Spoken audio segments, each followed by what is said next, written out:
15 seconds.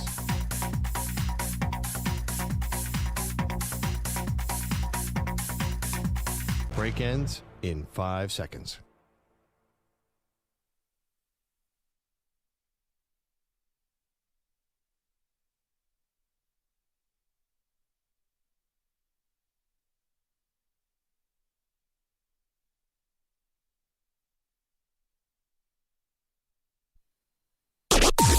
Maggie and Perloff on the Infinity Sports Network. Is it possible the Dallas Cowboys are good? I did not factor that in to this season. Welcome to the show, Maggie Gray, Andrew Perloff. Well, Pearl, you had to sweat that out. As the great. Eagles, defending champs, they go 1-0. It was a crazy game. Final score is 24-20. Weird weather. The Jalen Carter spitting incident, we'll get into all of that. But ultimately, we said yesterday, Cowboys can't get blown out, right? Yep. It was going to matter how this looked. And either you feel better because they were an 8-point underdog and they only lost by 4, they were right in this game, or you kind of feel a little sick because they had every opportunity to win the game and steal this one on the road, and ultimately they could not do that. Yeah, absolutely. Putting my Eagles fan hat on for a second. Yeah. Part of me said, crap, the Cowboys are still good. They are. They look a lot like the 12-5 team, the 3 years in a row 12-5 team. It looked so much like 2 years ago when the Cowboys receivers were way too much for a very weak Eagles secondary to handle. I told you the secondary was a problem. And, man, third and long didn't matter. CeeDee Lamb and George Pickens and everybody else just torched them. They were 7 for 11 on third down, totally on the Eagles secondary. That being said, the Eagles won the game. I think you can't even really judge this game because of the weather break. It's a tale of two games. The first half, both offenses were amazing. Then second half, both defenses were amazing. But really, what do we learn from that? I think it's really hard to evaluate because of the second halftime. Yeah, I can't tell what was actually the bigger moment in the game. Was it the Jalen Carter spitting before the first offensive snap of the game, right? After the special teams injury, he and Dak Prescott are having words. We find out later that Dak Prescott spit at Jalen Carter to the ground. In the direction of Jalen Carter. The second spitter, if you're a Seinfeld fan. But Dak actually was the first spitter in this instance. But he spit towards the ground, and then Jalen Carter comes up with like the hocked loogie, right into Dak's chest. Right in front of the umpire, which was a big mistake. Yeah, and we'll get into him, and he should certainly be suspended. And Wait. He's like a total wild card. Let's not get. Why is America on social media acting like Jalen Carter made the greatest crime? Guys spit on guys on the football field all the time. Yeah, they get ejected. I mean, it's happened a million times. What Jalen Carter did was a football move. It happens so often. And now everybody's acting like Jalen Carter broke every rule of civilized society. I've seen a million guys spit on other guys on a football field. Sometimes it's caught and the guy gets ejected. Wait, I saw someone on social media saying 4-game suspension. What are we talking about? All right, Philadelphia. I mean, come on. Okay. All right, just because that's how you greet each other at the link. First of all, these social media soapboxes, they must have run out of soapboxes of famous former players being like, I can't believe Jalen Carter. Oh, my God. Give me a break. I know. I love it. And by the way, Hawk Tua back in our life for another 15 minutes of fame. So hopefully she doesn't do another crypto coin and find herself in a federal penitentiary. But can I say one more thing, too, about that? Dak Prescott, that guy's got a set because he walked right up to Jalen Carter and wasn't afraid of that man. We saw Jalen Carter at the Super Bowl hotel last year. He's a moving mountain, and Dak wasn't afraid of him at all. I'm like, Dak, be scared. And then there was a report that Jalen Carter walked off the field, didn't say a word to anyone, has still not spoken to any human being. Like he's terrifying. Yeah, well, he spoke to the press. Oh, did he speak after the game? Yeah, oh, jeez. Okay. He said that will never happen again. I'm like, well, that was like 2 a.m. Sorry. You probably said that, over the other things that you've had because Jalen Carter doesn't get the benefit of the doubt. But you said, actually, you had a good tweet afterwards. You thought this was like, the Eagles might be their own worst enemy coming into this. And Jalen Carter, I think we talked about him yesterday. Like, he's the guy you have to worry. Like, can he keep his head straight after the Super Bowl year? Yeah, no, he can't. Like, he's failed these tests. He failed them in college, even though they were successful at Georgia. But then, obviously, the stuff off the field with the horrible car accident would cost a loss of life. I mean, really serious things, much more serious than the spitting. But it just shows, like, a lack of awareness. I mean, And so this is where it started before we got sidetracked on whether or not he should be suspended or whether that was like how much of a crime it is to spit on somebody. The other one, was it the Jalen Carter getting removed from the game and ejected from the game, or was it the weather delay? Because I'll agree with you. The weather delay changed the game for both sides, though. The Jalen Carter, that changed the game for the Dallas offense. Yeah. I mean, they were really able to get after Philadelphia. No one could stop each other in the first half of the game. No punts in the first half of the game. But I don't know if this is a poll question. Maybe I think they were almost equally as impactful. Maybe Jalen Carter getting ejected was even more impactful than the weather delay. I can't tell. Well, I mean, listen, the Eagles lost a lot of defensive players, and it showed up 100%. They had no pass rush. From the Super Bowl team, from the Super Bowl team. They lost this offseason. It showed up in a major way. They could not get, they lost probably two really, really good defensive linemen in Josh Sweat and Milton Williams. They did not get to Dak Prescott. No, he was not sacked in this game. Yeah, and Jalen Carter went out. They couldn't stop the run. So that's where the Jalen Carter thing was felt. And then there were a lot of third and longs. Like their defensive backs could not hold up. Like Dory Jackson might need to go back in the lab, as I say. And George Pickens didn't have a lot of catches, but he had drew a big flag on pass interference. A lot of big 3rd and 5 actually after the break where Dak went to him. If these two teams play again in Dallas, I think it's week 12. Dallas should be favored because the matchup wise. The Eagles team we saw last night without Jalen Carter, I'll give you, was not good. The offense was good, but also, too, in the break, the Cowboys finally figured out, dude, we got to stop Jalen Hurts running. So I do think there were coaching adjustments made by both sides defensively that made a massive difference. Yeah, no doubt. And I don't know why they weren't spying Jalen Hurts. They were talking about this on the broadcast because he was as wide open for as far as running space and as far as being able to make a difference. He took every opportunity. Without a pass rush, I said Jalen Hurts looked like an MVP last night. He looked like absolutely. the MVP. He's already a Super Bowl MVP. But I think we're asking the question, are the Cowboys good? Well, one more question. A little surprising as we go through the TikTok of this game. If Miles Sanders does not fumble the football after this massive 50-yard run, he's obviously gassed. I don't know why they went right back to him, but he's, it's the opening week. You don't have your wind. He runs this huge gain, right in the third quarter, and all of a sudden he gets stripped, fumble the ball. Dak Prescott actually saves a fumble 6 there with a big tackle on Quinyon Mitchell. And that was also a major turning point of the game as well. Well, okay. The second question. It's not even the one thing, and I'll tell you right now, if Micah Parsons is a Dallas Cowboy, the Dallas Cowboys walk out 1-0. No doubt in my mind. You think Jalen Hurts is going to run like crazy? Micah Parsons runs a 4.340. He's designed to chase down Jalen Hurts. And Micah Parsons, when he gets in the open field, is like a cheetah. I mean, he comes out. They definitely win this game with Micah Parsons. If Micah Parsons' back was healthy and he had a bunch of plays. But I thought you clearly saw one thing missing on that defense was a devastating pass rusher. So, sorry, Jerry, you screwed up. It's so funny that you say that because I actually feel the same way. But I think people are coming out of this game looking at the defense and how they played after the weather delay, and it's like, all right, well, they have the capability. I guess like making adjustments, and you finally saw a little of Kenny Clark after the a little more of his impact maybe after that weather delay. But how could you not look at that game? And again, both offenses were ahead of the defenses last night, and the Jalen Carter ejection was just so big for Dallas's offense. But if you're a Cowboy fan, how do you watch that game and not say, boy, we really needed Micah Parsons there? I mean, is there any other takeaway that you could possibly have? Well, I mean, we knew that Micah Parsons was not going to play 70 snaps. So you might say Micah Parsons was because of the holdout and maybe because of his back.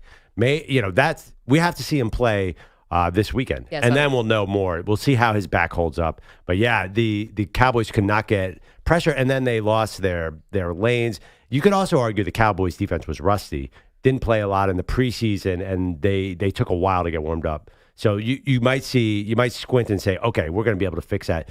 Because the funny thing about Jerry Jones, we keep talking about his mismanagement. They have drafted some really good players.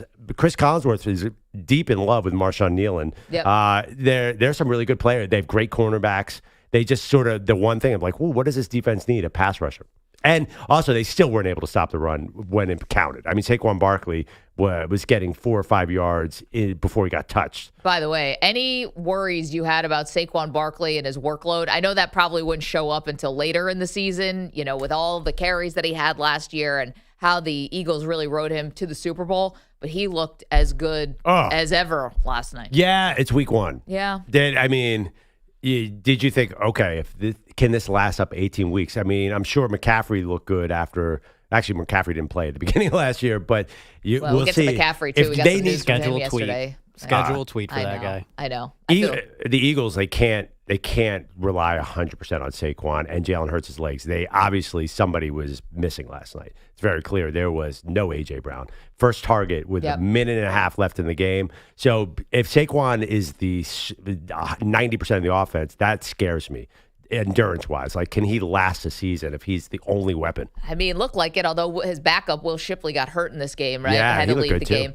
I mean, A.J. Brown basically kind of frozen out, so I guess credit to the Dallas defense for that one. But the bigger story, we're just kind of breaking down what we saw last night. Dallas loses 24-20, close game, offensive-minded game until an hour and 4-minute lightning delay, weather delay, and then the defenses took over. Dallas had every chance. The defense stood up, forced a 3-and-out for Philadelphia late in the fourth quarter. Dallas had all 3 timeouts, had about 3.5 minutes left, and they couldn't get it done. And part of the reason, because on that drive, CeeDee Lamb had some extremely uncharacteristic drops. Now, he's getting credited. I don't know what's the opposite of credit. Credited with 4 drops. He's being assigned. He's being blamed for 4 drops. Right. I actually think it's 3. Collinsworth said it on the broadcast. That final throw from Prescott. Now, I know they say if it touches a receiver's hands, here's a guy that he should have it, but that would have been impossible. The one before that, it was like earlier in the drive, literally hit CeeDee Lamb in the hands, upright, middle of the field, and just went through. Right. The one you're talking about, CeeDee Lamb was diving for the ball. Diving in the last one. It wasn't a bad throw by Prescott. I mean, he had to get it out there. Prescott looked good. Yeah, he did. But is that a drop, though? I felt the like other that was an insane catch if he made it. I tell you could even take one down because the first drop, there was for some reason, there were 4 Cowboys and 4 Eagles all within a 5-yard span. Somebody ran the wrong pattern, and CeeDee got screwed up on that one. And Collinsworth, that wasn't somebody messed up other than CeeDee Lamb. I think it was Jalen Tolbert almost ran into him. Yeah. So that drop was weird. What are you doing here? Whenever you see I'm here. What are you doing here? Yeah. Get away from my space. Whenever you see 2 receivers within 2 feet of each other like that, I don't even know if that's a drop. You're right though. The previous drop, not the diving one, that was a game changer. And man, CeeDee Lamb is so good, but that is going to kill him.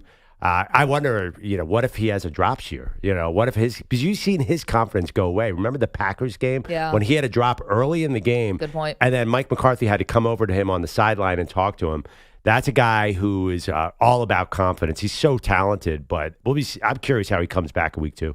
Yeah, it was surprising. It was a little like in the college games over the weekend when Jeremiah Smith comes out and he's dropping passes, and it was like, wait a minute, what's going on here? And CeeDee Lamb, I mean, he's the second highest paid receiver in the entire NFL. If he's sick about those drops, I mean, he should be. Dallas had they had the game. I mean, they could have had the game. Yep. Their defense in that after the weather delay, I want to say in the second half, but it was really after the weather delay, did what they needed to do. Forced a 3-and-out, got the ball back to Prescott. He looked good. I mean, the Eagles did slow the game down. They started tush pushing. They weren't tush pushing all game, then fourth quarters. So the Eagles, I credit the Eagles for kind of if the Eagles needed to open it up and do some offense, they might have been able to, but they were playing keep away at the end. It's funny. Who had more drops? One of my favorite receivers to watch, maybe not my favorite person, T.O. would drop the ball all the time. Right. And he's former Cowboy, former Eagle. Hall of Famer. I think drops doesn't mean you could be a great all-time receiver and lead the league in drops. You're just going to get a million targets. So I'm not giving up on CD at all. I was wondering if these guys in the middle of the field, like Jake Ferguson in the end zone in a really crucial moment, actually right before the Sanders fumble, got tattooed in the end zone. Oh, the penalty? And it drew a Blankenship. penalty on Blankenship, and it kept the drive alive. And eventually it was for nothing. So his brain got scrambled for literally nothing because Miles Sanders fumbled. It was a terrible play by Blankenship, but I was wondering if guys like with the not the last CeeDee Lamb drop, because he was diving out for it, but the one before that, I was wondering if CeeDee and some of these guys were watching what the Philadelphia Eagles. I know we're maligning their defense today, but some of those guys were getting crunched in the middle of the field, and if CeeDee was sort of flinched a little bit. And listen, maybe. Easy for me to say on the couch, like, hey, take that hit, but. I thought they were like either Dak where he was placing the ball or what Philadelphia was doing in the middle of the field. I thought maybe CeeDee had the corner of his eye out looking for the safety. Well, they had to throw. They got in some really bad down and distance situations where Dak would have to throw like a beautiful rope 25 yards into a small window because the Eagles defense, it was coming. So they had opportunities for big hits. And honestly, like usually the secondary failed. I think like Reed Blankenship, that hit on the tight end, like you were 2 seconds late, dude. And there are a lot of personal fouls. We also have to talk about the NFL. I didn't really pay much attention to it, trying to be really tough on taunting and other personal fouls. Yeah. Like they called That's Nolan the point Smith. of emphasis. The point of emphasis drives me crazy. It's the worst thing every season. The first 5 weeks, they start throwing flags on one thing. And this year, it is taunting and other kind of personal fouls. 888-710-4ISN. Just laid a lot out there for you. 888-710-4476. I think the big question we're asking is, are the Cowboys good? Yeah. Are they a playoff team? Put that poll up exactly worded like that, EJ. Are the Dallas Cowboys good? Don't even put playoff team. Are the Dallas Cowboys good? What do you think, EJ? I think a lot. I don't think you guys are making excuses for them, but I think we're missing the boat on the fact that the Cowboys choked away another game. That's what happened. Like, we could talk about CeeDee Lamb. Should he have caught that last pass? He is one of the highest paid receivers in the NFL. You dropped a lollipop 2 plays before. You have to make that play at the end simply because of where you stand. I watched Justin Jefferson go up against your Buffalo Bills in triple coverage and go up with one hand with guys all over him. Like, those star players, the elite players, make those plays. He messed up. How about George Pickens getting a ridiculous 15-yard penalty deep into the red zone as the team is driving that only got wiped out because of Blankenship, but that also was a back-breaking penalty. The Cowboys were about to go down and score a touchdown, and of course, Javonte Williams fumbles. There was a lot of mistakes by the Cowboys. I know defense struggled in the first half, and they made those adjustments in the second half, but that was a game that you have to win. Jalen Carter's out of the game. You're moving the ball up and down the field. How do you lose that game? That was pathetic for the Cowboys. I would just say if the Eagles needed to turn it on, if it wasn't for the like the Eagles scored at will too. Like the Eagles did not get aggressive in the second half. You don't think the Eagles, if they were down, could have drove down on that defense? But I don't know. I mean, see, that's the thing, EJ. It's like the balance here. Yes, are you sick because you had that game and you should have won that game, right? You have the final drive. You got 3.5 minutes left. You got Philadelphia maybe on their heels a little bit. But at the same time, what were you expecting from Dallas? I think people were expecting, I don't know what, to be honest. There was so many question marks. How would they be after Micah Parsons? New head coach Brian Schottenheimer. I'll commend them actually for, I don't want to commend them for just like stuff you routinely get right, but it was always a little bit of a question whether Dallas would be able to execute before a half to even get a field goal attempt, which they did to perfection. Schottenheimer, man, kudos. You know what? It's like, I think you have to, it depends where your expectations were, because my expectations for Dallas were basically the toilet. So I guess there was more that I saw that I liked, as opposed to, yes, they did, they had every opportunity to win the game and steal one. So, That is all true. Everything you said is true, but I felt like right before the weather delay, the Eagles got a fumble. It was actually Miles Sanders who fumbled, which is no surprise. Yeah, because he was an Eagle, and like Miles Sanders coming up small is no news. But he ripped off a 50-yard run. I know. But listen, there's a reason he's been on many, many teams. So I thought the Eagles were about to blow the doors off the Cowboys at that point. And then Landon Dickerson didn't come back after the rain. Like they were, Saquon was torching them. And then everything just stopped at the rain delay. So I'm not sure if you had the rain delay. It was 24-20 Eagles. They got the ball. The Cowboys couldn't stop them at all. They might have gone up 31-20. So I'm not sure that it was that clear that the Cowboys lose one. I think the Eagles probably at home had a great chance to put some distance behind them. But I think we're talking about hypotheticals that didn't happen. I'm talking about the game that was played. Yeah. There was a rain delay that happened. The Eagles called the game they called, and the Cowboys blew it. I think it's very simple. Like, we can talk about, even well, if there CeeDee Lamb wasn't a rain catches delay. that. Even if CeeDee Lamb catches that, they're not in the end zone. Like, they still have a ways to go. Right, but they were moving the ball. Yeah. I mean, there's 2 kill shots they hit in one drive that CD dropped both. I mean, like, They weren't even, but even if they got to them, like, still to get in the end zone, the red zone, it was not a given by any means. Okay, so I think we have 2 poll questions I think we should put up now. One, are the Cowboys good? Question mark. What do you think? And secondly, again, maybe I'm on an island here. I'll put this up on my own Twitter if you guys don't want to put it on the show Twitter. I'll understand. But what was the bigger moment in the game? Was it the Jalen Carter ejection that happened before the first offensive snap, or was it the weather delay? Yeah, that's a good question. I think it was Carter. It had to be Carter. Carter getting ejected, I thought, changed the entire mindset. It had to for the Dallas Cowboys offense. Yeah, but I mean, and Hawk 2 is back. Lucky us. Dallas scored on 5 for 5 in the first half, and that's all the points they scored, and there was a massive rain delay, and you don't think that was why?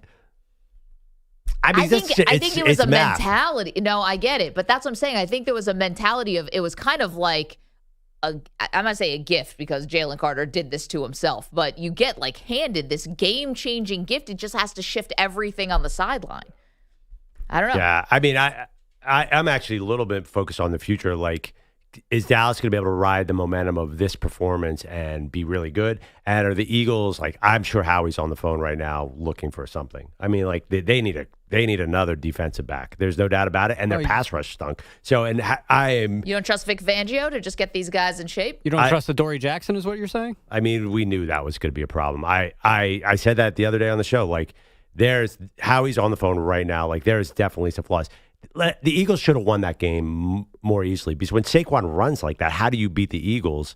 I just think for some reason, you're right, the Jalen Carter injury just gutted their defense and showed all their warts because Jalen Carter, arguably the best defensive tackle. I think you go Dexter Lawrence, Jalen Carter. Without him, man, all their vulnerabilities came out last night. 888-710-4ISN, 888-710-4476. So there's it right on a silver platter for you. Are the Cowboys good? And what was the bigger turning point or moment of the game, Jalen Carter's suspension or the weather delay? So much more to get into from this game and previewing what is going to be a massive weekend.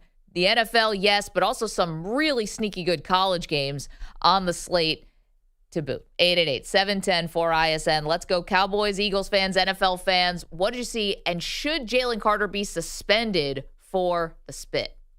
Go Birds! You're in a 5-minute break.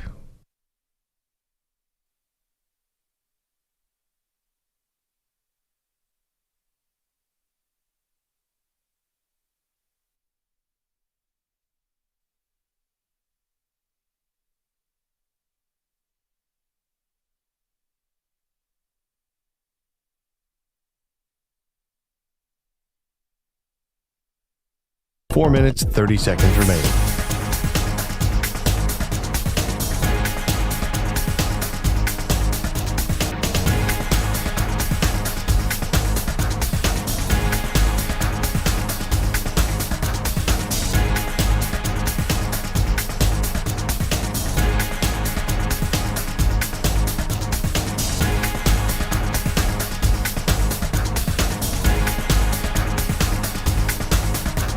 Four minutes remaining.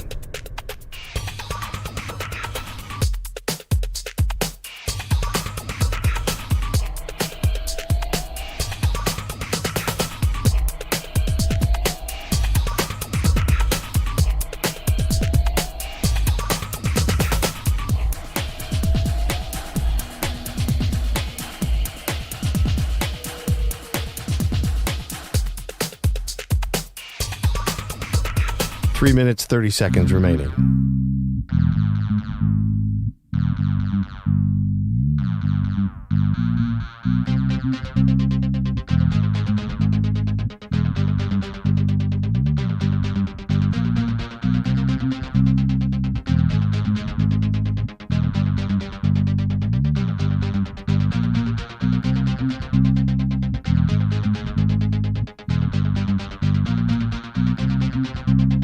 3 minutes remaining.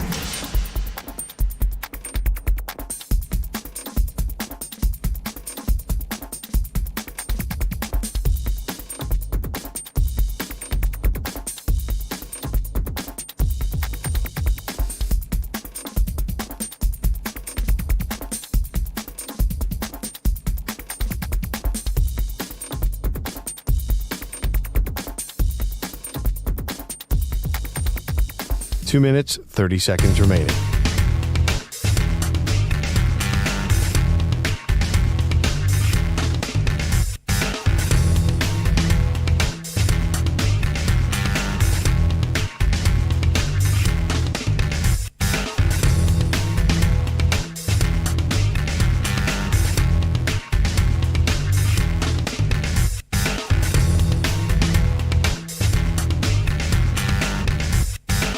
Two minutes remaining.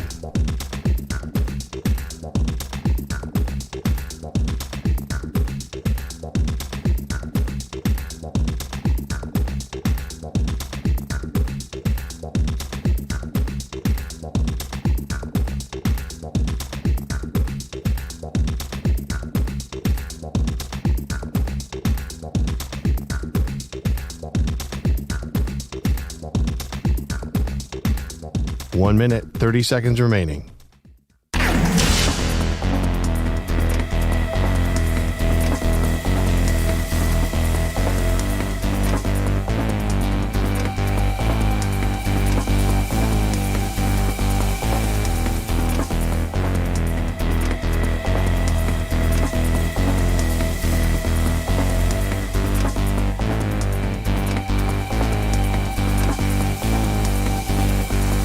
One minute remaining.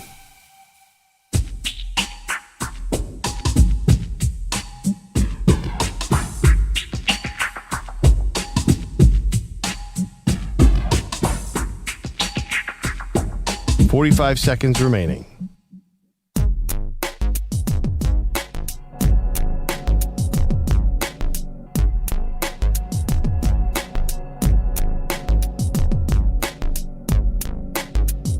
$30 seconds remaining.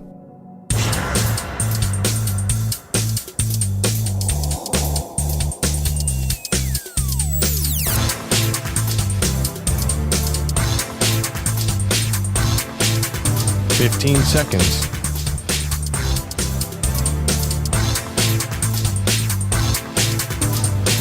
Break ends in 5 seconds.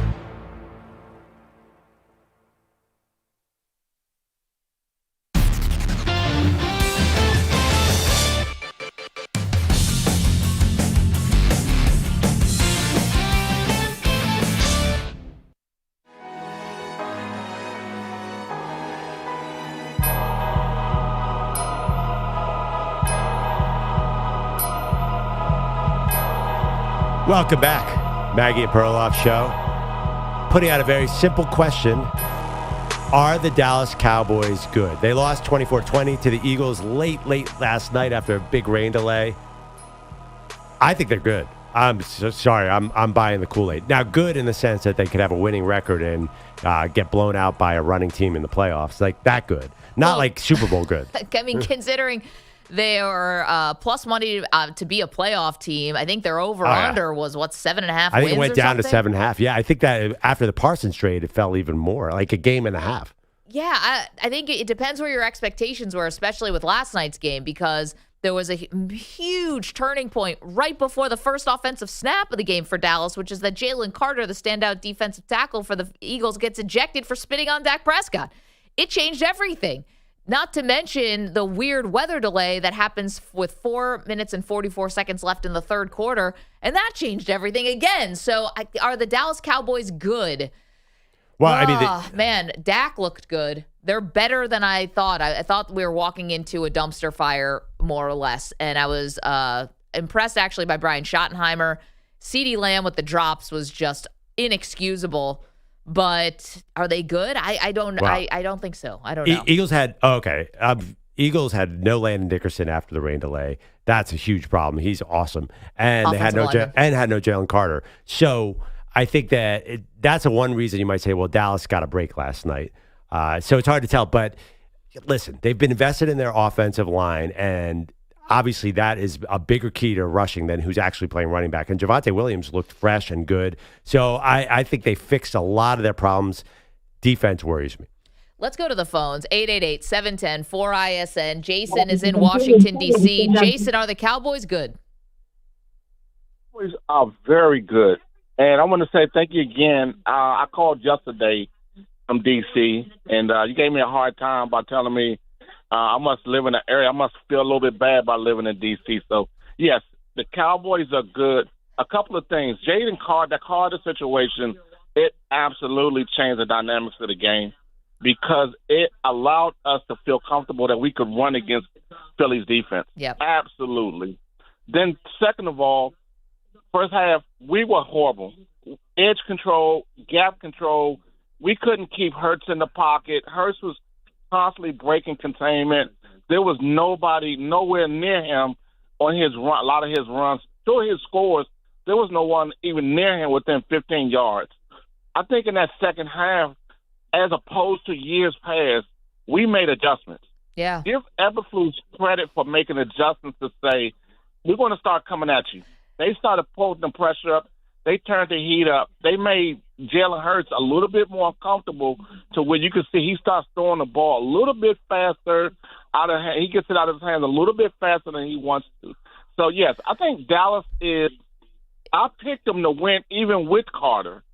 And I thought they should have won. They could have won. The CD drops really, really hurt us. Yeah. Because on each drop, it meant a first down. It also meant points off the board. So if you take 3, 6, 9, even if we get field goals, 9 points off the board, we win the game. Yeah, I mean, in a tight game. Jason, thank you for the call. Yeah, we were talking yesterday living in enemy territory, right, in Washington, D.C., being a Dallas fan. But also, so I want to give Eberflus, the defensive coordinator, former Bears head coach, I want to give him credit for what they did after the rain delay. Both defenses got a lot better after the delay. But I also can't really because – why did it take so long for them to get a spy on Jalen Hurts, who is absolutely killing them with his legs? There's got to be a coaching reason. I understand that there's an X's and O's reason for it, but it felt like a no-brainer. Yeah. But, I mean, we say that there's so many games where we wonder why there was no spy. I always wonder why you're not spying Josh Allen on every single play. Why are you not spying Lamar Jackson? But then again, A.J. Brown had one catch. And why do you think that is? Because there were probably 2 guys on him. Probably the safety was on him all the time. So it's a math game. Yep. If you start spying Jalen Hurts, maybe that opens up the outside. It's not that simple. And, Jalen Hurts didn't throw long at all because the Cowboys took that away. They let everything in front of them. It's a give and take. If the Cowboys had done, if they had been spying on him, then who knows? He might hit A.J. Brown long. Yeah, the biggest play, the most explosive play of the game from the Philadelphia Eagles offense from passing the ball was actually to Jahan Dotson. Not A.J. Brown, not Devontae Smith. D's in Portland wants to talk about Jalen Carter spitting on Dak Prescott. He got ejected before the first offensive snap of the game. What's up, D? Hey, guys. Love the show as always. Carter, man, you can't be doing that kind of stuff, man. Like, we need you. And my question is, why did it take 3 quarters for them to get the other video out with Dak spitting on him? So the whole America sees Jalen, spitting on him. Why, Dak spat on him, spat on the ground first. Yeah. But also, we had 9 penalties for 101 yards. That has to be a record. I don't think I've ever seen a number that high. Carter, you got to do better, but Dallas, you guys suck. Anyways, go Birds. Love the show. D, bye. appreciate you. Got to get it. The Dallas sucks. I know. The chants were coming in Go very Birds! clear off my television last night. I don't think that's a record, 9 for 110. I think not. Did we have 18 last year in one game? Or there's been some. The Raiders are in this league. We definitely have more penalties than that. The officials were kind of itchy last night, although they were a bit inconsistent. Honestly, full disclosure, Eagles fan, there were a couple PIs where they were face guarding guys that did not turn around on the ball. I was like, ooh, they should have thrown a flag on that one. And they missed a blatant hold that became a big play for the Eagles. Like, the officials helped the Eagles. Wait, is D alleging that NBC was holding a second angle of the Dak Prescott spitting for what end? I feel great. to probably help the Cowboys. And because Eagles fans are just to show Philadelphia being like Philly always thinks everyone's against them. Have you ever met somebody from Philadelphia? No. Somebody who roots for the Eagles? They have this underdog mentality. They just won the Super Bowl, but yet everybody's against them. Everybody's against the Eagles. Oh my God, bro. Man, he's crashing out. The season hasn't even started yet. I can guarantee you NBC had no idea what was going on there. That's what I'm thinking. They want to play up the drama, right? Yeah. So finally, in the weather delay, then that's where we got the second angle. As Dak Prescott spits on the ground towards Jalen Carter and then smiles at him and kind of goes like, haha, like puts the head nod towards him. And that was enough to have Jalen Carter basically turn into some disgusting version of the Incredible Hulk and spit on him. Okay.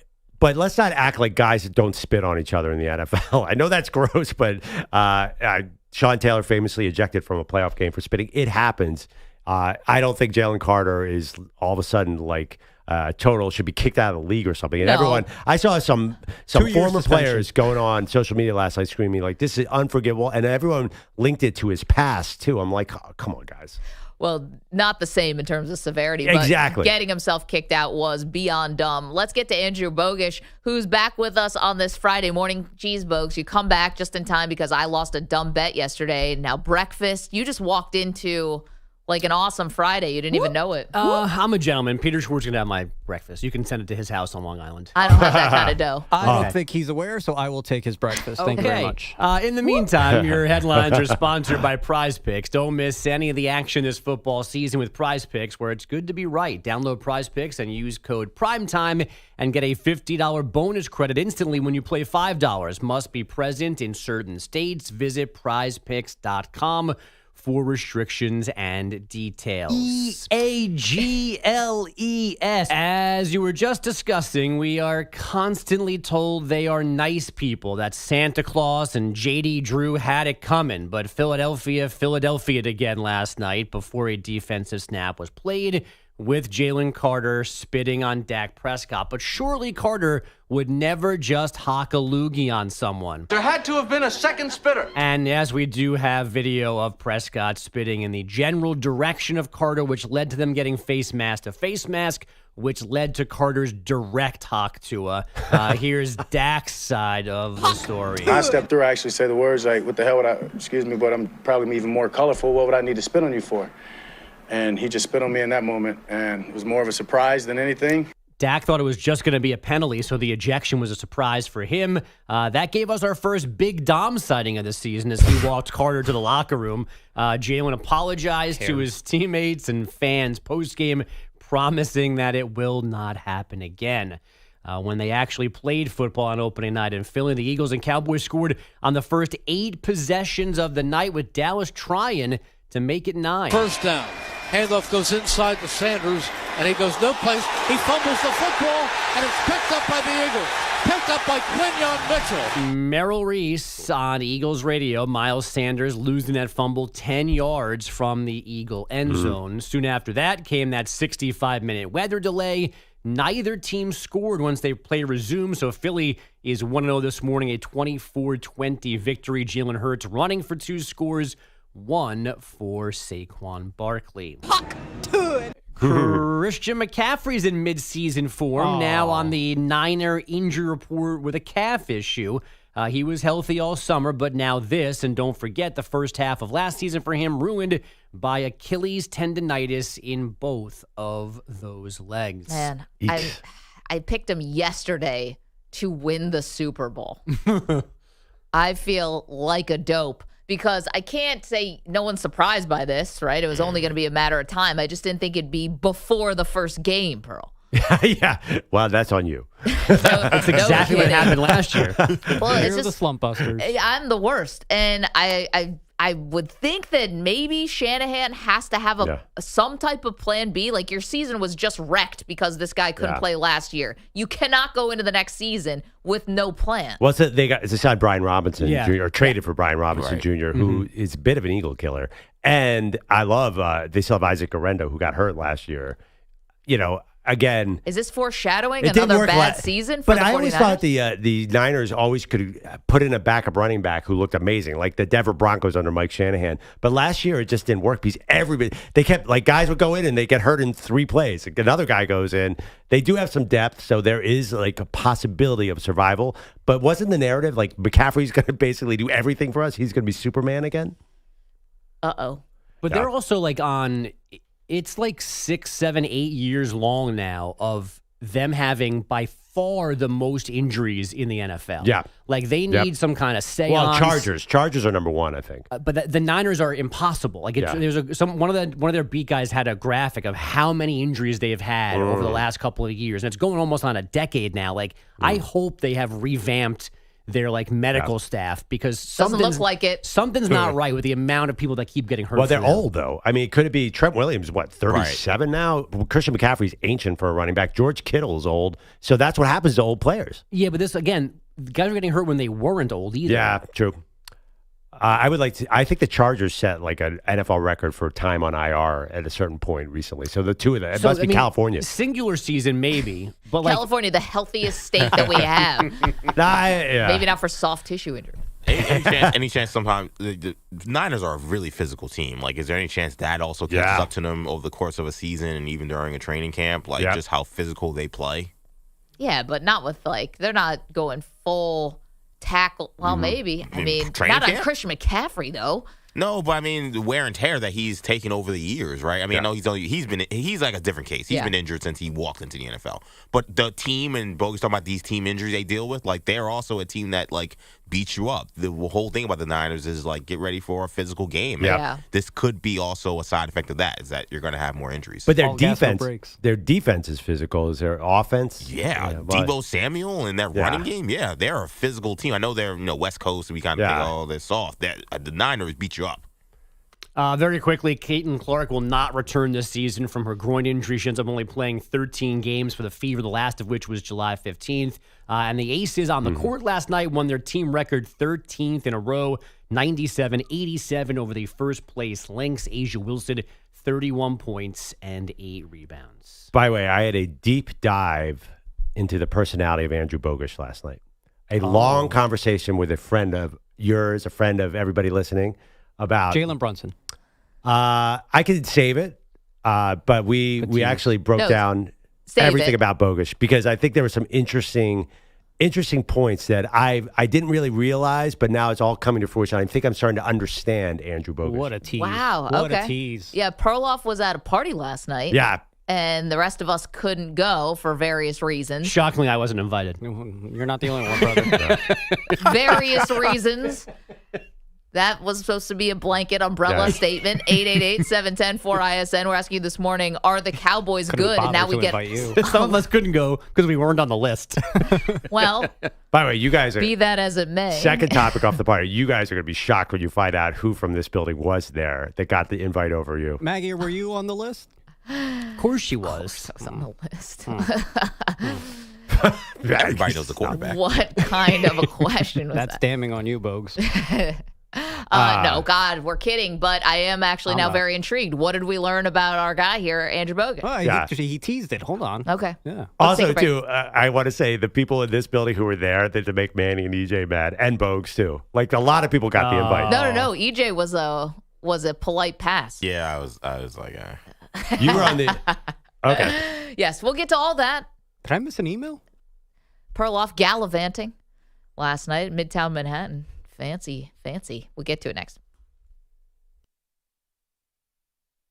You're in a 5-minute break.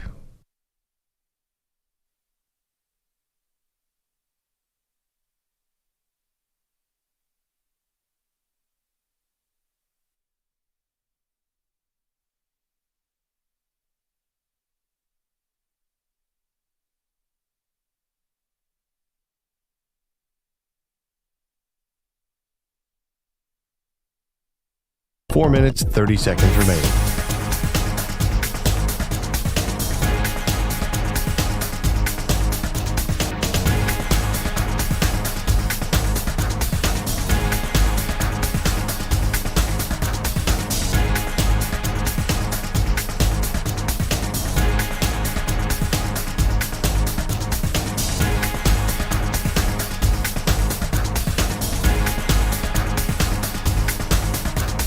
4 minutes remaining.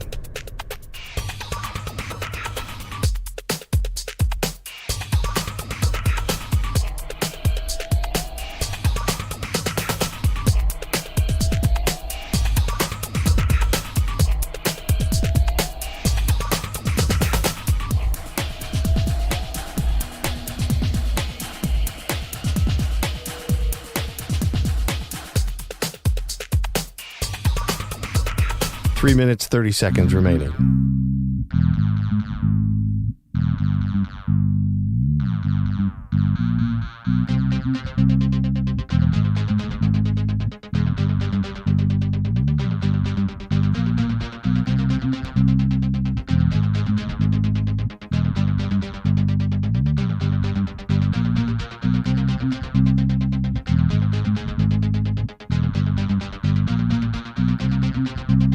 Three minutes remaining.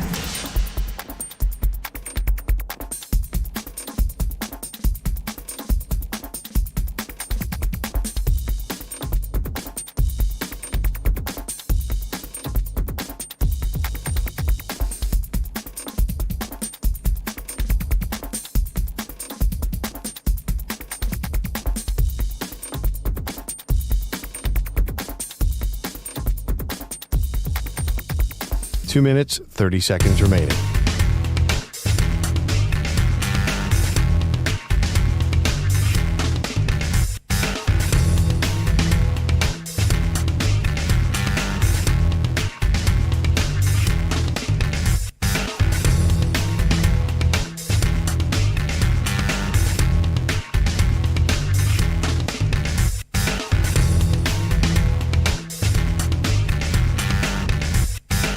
Two minutes remaining.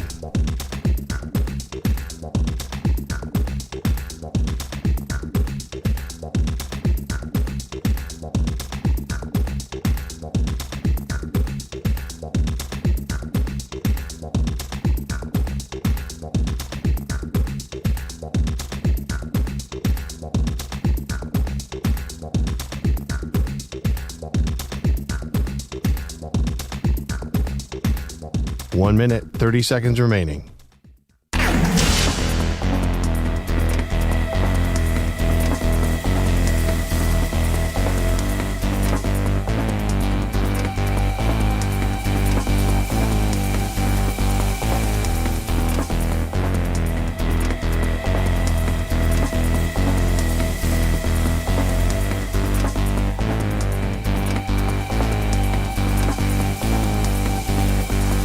One minute remaining.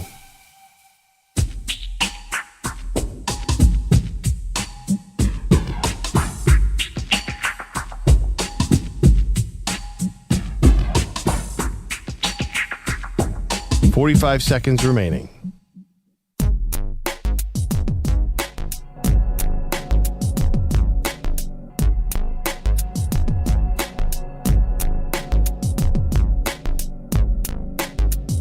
Thirty seconds remaining.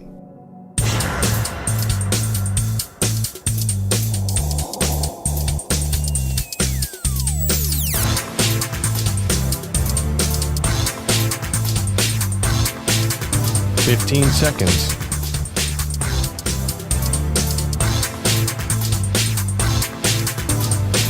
Break ends in 5 seconds.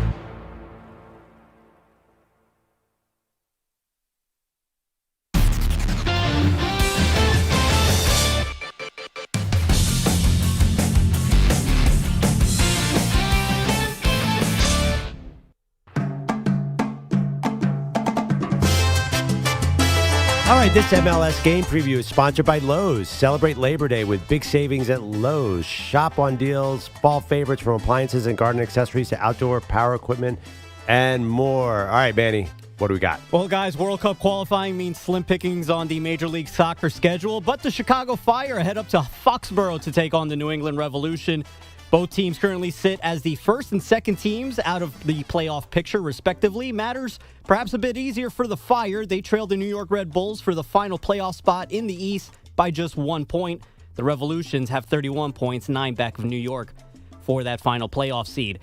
The New England Revolution hosts the Chicago Fire from Gillette Stadium. Kickoff slated for Saturday night, 8:30 Eastern. It also feels like a good time to mention that Inter Miami star Lionel Messi netted a brace last night for Argentina in what might have been his last time that he dons the albiceleste jersey on Argentinian soil. Argentina, who has already clinched their ticket to the World Cup, they defeated Venezuela 3-0. Love it. That's fantastic. Awesome. And comprehensive. Sounded great. Sick goal, by the way. I have a question Which for you. one? So they're going to play this MLS game at Gillette Stadium Saturday night at 8 o'clock, and then the Patriots are going to host the Raiders in the home opener the next day at 1? Yeah, It's a field turf, baby. A quick switch over. Turnover, quick. Okay. Just double checking. Now, Perloff, we're asking you today a couple things based off the Cowboys. A narrow loss to the Eagles last night. It was a crazy game. Jalen Carter gets ejected. There's an hour weather delay. But we're asking a simple question without a simple answer. Are the Cowboys good? Yep. Not sure. When we answer that, you went to break teasing something very big about our friend and colleague, Andrew Bogusch. Yeah, and there's a football hook, too. Okay. Because last night's game reminded me so much of 2023. The Cowboys come to Philly. Dak is hot. CeeDee Lamb just beats every cornerback like they're nothing. Catches 11 balls for 200 yards. Cowboys end up losing 28-23. Almost the same exact game. A couple plays go the wrong way. And I come in and I make the argument, I think the Eagles are tired because they went to the Super Bowl and they have this brutal run of games. Yeah, this was after a 10-1 start the next season. Then all of a sudden the fatigue set in. Yeah. Andrew Bogusch is livid. He thinks this is the stupidest take he ever heard. Brings it up about 1,000 times. He still brings it up. Yes. Am I right, Bogusch? Bogusch? This morning. Yes. Yeah, the 14-month delay on the dry heat in Arizona makes total sense. I believe I have a unique ability to frustrate Andrew Bogusch. You don't believe. It's a fact. So I ran into an old friend, our friend Damon Amanda Laura, last night at a party for Jason Barrett's company. Had an awesome party, and DA and I had a long talk. Obviously, we talked about what it's like to wake up early to do a 6 a.m. show, but then the topic turned to Andrew Bogusch. Chopping it up. I literally told him about that Eagles take. I'm like, I can really annoy Bogusch at times. And DA's like, if there's one thing about Andrew Bogusch, he really likes consistency. He will go after you if he's like, the one thing he does not like when you flip-flop on takes. I'm like, this is sports talk radio. Like, that's our bread and butter. Bogues, you're in the wrong industry. Yeah, but it's the bandwagoning, I think, of yours that really irks Bogusch. No. I think it's the inconsistency. Because, listen, Baylor you get new information, you change your mind. That's how the world works. And Bogusch does not accept that. Well, I mean, I'm definitely pro progress, and you can change your mind. But your example, your Eagles take still is nonsensical. That after in week 12 they got tired from playing in a controlled weather environment in Arizona in February. Maybe I was tired at the time. Brought up the dry heat of Arizona. They played indoors. Remember they had that brutal run? They played every contender like 5 weeks in a row, and guys were getting hurt. Wait, let's not relitigate what happened to the Eagles in 2023. This is about Bogusch and about you finding out more information about him from former coworker DA. He's like,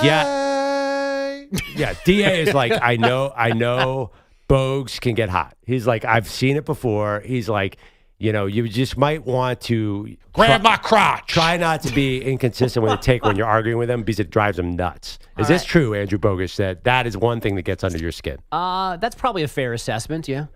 Yeah, I buy a lot of meth. We also said the funny thing about it, Bogusch can get really mad on the mic, then you go out in the newsroom. It's like, hey man, what you doing this weekend? That's he's got a lot. He's got a lot of that.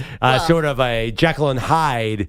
There's a Jekyll and Hyde aspect to you as well that I thought was interesting. Well, I have never impregnated a bird. This room is its own environment. Yes. Yeah. If it gets taken out to the newsroom, then oh no, do we have to have a meeting? No, when it's all in here, everything is good. Okay, so who else did you see last night at this big party? Well, I saw. Who else from this building was this there? is going to make you mad, Maggie. It was like it was every boss you've ever had was there, Maggie. Okay, yeah. But I got to tell you, I can't believe you guys weren't there. Carlos Ortiz, who produces at night, was there.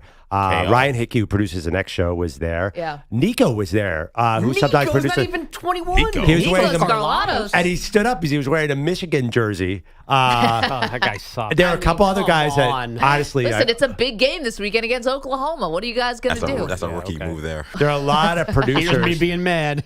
There are a lot of producers that I don't know their names, but they've filled in at certain times. Jack was there. It was like Jack McCarty was there? Yeah. It was everybody from Odyssey was I there. thought you were going to say Stern. Yeah.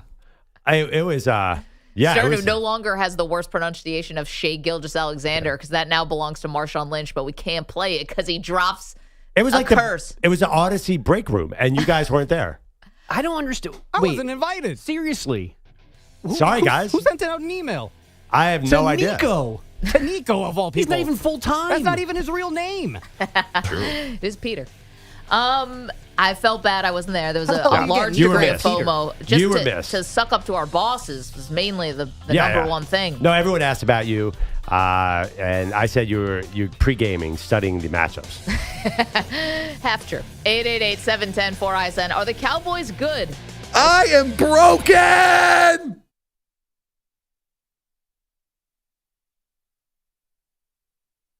You're in a 5-minute break.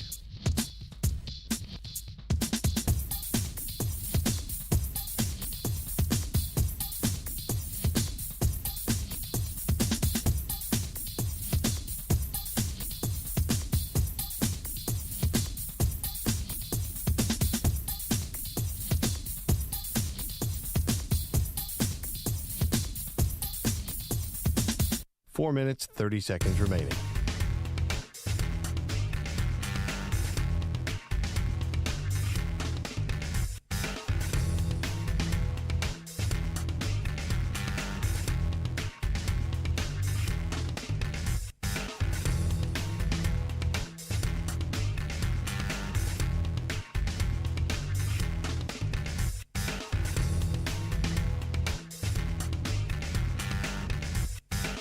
Four minutes remaining.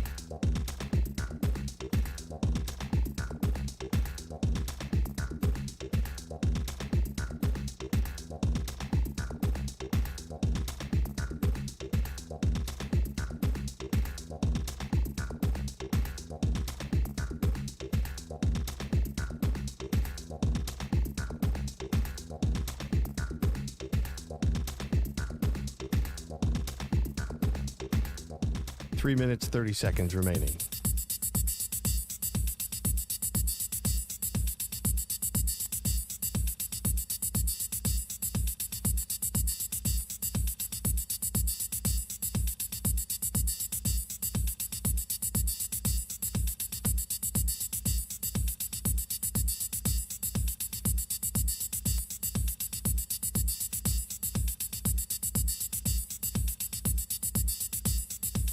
Three minutes remaining.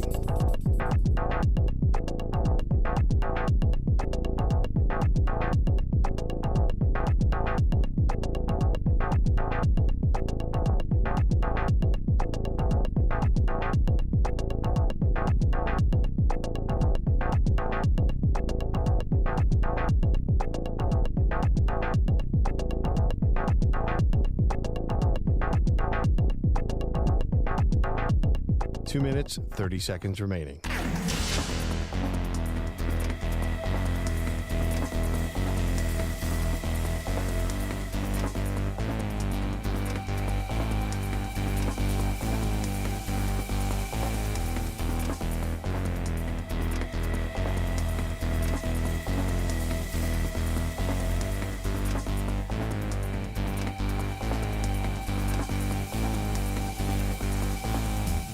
Two minutes remaining.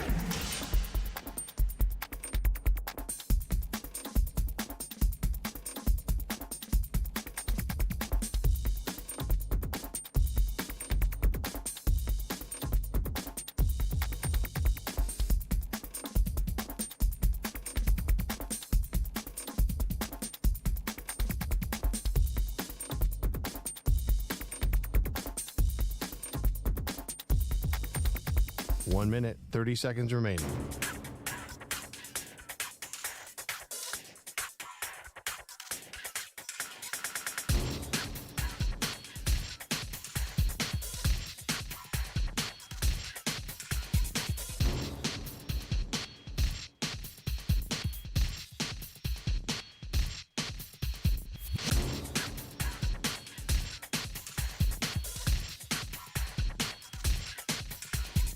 1 minute remaining.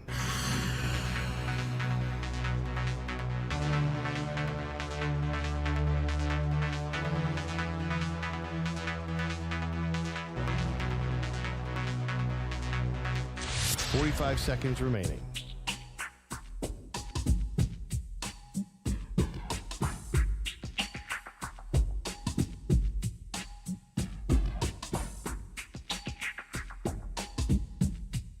$30 seconds remaining.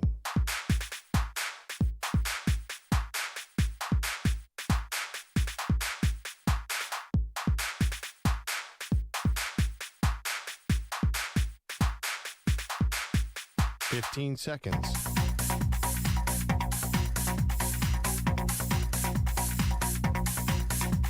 Break ends in 5 seconds.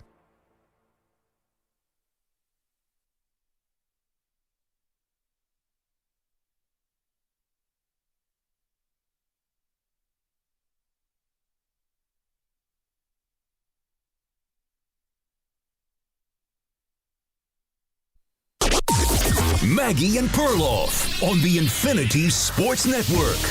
Unsportsmanlike conduct of the Eagles, in particular on Jalen Carter, and even worse, Carter, one of the Eagles' most impactful players, was ejected from the game on the before the very first play from scrimmage. That's how quickly the game can change. That was Eagles radio explaining the first big turning point of the game last night in the NFL season opener. Welcome to the show, Maggie Gray, Andrew Perloff. Jalen Carter ejected. And, the irony is that he gets ejected before the defense even takes the field.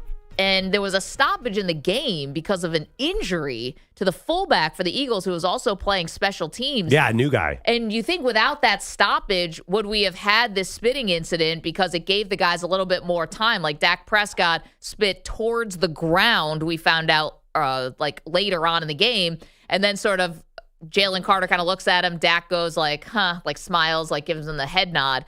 That leads to them going face to face, and Jalen Carter spits at Dak Prescott's chest right in front of the referee. Boom, you're gone. And I think it gave the Dallas Cowboys a lot of confidence. Yeah, I mean, they cut through the Eagles' defense immediately. It looked kind of scary for the Eagles fans after that first drive.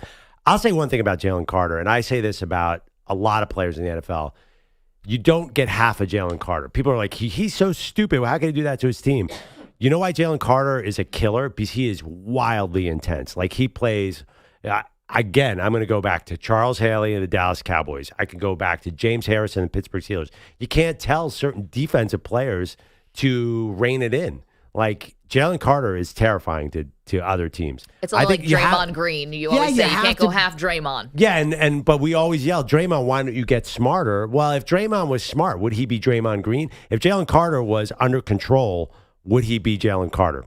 Let's hear from Jalen Carter. Says he was not angry or out of control during the spit. I was calm. I walked off the field calmly. I was not mad. That's pretty much, I couldn't really do nothing else. The ref decision is the ref decision on the situation. It's a heck of a defense. No, I'm one of those calm psychopaths. You never see me sweat. It's well, the results are the results. You got kicked out of the game. And Chris Collinsworth, I thought, put it kind of in a perfect kind of way. Said you basically you spit in the face of your whole team by doing that. Yeah, I don't know. I think this whole thing, it did change the game, but I feel like people are piling on Jalen Carter too much. Well, I really do, and maybe he's easy to pile on. Number one, he doesn't get the benefit of the doubt, and two, it's gross. Yeah, of course it's nasty, but listen, other great players have been kicked out of games for spitting. It's not the first guy who ever. People are acting like this is the worst football crime ever. It happens all the time. What do you want them to do, though? Well, kick him out. Yeah, eject him. Just eject him. I hope no suspension. I think no suspension because he already missed the entire game. I feel like that was in a de facto suspension. again, it's just like it happens. Like here's the thing. I think people are going over the top and singling out Jalen Carter because of his past. Like if it was Zach Bond who would spit, everyone would be like, yeah, kick him out of the game and we'll move on. For Jalen Carter, this feels like it almost is getting personal against him. But I think some of that's because Zach Bond, we don't think would spit on another player because we've seen Zach Bond a little bit. Like we kind of know Jalen Carter's character. And the guys, by the way, that we talk about, the Bill Romanowskis, the T.O.s, the guys that have been caught spitting, I mean, they're Bill Romanowski and Terrell Owens, so there's some character thing to that too. Yeah, Sean they have Taylor, reputations. Sean Taylor. I mean, I love Sean Taylor, but yeah, he was a wild guy on the field. Yes, we know. Yeah. No, I know. But then again, we didn't all come out and say like that.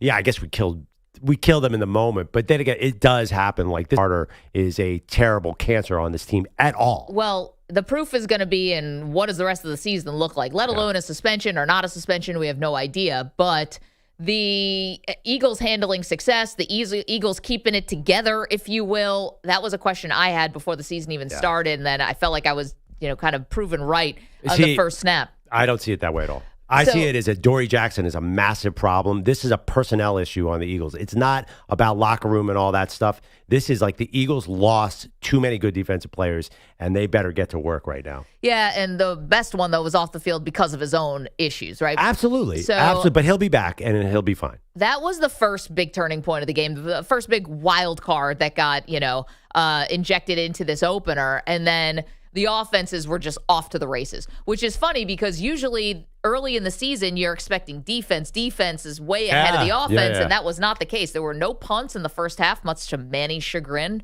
Guys loves punts and bunts, and we're not going to say the third thing.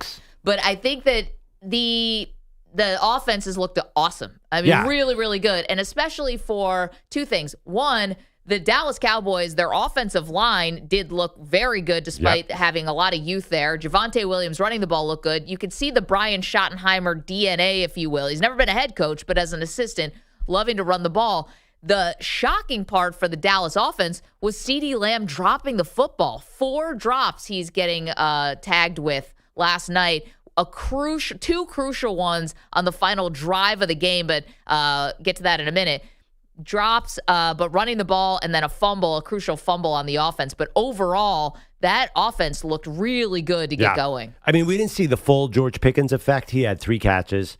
Drew a big flag. Yeah, but he looks really good. I mean, I thought like the way he was moving on the field is like, okay, they're gonna be able to do some stuff with this guy because they've never had a threat next to CeeDee Lamb at all. I think that they found one in Pickens. I'm optimistic coming out of this game if I'm Dallas.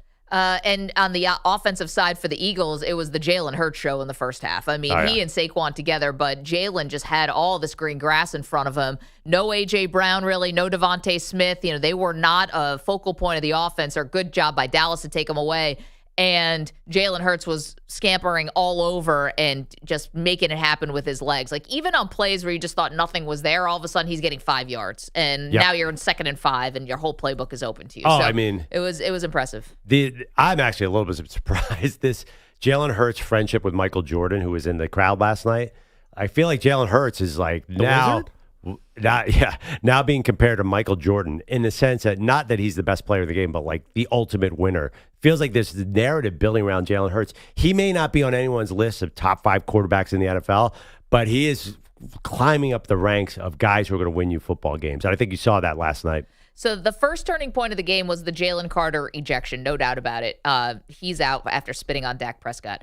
The second one was the weather delay. So 4 minutes, 44 seconds left in the third quarter. All of a sudden, there's lightning in the area. Everyone's got to disperse. An hour and 4 minutes later, back on the field, and the game just completely flipped. After that, the defenses really stiffened up, including the Cowboys defense, who forced a couple 3-and-outs on Philadelphia, a crucial one in the fourth quarter, gave the ball back to the offense. Again, drops on the final drive with CeeDee Lamb, so the Dallas Cowboys could not take advantage of basically a game that was right there on a silver platter for them, Perloff. You got to be sick in some ways if you're a Dallas fan that you weren't expecting to win this game, if you're being honest with yourself. But then you find yourself in this dogfight of a game with the ball in Dak Prescott's hand, 3 minutes left to go. You have all 3 timeouts, and CeeDee Lamb has 2 crucial drops. Yeah, I mean, by the way, even if he did catch the ball, they weren't in the end zone yet, and the Eagles' offense might have woken up because the Eagles were just killing time. Like they didn't try anything after the rain delay. The Eagles are like, we're basically going to tush push 3 downs in a row. Like they definitely turned off the offense. I mean, listen, how many points were scored after the rain delay? 0. So what was the real game? Was it before the rain delay or after the rain delay? I think it was before the rain delay. I think both defenses are very vulnerable. So I think after the rain delay, Landon Dickerson, the Eagles lineman, got hurt. Or he's had this back issue. I think the Eagles were like, we just have to get super conservative and eke out this win. And by the way, we were killing CeeDee Lamb for these drops.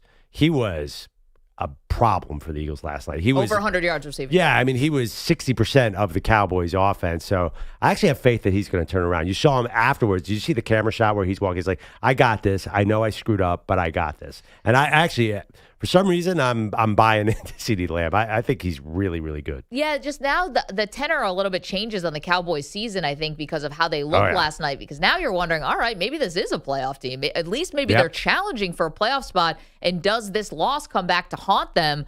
I know it's only week 1, but again, you had the defending champs on the ropes. You had Jalen Carter out of the game. You're in a 1-score game. You have the ball in your hands. These are veterans here. You know, Dak Prescott, highest paid quarterback. CeeDee Lamb, second highest paid receiver.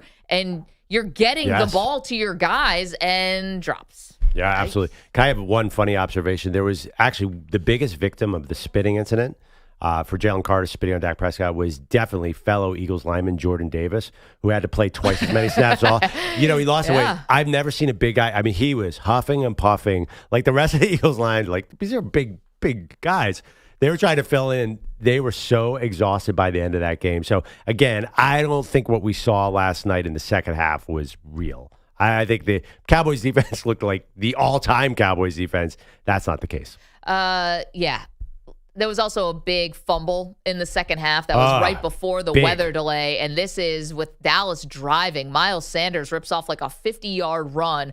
Looks incredible. Probably should have gotten the end zone there, quite frankly. Again, easy for me to say. Man, whoa, he flew down the field. I was so impressed. I mean, you got chased down by a linebacker. Yeah. That really can't happen. You're running back. But again, easy for me to say from the couch. It's week 1. And he was like probably pretty gassed. They end up going back to him. He fumbles the ball. There was a big Jake Ferguson got hit in the end zone, which drew a flag, kept the drive alive. But then it's all for nothing because Miles Sanders fumbled on the next play. And Quinyon Mitchell picks up the football, and he could have been gone for a scoop, like not a scoop and score, but like a fumble 6, basically. Yep. And of all people, Dak Prescott comes flying into your TV screen and grabs Mitchell by the legs and saved a touchdown. Yeah, it was a great catch by the NBC. Why would that not be a scoop and score? I guess it's a scoop and score. I guess, he kind of scooped it up. Yeah, that's an interesting question. Is there a difference between a scoop and score and a fumble 6? When I think of a scoop and score, I think of a guy who doesn't even break stride. Yeah, okay. He's like, he sees the ball, he scoops it, and he keeps going. This was more just like picking the ball up off the ground. Yeah, I actually, the second Quinyon Mitchell picked that ball up, I'm like, this is a touchdown. I don't know what happened to him. That was a great play. Dak Prescott looked pretty good, by the way. Dak looked healthy. He was, if CeeDee Lamb caught those balls, his numbers would have been impressive. So, again, I feel good about the offense, worried about the defense. You know what I'm a little surprised by, guys? I'm surprised we didn't get a Dak Prescott best shape of his life story earlier in camp because they made a huge deal about it on the broadcast. They literally were talking about him losing weight. Then they cut to a video of him in the locker room with no shirt on. Like, here's our proof. And not exactly Dad Bod Mahomes in that video. Looking like me. I'm surprised that that wasn't a bigger story. Yeah, I had heard it. Well, Micah Parsons kind of took all the oxygen from Cowboys camp. Everything was about Micah. Speaking of Micah, when are we placing those orders? Oh, yeah. Let's place the orders.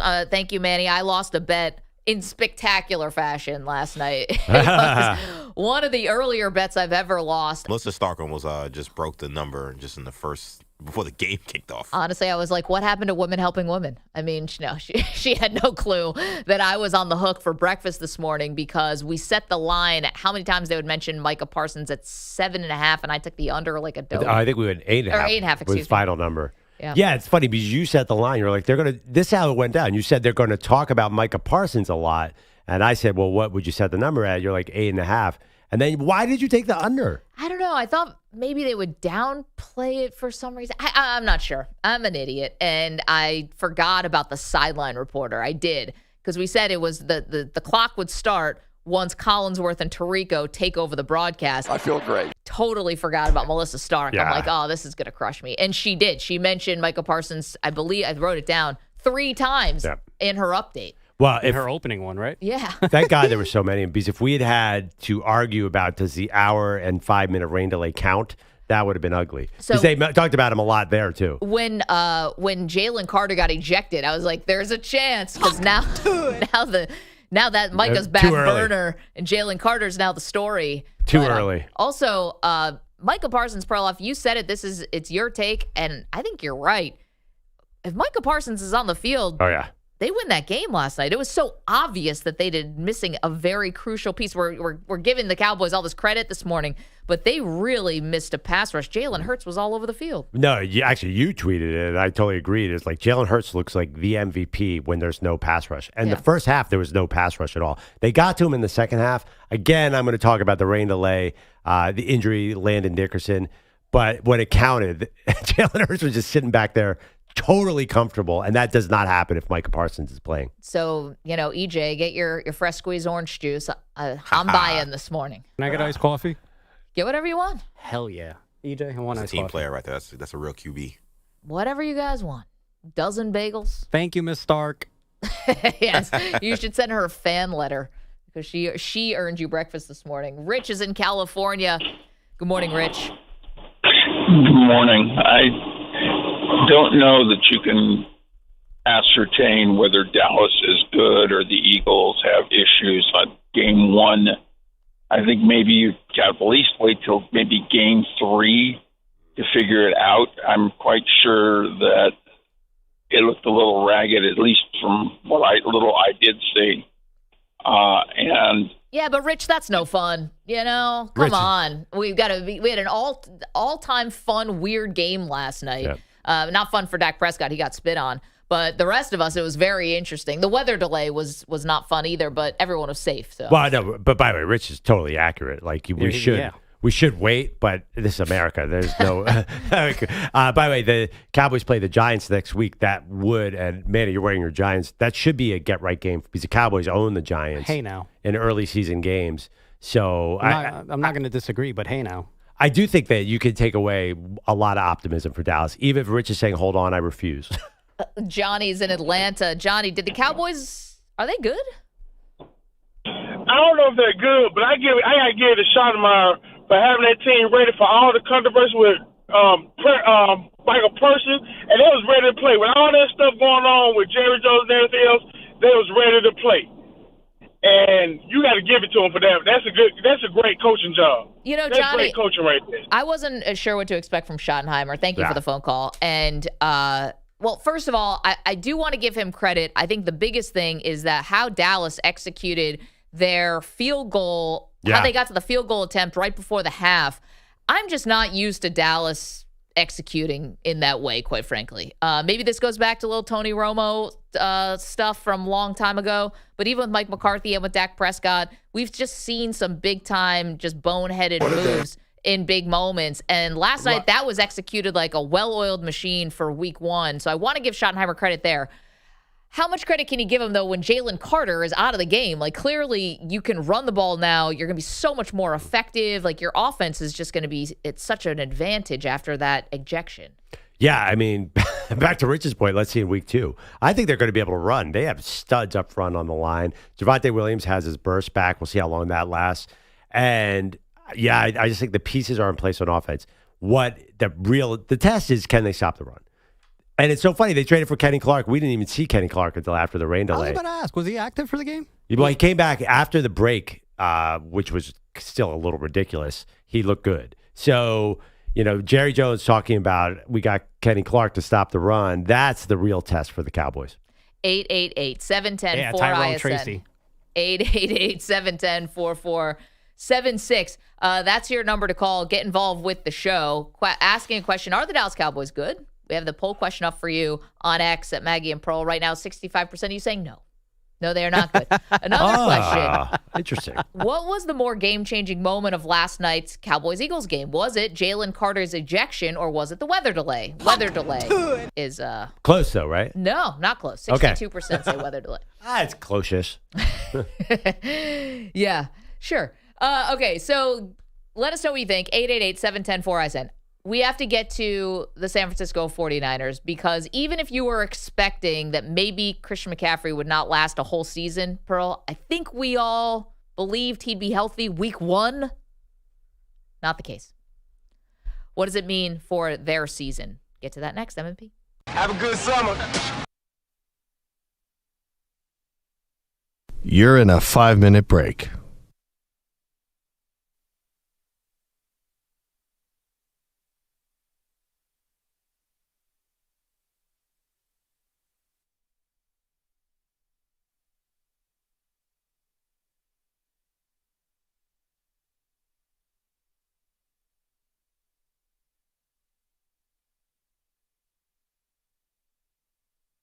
Four minutes, 30 seconds remaining.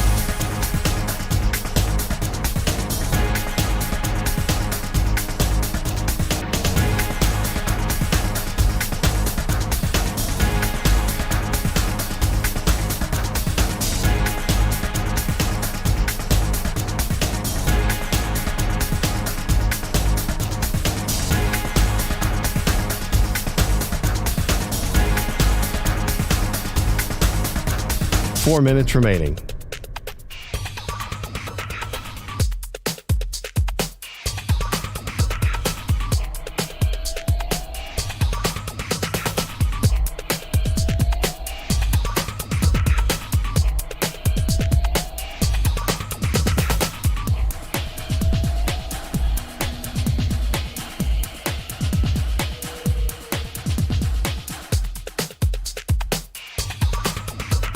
Three minutes, 30 seconds remaining.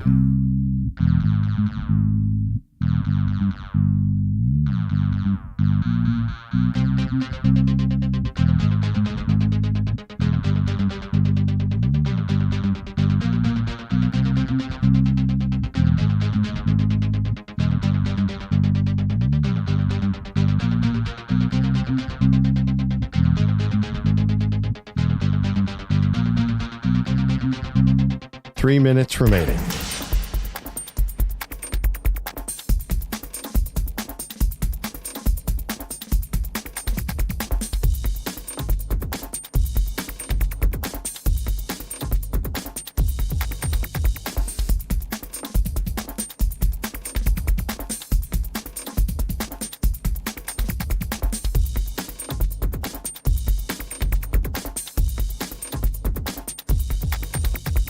Two minutes, 30 seconds remaining.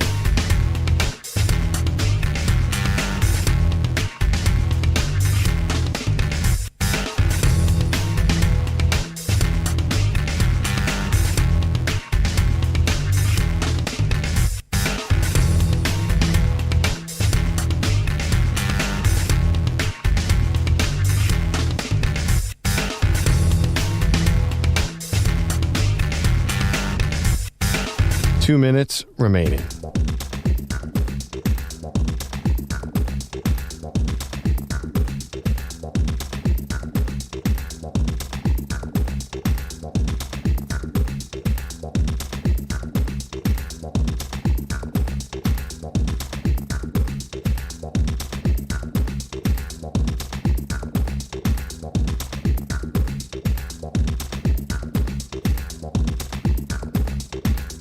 One minute, 30 seconds remaining.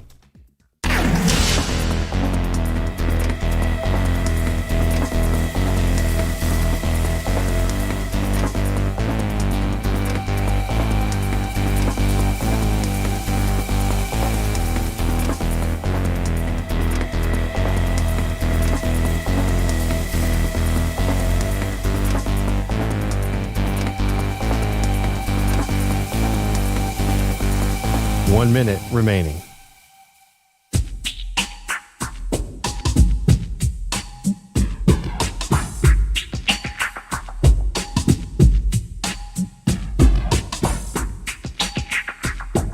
.45 seconds remaining.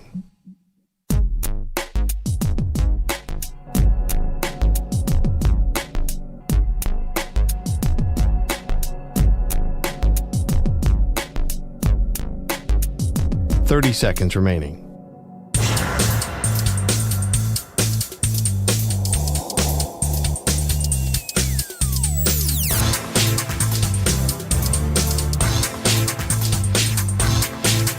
$15 seconds.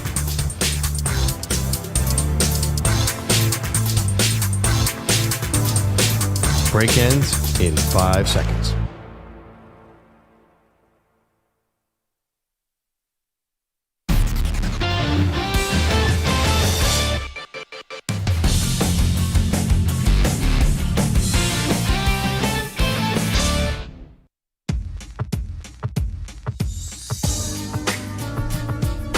Welcome back, Maggie and Perloff Show. We get back to the Philadelphia Eagles Dallas Cowboys game in just a moment. Eagles prevail 24-20, but a lot happened in this game. Jalen Carter gets ejected for spitting on Dak Prescott, and also there was an hour weather delay, which really impacted the game, obviously, because it turned from an offensive battle into a defensive battle, like at the stop of a dime.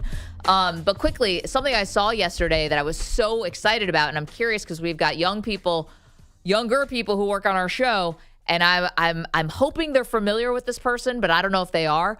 Did you guys see that John Candy is getting a documentary? Oh, yeah. This warmed my heart in a way. Maybe it's how old I am, whatever. John Candy was such a huge star for everybody, but in a lot of children's movies and when I was a kid.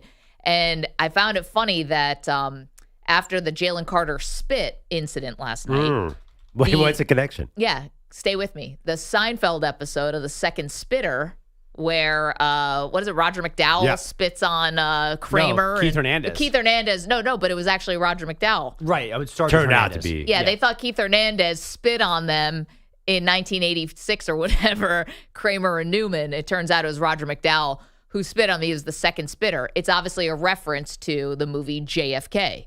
Oh, the Zapruder film, yeah. The Zapruder film, but the movie JFK, where they're going through the whole courtroom scene, and it's Kevin Costner, and he's talking about, it's shot like JFK. And it's shot just like JFK. John Candy is actually in the movie JFK. Oh, yeah. It's one of the rare serious roles that he took. Right. Who did he play? I can't even remember. This New Orleans kind of jazzy sort of dude, smokes a lot of cigarettes, wearing sunglasses the whole time. I forgot the name, but EJ and Manny, are you familiar with the work of John Candy?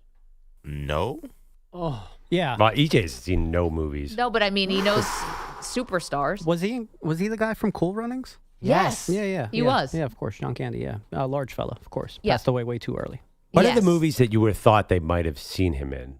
Because I actually watched the Cool Runnings. Cool Runnings. That was a big movie. That was a hell of a movie. Yeah. Planes, Trains, and Automobiles, which still gets a lot of burn during Thanksgiving because it's an all-time holiday movie. It's on TV all the time. Yeah, but I don't know if people watch TV anymore. You just watch it you guys don't have cable. That's the difference between you youngsters. He's cable, also in Home you Alone. were force-fed movies your whole life. Oh, you know I saw this He's guy? in Home Alone also, yes. He looks familiar. It wasn't Home Alone. I saw him and he was in Rookie of the Year. He's the announcer. Yeah. That's how I know him. Huh. Okay. What's the other? A couple other big movies. Uncle Buck is obviously one of his Uncle big Buck ones. was a big star. He played. Where was the movie? Home Alone, right? That's the one where I thought you would have seen it. John Candy was a product of SNL? No, he was from SCTV, the Canadian SNL. Oh, He's right. in Of course, he was Spaceballs. Canadian. Spaceballs. Yeah. He's a Mog. Half man, half dog. He's his own best friend. But Home Alone during the holiday season, you've never seen that movie?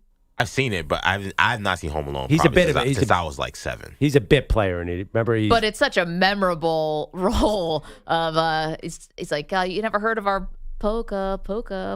He's the polka leader of a band that they end up giving Kevin Callister's mom a ride. I mean, he died. I saw in the trailer 43. Shot. I didn't realize he was that young. Yeah, he passed away in Mexico. Yeah. Oh, is that true? I think so. I mean, I'm on his IMDb page right now. His last movie, his last credit was 95. I know. What movie was that? Canadian Bacon. That's 35. That's 30 years ago, by the way. Yeah, thanks, Manny. Oh, no problem. I mean, he's got such a run here, though. Brewster's Millions he was in. Summer Rental, which I like because I love bad movies. Armed and Dangerous, Little Shop of Horrors, into Spaceballs, Planes, Trains, and Automobiles, into The Great Outdoors, which is a hilarious movie with Dan Aykroyd. I've heard of him.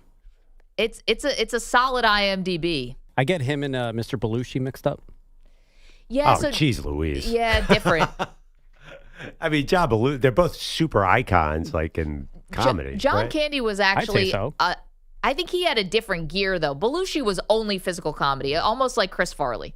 Like, John Candy could actually deliver a heart-wrenching scene, and he could always land the plane with, like, the sentimental the train part. and the automobile as well. Yeah, but honestly, John Belushi, I kind of disagree with that. You ever watch John Belushi? Like, that guy could hit you in the heart, too. He just died way too young. There are certain scenes where John Belushi, they're very similar in the sense that they had weight problems. Yeah. They might have, I don't know, John Belushi, obviously drugs. I kind of disagree. I watched a John Belushi documentary recently. Like, he had a deep impact on people. Like, on camera, he could evoke emotion, too. I know you're thinking of him in Animal House. But it's different, Animal House, Blues Brothers. Like, there's not that scene at the end like what John Candy delivers at the end of Planes, Trains, and Automobiles where you will cry. Yeah, Belushi could have done that, but he died too soon. I think he could have. I get those. He died at 33. I get those three mixed up. Chris Farley is the other one that I get those three mixed up with. Yeah. And Another Farley guy was a legend also, but Farley also was like he had the one note. It was the physical comedy. He was not doing the sentimental stuff. Yeah, I mean, I think he could have. I think all those guys are super. Like, you just connect with them. So anyway, I'm happy that John Candy's getting a documentary. Bogusch, why are you shaking your head? Just Manny's last sentence. What? That Chris Farley, John Candy. Well, listen, I'm sorry that I generalized these larger men from the 90s. It's fine. I actually thought of you last night. Were you aware of Boys to Men when they were singing pregame last night? Come okay, on, I wasn't sure. I grew up in a certain type of environment where Boys to Men was rather prominent.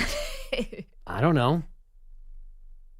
Glad to see they're still prominent. I once got a kiss on the cheek from one of the guys from Boys to Men. Oh, my God. Everyone a little jealous. Which cheek? Yes.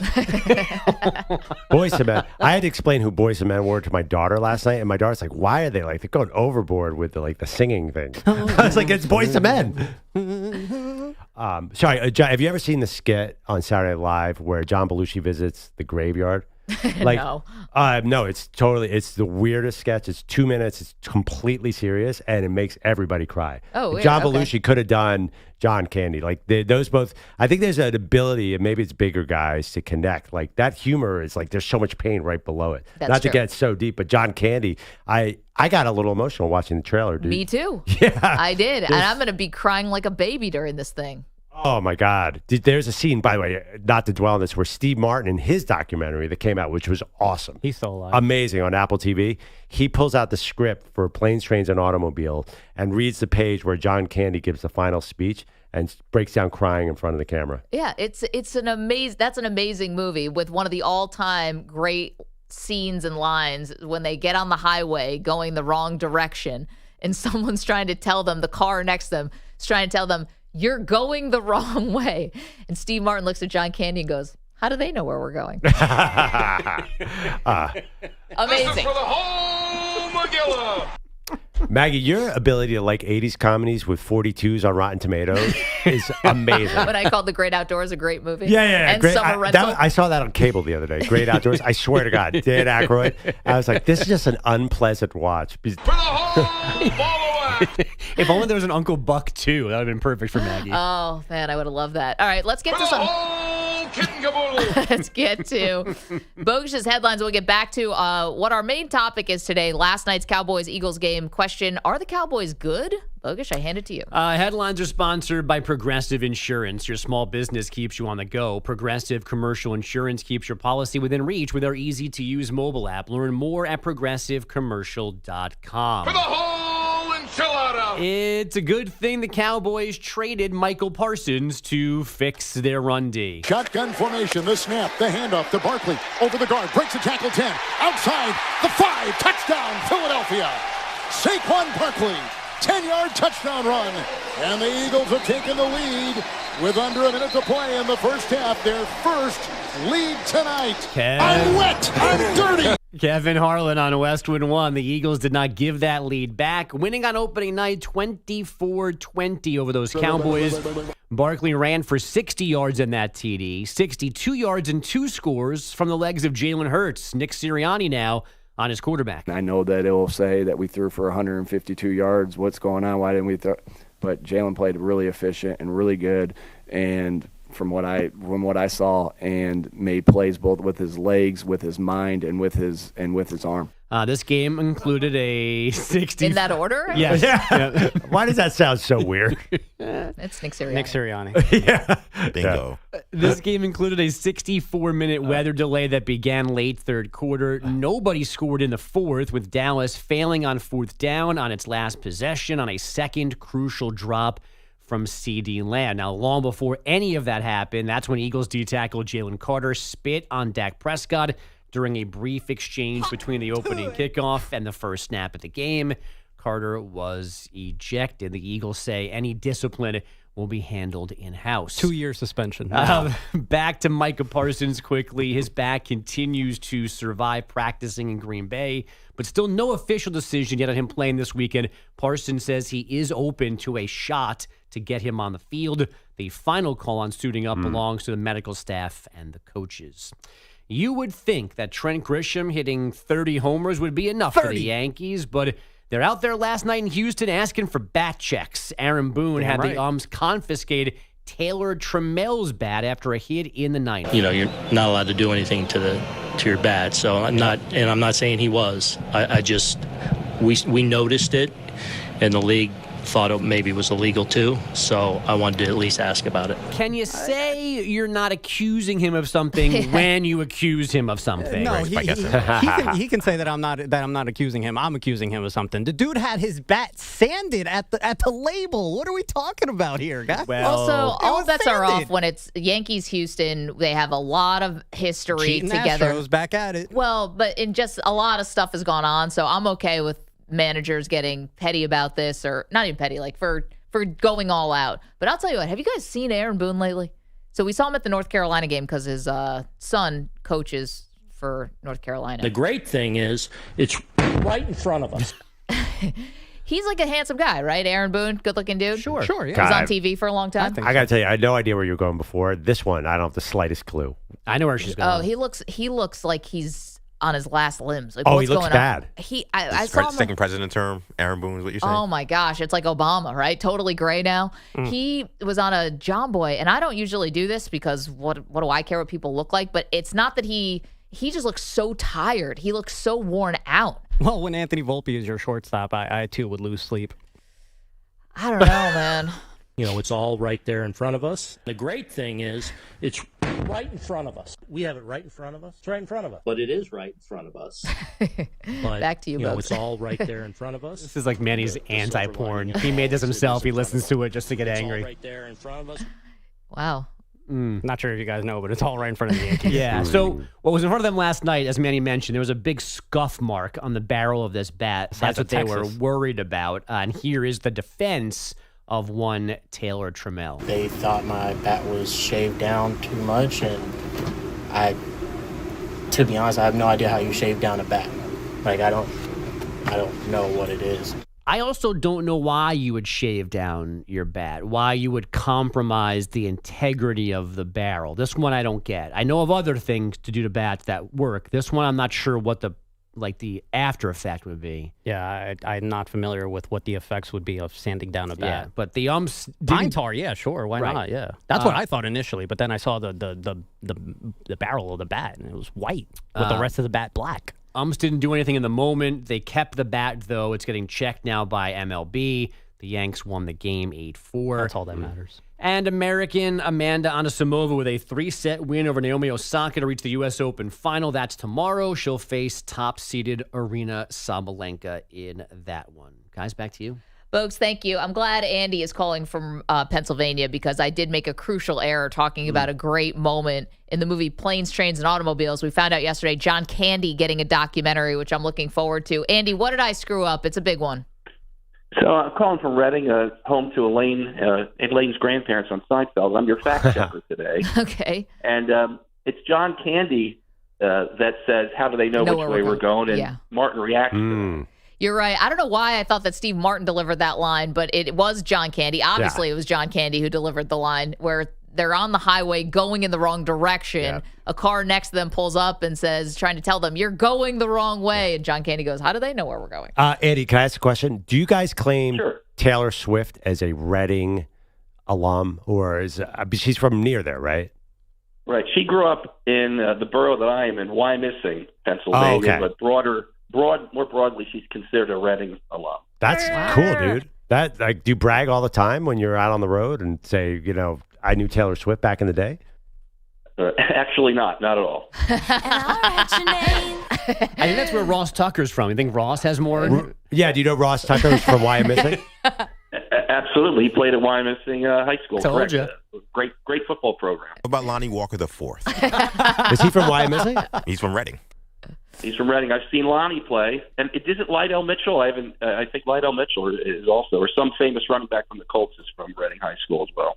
Man, Andy, look at you guys. Football factory over there. Appreciate the call. Thank you for the correction. What's that? Lonnie Walker plays basketball. Yeah, Lonnie Walker does. But you did get Lydell Mitchell and Ross Tucker. Okay, yeah, Ross Tucker. We're talking about the running back from the Colts. Sourdough's taken over my life in a huge way. Not having starting conversations. Don't Taylor's family, they own a Christmas tree farm, right? In they do. True Hallmark movie fashion. I think so, But we're like, hey, so do you brag about that? Like, not at all. Yeah. Like, hey, we got Swifties on the line here. We can't make fun of Taylor. I would brag about that. I brag about Kobe Bryant going to my high school more than anything in my life. It's my sole claim to fame. Yeah, which is funny. But are you a different animal because and the same beast? You didn't do anything for that. Like, you could actually claim things you've achieved. This is just you happen to be born in the same place where Kobe eventually landed. You're welcome. From Lower Merion High School. That's the big deal. I mean, it gets an emotional reaction. And, you'll see people wearing Lower Merion jerseys in, Belgium. I have a Lower Merion jersey. Yeah, you have a Lower Merion jersey. You hate everything about Philadelphia. I can't stand the armpit of America. We were the most average high school program of all time, and then this dude came. And Maggie, but you could brag too. Did you go? You have Bones Jones? No, rival high school. That's a shame. Joe Torre went to my high school. That's pretty a good one. And Vince Lombardi. Also great. You got anybody this century? Henry Stewart. You guys familiar with Henry Heimlich? New Rochelle High School grad. That's right. Heimlich maneuver guy. The maneuver? Oh, yeah. Okay. Oh, yeah. Of the maneuver. Yeah. It's a different Henry Heimlich. No, he's actually the one who landed on the moon. Also, Julie Chen, like Big Brother. Also St. Francis Prep grad. All right. Oh, that's a good one. Bogusch, what do you got? I got a couple. Colin Jost, SNL, went to my high school. Pablo Torre went to my high school. I wish I had Colin Jost's life. Yeah. Pablo Torre, Boog Shambi from the TV, voice of the Cubs, ESPN. Went to my high school. He did Henry Heimlich. Yeah, I know. I also have Ray Rice, but who cares about that? I got Henry Heimlich, baby. Yeah, I'd go with a Heimlich. I've got the creator of the Twilight Zone, which Rod Serling. Rod Serling, which That's if you've sick. ever been to where I Makes grew up, sense. he had a lot of material. Anyway, 888-710-4ISN, 888-710-4476. Okay, Bogues, thank you very much. Coming up, we've got, 2 quarterbacks left today in our quarterback carousel. Up next, we are answering one big question about the quarterback, and this one is a bandwagon that is now so full, I don't know if there's room for even Andrew Perloff. That's next. Oh, come on. You're in a 5-minute break.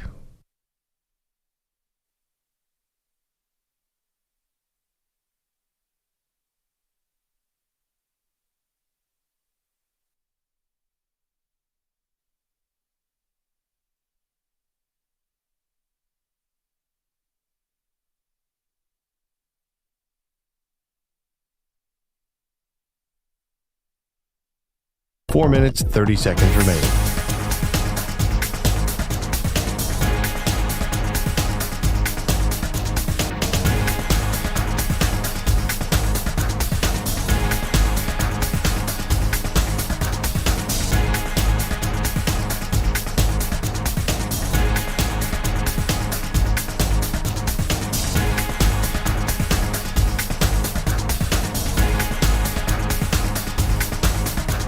Four minutes remaining.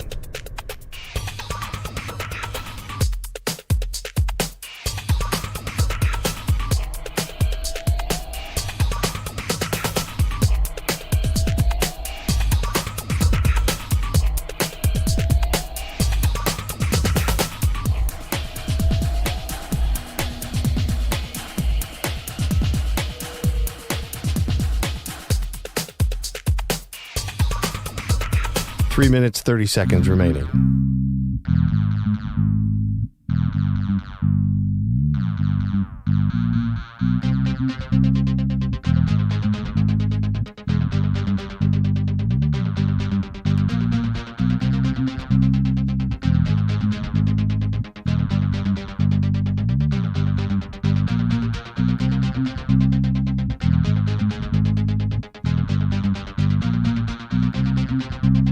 3 minutes remaining.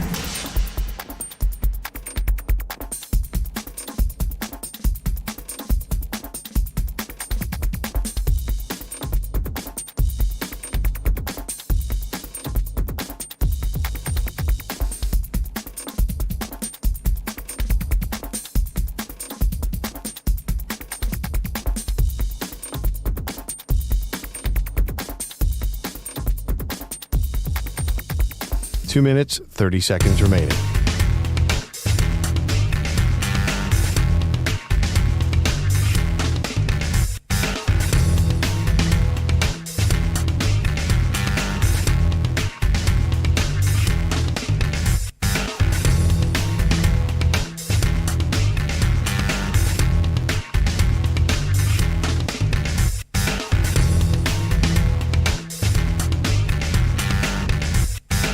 Two minutes remaining.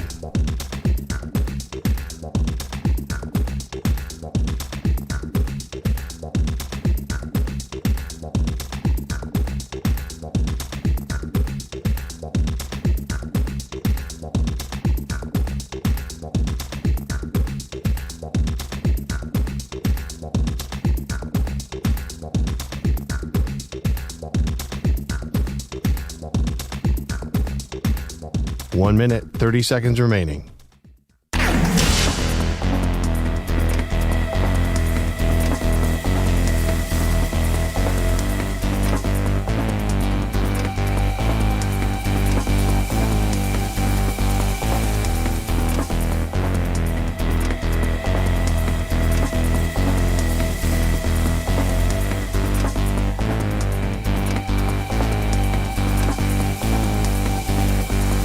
One minute remaining.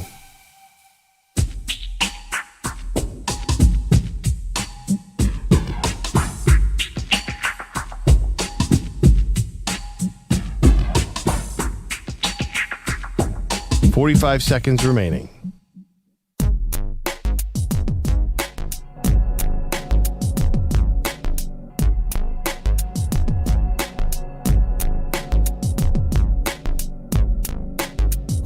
$30 seconds remaining.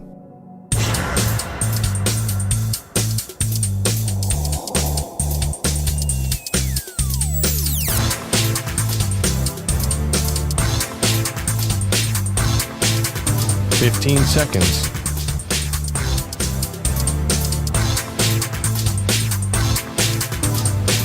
Break ends in 5 seconds.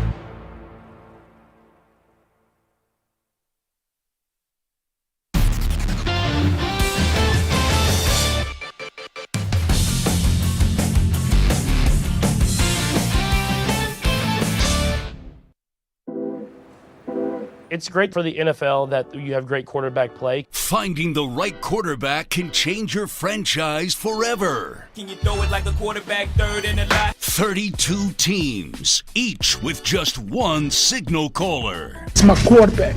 Maggie and Perloff answer one big question about the quarterback. All right, EJ, we're in the AFC West, which is going to be a dogfight. Who are we talking about today? We are talking about one Bo Nix, as we have a doubleheader here on the QB Carousel in the AFC West. So, will Bo Nix ever lead the Broncos to a Super Bowl in his career? Ooh, we're going big picture here. Yes. I think Bo Nix is, I'm not sure what the right analogy is. I don't think he's elite. I don't think he's top 5. But I think Sean Payton is going to make something out of this guy. And it's going to be a system situation. Listen, he's in his second year. He probably has 8 years ahead of him. And I don't think Peyton looks like he's flagging. I think they're going to have a long run. And I think they're going to be an elite team at some point. Maybe not this year. I think there are some people who think it might be this year. I think it's a little too soon. So I have them as a playoff team this year. I did not last year. I don't know if anyone really saw them coming. But now the defense is even better, I believe. Well, I think it was pretty elite last year. I know our fans in Oregon, we love all your quarterbacks, guys, but I'm not sure who the quarterback is who's going to have a step back or a sideways step in year 2. But from all the positivity we saw from all those first-round quarterbacks, right? 6 first-round quarterbacks last year. There is going to be a guy who's going to take a step sideways or backwards. Yeah, you keep saying that. I know. C.J. Stroud, yeah. Like C.J. Stroud, though Stroud, there was a problem with his offensive line. We understand that. They still made it to the playoffs, though, so it wasn't like an outright disaster. And won a game in the playoffs and beat the Chargers, and then obviously lost to the Baltimore Ravens. But you're thinking about Caleb Williams, we think is going to look better, right? A little more on schedule. I think Drake May is going to look better. I think that Jaden Daniels, I'm fading Washington a little bit for a lot of reasons, not really Jaden Daniels. Right, you can fade them without thinking Jaden Daniels will take a step back. Michael Penix, who we saw a little bit of, J.J. McCarthy we haven't seen anything of. I mean, Bo Nix may fit the bill as the guy who takes a bit of a step backwards, but I think Denver is good enough that their team is still going to be super competitive. So their defense was incredibly effective last year, and usually a defense like that takes a step back. But they face especially the first half of the season, they have every bad quarterback is on their schedule. So that defense is going to kill people, which means Bo Nix is going to be super conservative. That's why Sean Payton is going to be able to contain him and make him not look bad. And also, too, they're going to run the ball. They're not going to need to score a lot of points to win, which is going to really help Bo Nix. So the question today for this quarterback carousel is, will Bo Nix ever lead the Broncos to a Super Bowl? So how long is Patrick Mahomes playing in this scenario? Because, Patrick Mahomes, many years ago, I likened him to Michael Jordan, keeping other guys who could have been or should have been able to win championships from winning them. Yep. He was like a gatekeeper. I thought Mahomes was like that. A lot of people now have had that take. I feel like I was early on it.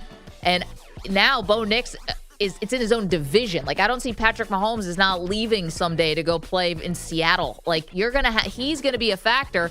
And I know Mahomes is turning 30 this year, but he can play for another 10 years. That's also Bo Nix's prime. Remember, he's a little bit older coming out of college because he played 6 years in both Auburn and Oregon. Well, also, I think you get down, this debate is about, do you have to be a top 5 quarterback to win a Super Bowl? And you know how I think. I think 15 quarterbacks in the NFL are good enough to win a Super Bowl. Who's your Super Bowl pick this year? Mine is San Francisco. And who's their quarterback? Brock Purdy. Who reminds you of Brock Purdy? A lot of Bo Nix. So I think it's the way I view systems. A lot is about the coach. I thought Bo Nix was awesome in the second half. Not awesome, but I had low expectations of him coming in, and I thought he looked really good toward the end. Again, conservative, but their defense is going to kill people. My defensive player of the year pick, Nick Bonito, just got paid yesterday. Saw that. I think that their defense is going to destroy opponents, and Bo Nix will be in a great spot.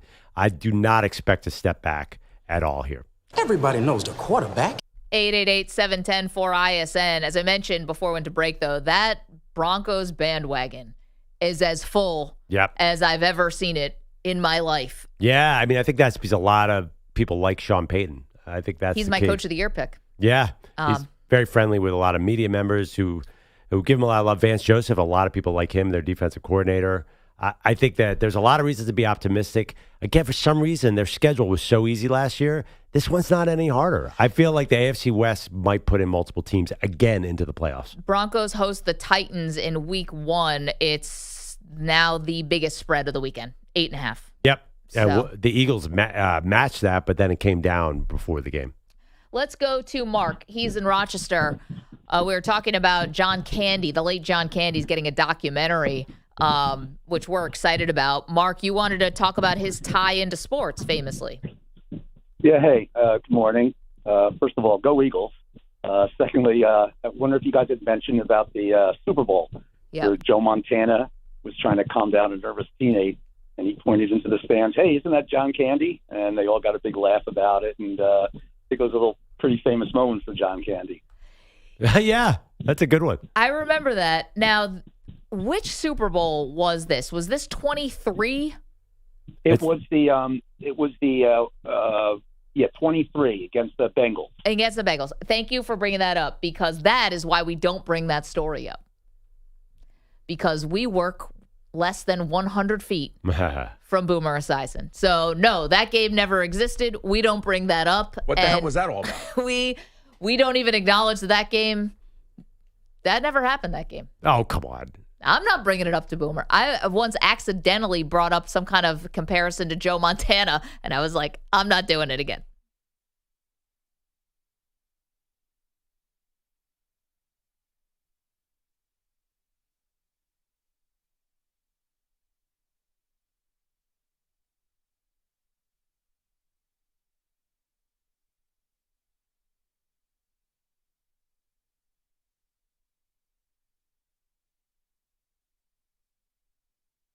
Hear me coming out over the air?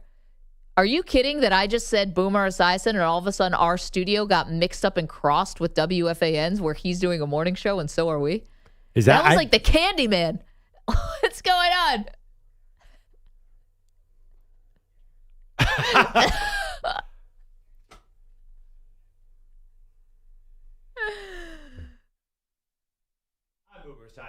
Wait a minute. Is the studio possessed? This is like Candyman.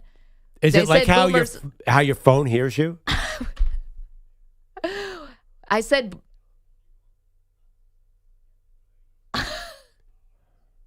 Oh my God! We apologize to anyone hearing this. We are getting our wires crossed with the Boomer and Geo show. That apparently, was like Beetlejuice or something. I said Boomer's name 3 times, and all of a sudden he appeared. He appears.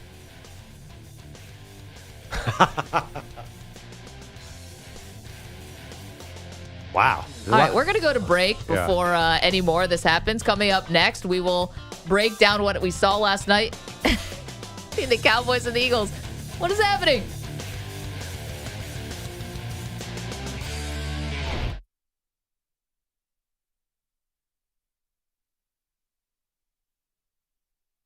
You're in a 5-minute break.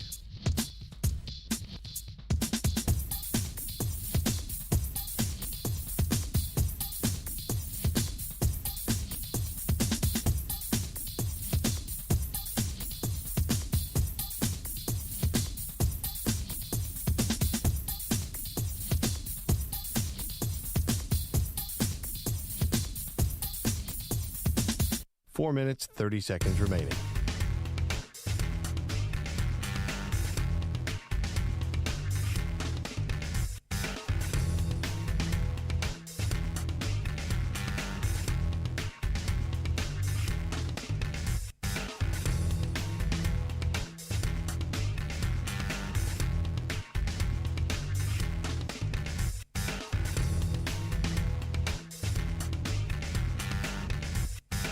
Four minutes remaining.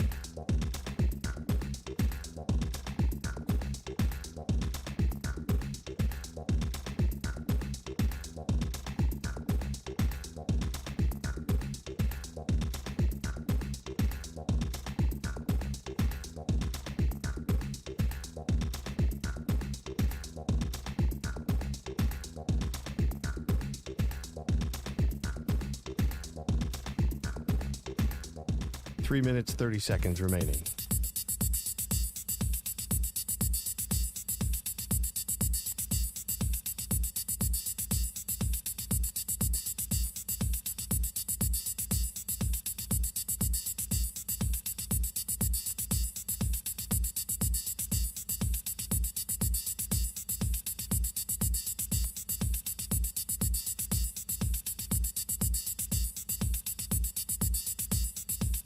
Three minutes remaining.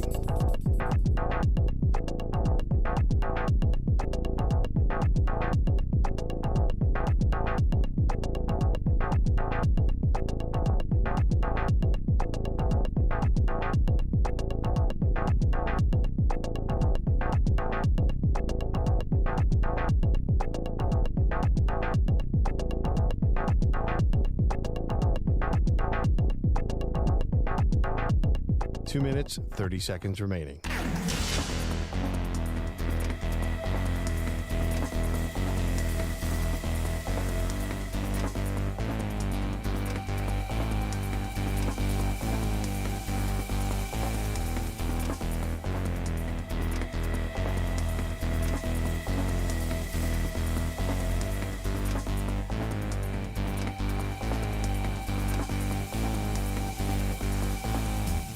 Two minutes remaining.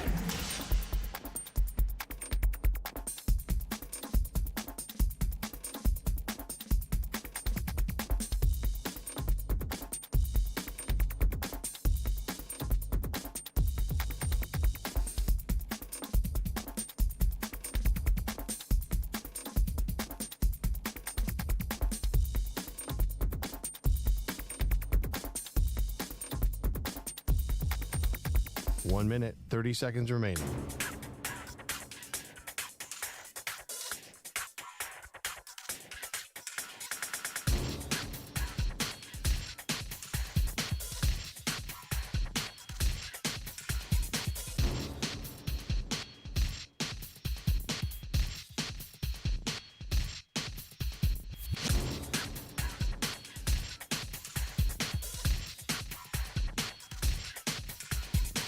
1 minute remaining.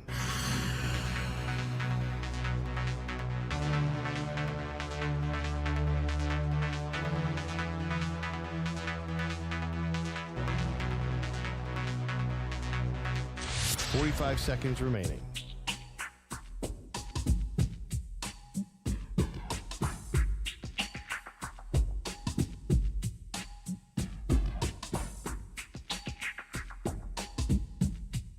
$30 seconds remaining.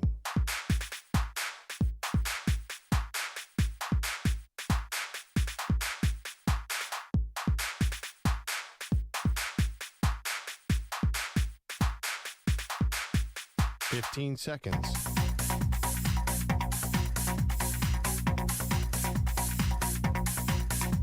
Break ends in 5 seconds.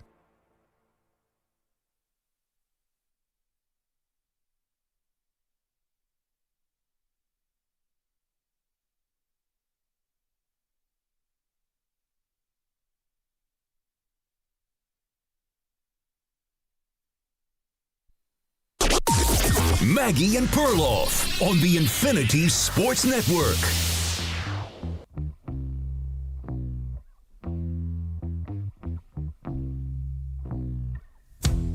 Absolutely insane opening night last night in the NFL. Welcome to the show, Maggie Gray, Andrew Perloff. Eagles win 24-20, but what happened in this game was just nuts. Before we even get an offensive snap, Jalen Carter, maybe the most important player on the Eagles defense, gets ejected because he spit on Dak Prescott. And that was just the beginning of what was a wild night. Had an hour and 4-minute weather delay late in the third quarter that appeared to turn the tide for both teams. Perla was an offensive battle early, and then the defense is tightened up late. We were seeing a classic primetime game. Remember when Patrick Mahomes went against Jared Goff, 54-51, Rams-Chiefs? It could have been that. We could have had a 41-34 game, and we were robbed by Mother Nature. I know. Because I think the offense would have kept on rolling if the weather hadn't come in. Well, okay, so critical moment, actually, when that weather delay happened, because directly preceding it was, I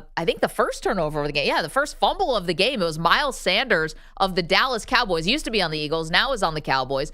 And he had just ripped off this 50-yard run, gets Dallas right in the red zone. And you think, all right, more scoring, more craziness, more fireworks on offense. He fumbles the ball, though, a couple plays later. Dak Prescott, of all people, the Dallas Cowboys quarterback, saves what could have been a fumble 6, picked up by the Philadelphia Eagles with a big tackle, and then the weather delay comes in. So it was kind of like this moment where everything had been clicking for the offenses, as I mentioned, and then you had that fumble. Would that have, Philadelphia goes and marches down the field after that and scores? Does that kind of take all the air out of the sails for Dallas, or would they have rebounded? We're never going to know. Instead, we get that delay, and then we got out of there. The offenses were a little bit more out of sync, and the defense has clearly made big adjustments to try to stop the run on both sides. Yeah, I mean, and the Dallas tried to stop the run, and the Eagles got conservative. They're like, for some reason, they're like, we're going to try to sit on this lead and control the ball. I think the Eagles before the game were at least trying to pass the ball. And then A.J. Brown had 1 target. Yeah, but Devontae Smith had 3. But Jalen was dropping back a lot. It turned out he ran. Running. Yeah. And he was throwing to Dallas Goedert like it was going out of style. And he was throwing to Saquon. So at least they were trying to pass. Then their running game just completely disappeared in the second half. I don't know how much to credit the rain or to credit the Cowboys defense. So I don't know what we take out of that game. It is hard to take too much out of week 1. We'll see a different team. But I got to tell you, I mean, man, Eagles are whatever they are. I am optimistic about this Cowboys team. Not like Super Bowl optimistic, but they are way above where my expectations were. Well, it's going to be interesting to see what they had because it's been such a tumultuous offseason with all the Michael Parsons drama. And now, you saw they were a huge underdog in the game. Not sure what you were going to get. And I think this is tough if you're a Cowboy fan or you support the Cowboys because you were, I guess, pleasantly surprised by what you saw, the ability to run the ball, but how much was that just Jalen Carter being out of the game? You were able to run the ball. Eventually, you were able to stop the run later after the weather delay. But at the same time, you had the ability to win that game, and that's got to make you sick because you're on the road. It's opening night. It's the Philadelphia Eagles. They shoot themselves in the foot with the Jalen Carter thing, and now you're in this dogfight with them where you're going throw for throw and toe-to-toe. And it was, you've got a great kicker. Like, you have all the things, and it was a couple CeeDee Lamb drops that ultimately stifled the last Dallas Cowboys drive. In some ways, yeah, okay, you're just happy you didn't get blown out. Maybe you're a better team than you thought. And then on the flip side, like, you had that game, Pearl, and you could have had it, and you let it slip between your fingers. Okay, They did. maybe. But just because, honestly, the Eagles felt like if they wanted to turn on the offense, they literally, like a sink, turned the faucet off on the offense completely. Are you so positive at home that if they needed to score again, they couldn't? Because Jalen Hurts could have gotten back to that running. I'm not sure the game was over. We were saying, like, if CeeDee Lamb catches up all, the Cowboys win. It's not that simple. That's all I'm saying. Okay, but see, this is where I got to call BS a little bit on that, because it was still a one-score game. You weren't sitting on a two-score lead to get super conservative, and you were only leading 24-20, so that's not a great time to all of a sudden get conservative. And how conservative do you want to get? The Cowboys forced a 3-and-out to give Dak Prescott the ball. Yeah, because the Eagles were just running into the line. They were not really opening up the offense. Okay, but you're making it sound like that was the strategy. Like, it was. I mean, their play calling got conservative. You can't, after the break, after Landon Dickerson didn't come back, they kind of just like, we're going to slow this down and we're just going to get out of here. Because let's face it, they were having trouble before the break stopping the Cowboys offense at all. Even that last drive, the Cowboys gashed them. Yeah, 7 plays going down the field, and again, a couple CeeDee Lamb drops. I don't know. I'm curious from the Dallas fans. Are you more encouraged by what you saw, or are you sick because, you had the game? It could have been a huge statement win, and instead you're going home with the L. Well, I'll tell you why to be optimistic. First of all, the corners, look like we remember, like, you're paying them a ton of money. They better be good. But if those guys, if Bland and Diggs are like full strength, there's not a better corner pair in the league. So that's a strength. If you compare that with any kind of pass rush, then you got something working. And then we got guys like Marshawn Nealon who stepped up. I think they could be a really interesting team, and the offense looked great the first half. Just fantastic. Now, you kind of just glossed over there, like, if they can get a pass rush going. Well, it was pretty obvious that one guy was not there. And, yeah, who knows with Micah Parsons and his back and all that. But, it was Jalen Hurts was feasting in the first half. Like, Did I talk to Michael? Feasting with his legs. With his legs, that's what I'm saying. But they weren't feasting with the passing game. Jalen Hurts only had 150 yards on the night. That's fine, but, Jalen Hurts, that is an ability that he does have. And, he was back there, and then sort of, they just couldn't apply any pressure to even make him feel really uncomfortable. Like, he was moving. Both offenses were moving, like, easily in the first half. Absolutely, but easier said than done to stop a running quarterback. A guy like Jalen Hurts doesn't have the same reputation as some of the other running quarterbacks like Josh Allen and Lamar Jackson. But that dude, if he wants to use his legs, you know what happened. And now I always said this. I said to you, the second he got paid, he stopped running. Then we found out, I think it was, or maybe it was the Cowboys said we stopped running Dak because he was too expensive. But I think the Eagles stopped running Jalen Hurts for a long time. 2023, when they struggled after the Super Bowl, Jalen never ran the ball. So last night, he was feeling fresh. But you know what happens with running quarterbacks. Like, if this is all they got, he's going to get hurt. So they got to really open up that passing game. Actually, it's funny. I felt more down on the Eagles coming out of that game last night than I did the Cowboys because of the expectations. I did not have the Cowboys in the playoffs. Now I think that's very strong possibility. And I had the Eagles going deep. The Eagles have some problems. They got gashed in the first half, Maggie. They did, but they're also like, it's a head game situation with Jalen Carter, because if you're going to spit on Dak Prescott in front of an official, and that's just the latest in, red flag behavior from him, and not as serious as what happened in Georgia with the car accident, but still, like, he was a guy who dropped in the draft for a lot of reasons, and if he can't control himself, and this one was just dumb. It's not even like you were over aggressive making a play, playing through the whistle, something that actually might help your team. There was no help to this at all. It did not galvanize the Eagles in any way. In fact, I think it did the opposite. All of a sudden, Dallas's eyes got wide, like, oh man, Javonte Williams is going to be able to run here. Yeah. No, you're right. Here's the question. How does Jalen Carter learn from this? If they suspend him, that's ridiculous, because they already basically suspended him for that one game. And I'd like to see precedent. I am very bothered by this NFL emphasis on behavior, like this stupid taunting penalty on Nolan Smith. I hope that they don't just go overboard with this and just kick everybody out. If they suspend him for more than a game, that would be insane to me, because guys spit all the time. and they get ejected. They should. Yeah, right. It's But gross. it's like, We're not endorsing it. It's not like you look the other way. Just show me the history of like lengthy suspensions. It's just not something the NFL has done in the past. The spitting, if you want to suspend a guy for spitting, I'm all for it. Try to like deter guys from doing that. I'll agree with you though on the taunting. Like I just It's tough. I think they're trying to do this thing like, oh, the children. I'm like, well, I don't know. Like the NFL is really good at doing this. Like you can go on both sides of your mouth here. It's like it's an extremely violent sport. What kind of message does that send to kids? But then all of a sudden, the standing over guys and taunting. I don't know. As a parent, like of a son, I see how impressionable these young kids are and how they emulate their favorite athletes all the time. So like I guess it's admirable, but when they actually throw the flag and it's a big point in the game, it feels so dumb. Yeah, I mean, could You're standing over a guy, like you're going to seriously, that's 15 yards. I got a solution. Yeah. Is there an option for a 5-yard personal foul or something that 15 yards is doesn't have a lot of teeth. Such a huge, well, yeah, but it could be a big deal if you give a first down. It's such a huge game changer. There was a couple plays. I mean, the flags had a lot to do with this. I got to be honest. Eagles got some breaks. I mean, I thought the personal fouls were very difficult, but there was a holding that they missed that was a huge play, and there were a couple PIs I thought that they could have called on the Eagles that they did not. How about the fact that Cooper DeJean was grabbing the guy's helmet and took it off, and then the other guy tried to take his helmet off, and the other guy got flagged on the Cowboys. That makes sense. Well, because he didn't. Then it's always a second guy. Yeah. And then DeJean didn't come back at him smartly. Well. Okay. No, but the here's Eagles got some good whistle. So here's the someone called in earlier and said, Dak Prescott and Jalen Carter, the spitting incident, if you will. So we didn't find out till much later in the game that Dak had actually spit towards in the direction, but to the ground near Jalen Carter. Mm-hmm. Then that brought Carter over to the huddle. Then they go face to face, and then Carter spits on Prescott like very openly, obviously, right in his chest. Information that NBC obviously withheld from us. Well, to the point that's what the caller said. Like there was like some kind of conspiracy that NBC was withholding this to make Dak Prescott look good, but eventually they got it out there.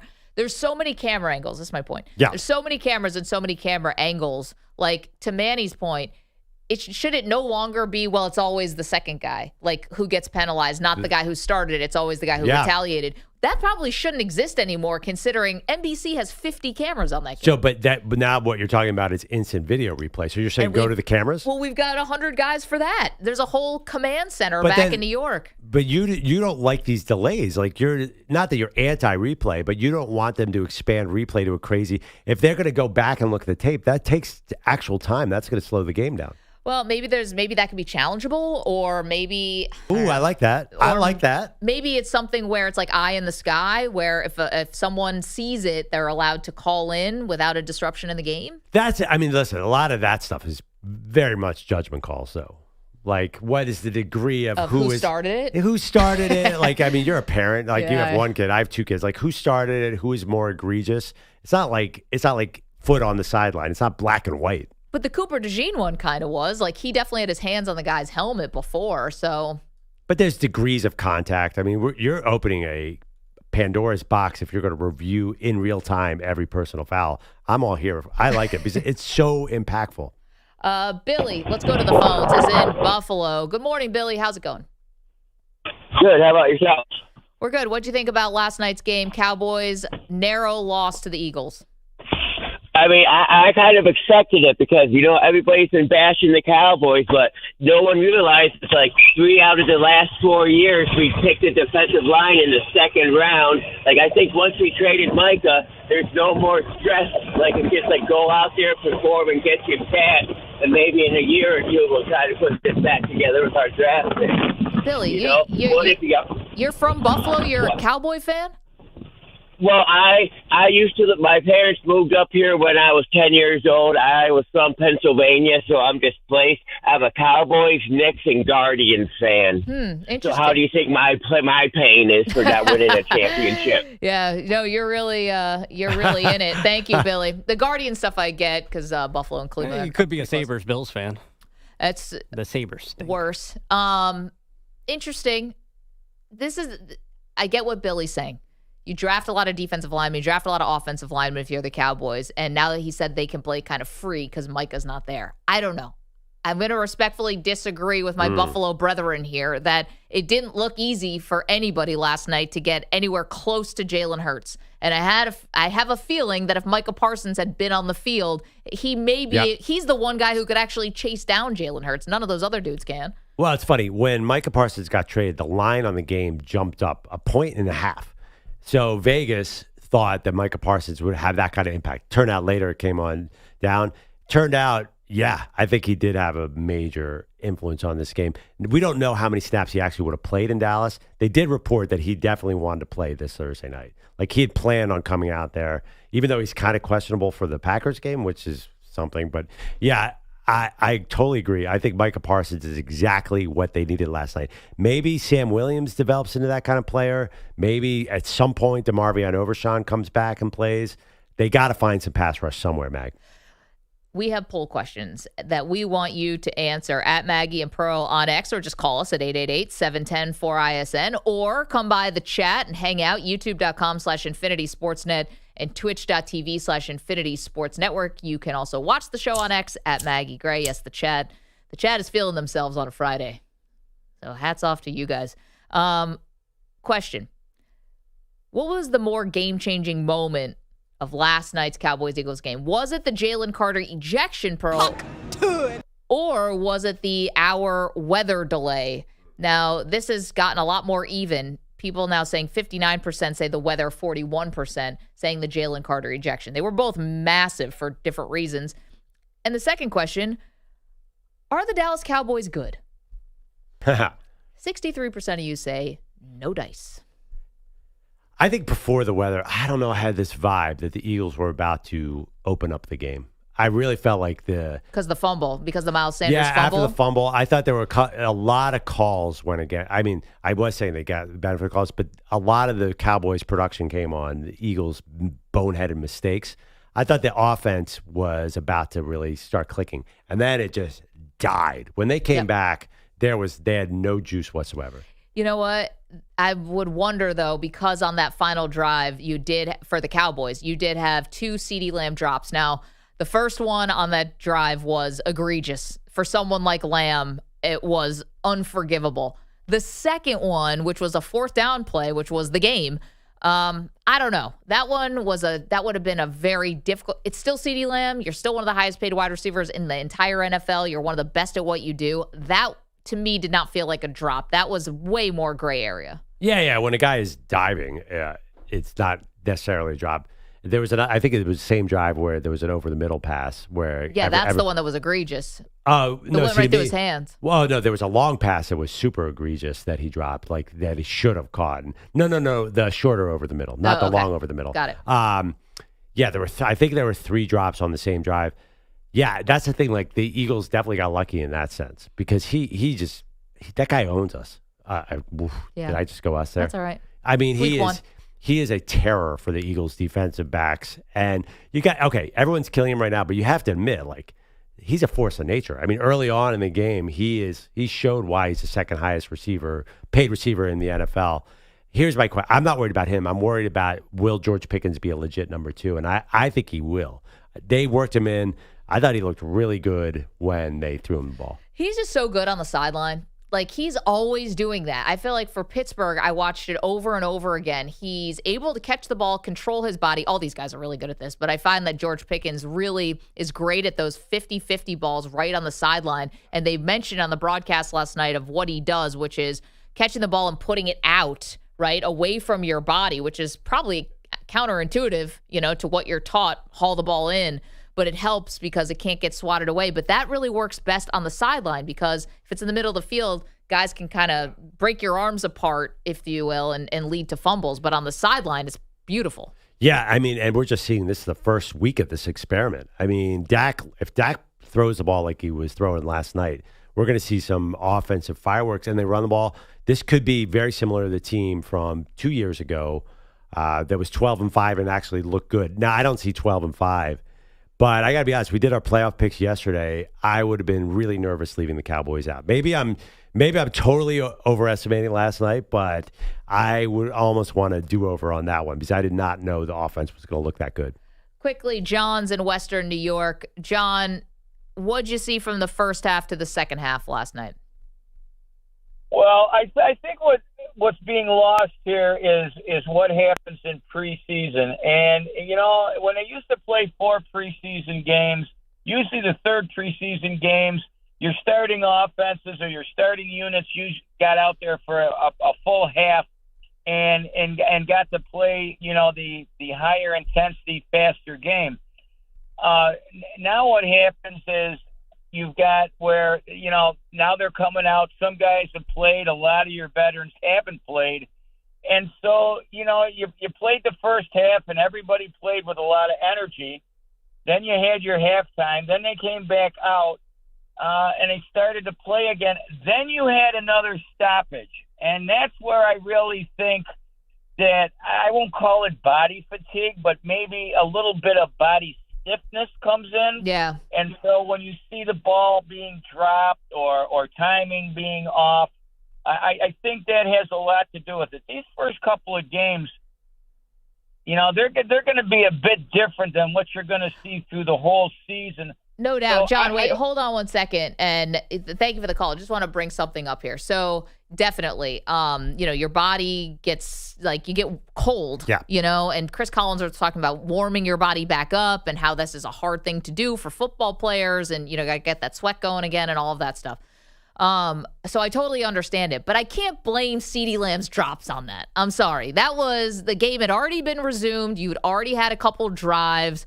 I mean, there's only so much I can blame on that weather delay. I know it was impactful. I saw that the offense is kind of grinding to a halt, but can I really blame the drops on that? It's like, that's your one job, is to catch the ball. And a couple of them were right in the breadbasket. I can't blame the weather delay for that. No, I totally agree. But I mean, what do we want to do here? Are we saying CeeDee Lamb's what are you saying about CeeDee Lamb? No, I'm saying it's uncharacteristic. He deserves the blame. I'm not blaming the weather. Yeah, I'll say something about him. I don't know if he's a big game player.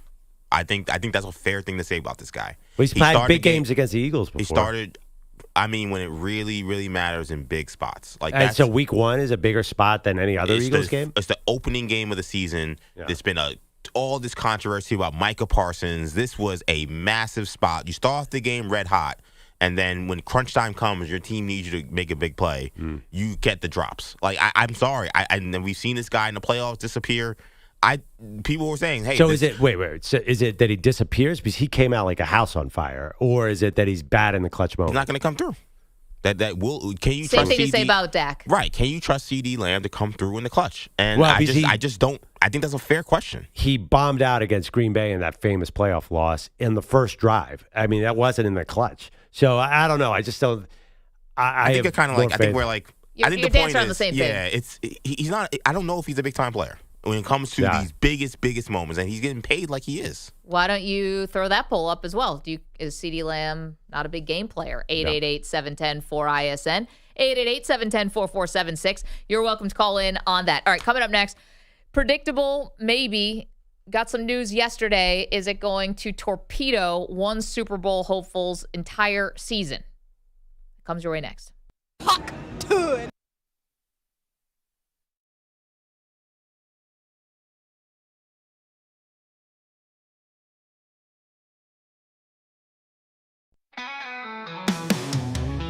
Many spilled that bev all over the board. Static crackle louder than a thunderstorm roared. Boo appeared like a ghost in the night. Maggie and Perloff vanished right out of sight. Now Boomer, SI sun rose from the haze. Lightning in the studio echoes through the waves. Maggie and Perloff, their voices disappeared. The whole damn show just up and cleared. Well, Manny got mad, said I've had enough. These radio wires are looking too tough. He grabbed his yellow wiffle bat, swung with a crash. Sparks flew wild in a fiery flash. Now the board's in pieces, the airwaves are gone. Belotti's still missing, he ain't shown up at dawn. Maggie and Perloff lost in the storm. Country chaos, now the brand new norm. Now Boomer Esiason rose from the haze. Lightning in the studio echoes through the waves. Maggie and Perloff, their voices disappeared. The whole damn show just up and clear. Well, man, he got mad, said I've had enough. These radio wires are looking too tough. He grabbed his yellow whipple bat, swung with the crowd. The whole damn show just up and clear. Well, man, he got mad, said I've had enough. These radio wires are looking too tough. He grabbed it, got mad, said I've had enough. These radio wires are looking too tough. Man, he got mad, said I've had enough. These radio wires are looking too tough. Oh man, he got mad, said I've had enough. These radio wires are looking too tough. He grabbed his yellow wiffle bat, swung with a crash. Sparks flew wild in a fire flash. Now the board's in pieces, the airwaves are gone. Belotti's still missing, he ain't shown up at dawn. Maggie and Perloff, lost in the storm. Country chaos now, the brand new norm. Now the board's in pieces, the airwaves are gone. Belotti's still missing, he ain't shown up at dawn. Maggie and Perloff, lost in the storm. Country chaos now, the brand new norm. No signal left, just smoke and pain. That yellow bat burned the WN name. One man's juice, one man's swing, took down the show, left silence to sing. Final boomer's ghost still haunts these halls. Orange juice stains on the radio walls. Belotti's still gone, he don't even care. Man, he's wiffle bat smashed more than air. Tagline, yeah, when Manny swings, the whole world falls. No Maggie, no Perloff, they'll show it all.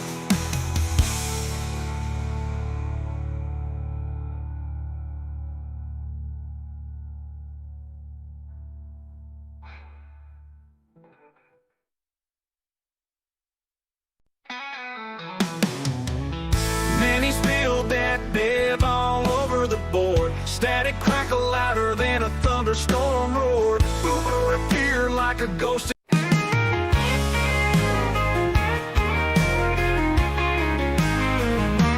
Trouble Sam took the mic in sequence, and shame said, I'll win this contest, you'll remember my name. But the teleprompter froze, he pulled out a cheat sheet, lip sync and turned back time with 2 left feet. Oh, the crowd, they booed, the DJ cried, he'd even Cher herself would have run to hide. If he could cheat in karaoke, he'd be the champ, but it's all hokey.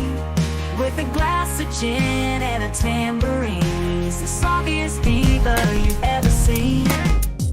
30 seconds remaining.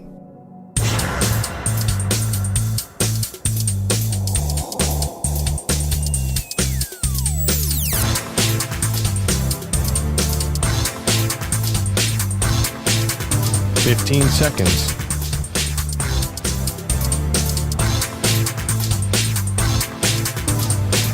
Break ends in 5 seconds.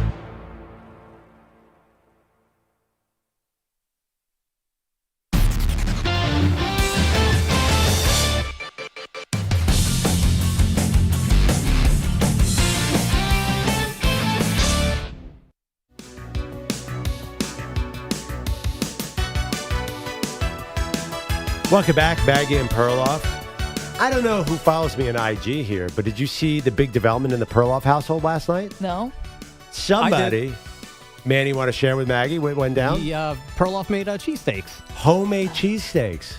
I did see that. I liked that. I hearted it. Yeah, now, I got to be honest, it was just not the same. Like, you got to go to De La Sandro's or Pat's or Geno's, Ishkabibbles. Like, it just didn't taste the same, Meg. So were you nervous? Like, first of all, your Eagles end up in this dogfight with the Dallas Cowboys. They barely squeak out the game 24-20. You basically needed a weather delay to kind of save you, maybe. That's absolutely not what happened, but okay. Or Jalen Carter getting kicked out, certainly ejected from the game, certainly had to make you sweat. And then your cheesesteak sucks. No, like, were you thinking, oh my gosh, the world's against me? No, the cheesesteak was before the game, and the whole world was in front of me at the time. Like Aaron Boone. I would be totally honest, it was dry. You put it in an air fryer? No. I did. The great thing is, it's right in front of us. So the thing about cheesesteaks is they say there's sort of magic on that grill. It's a big grill, and years of cheesesteaks going through those grills at Pat's and Geno's have created this flavor. Philadelphia logic, sure. Yeah, so it's kind of it sounds like the health department should get involved. I know it sounds super gross, but I think there's something to that. Just like probably Jalen Carter spit on it. I don't know, like having an old grill that's worn in and like had a million cheesesteaks on it is delicious. You're 100% right. The worn-in grill with all the little bits of. Yeah. Is that gross though? Actually, no. Yeah. So, I don't know. I mean, there's a reason why you clean your grill. I'm not getting cheesesteaks with you. Wait, hold on. I've got the photo up now of your cheesesteak, and it does look a little sorry, and I'm going to tell you why. Whoa. Well, I know what you're going to say. Well, first of all, the bread looks a little like there's something about the cheesesteak bread has to have the juices and the sauces and the cheese all like soften it up. Yeah. This looks very rigid. 6 o'clock at night in Brooklyn, where am I going to get that cheesesteak bread?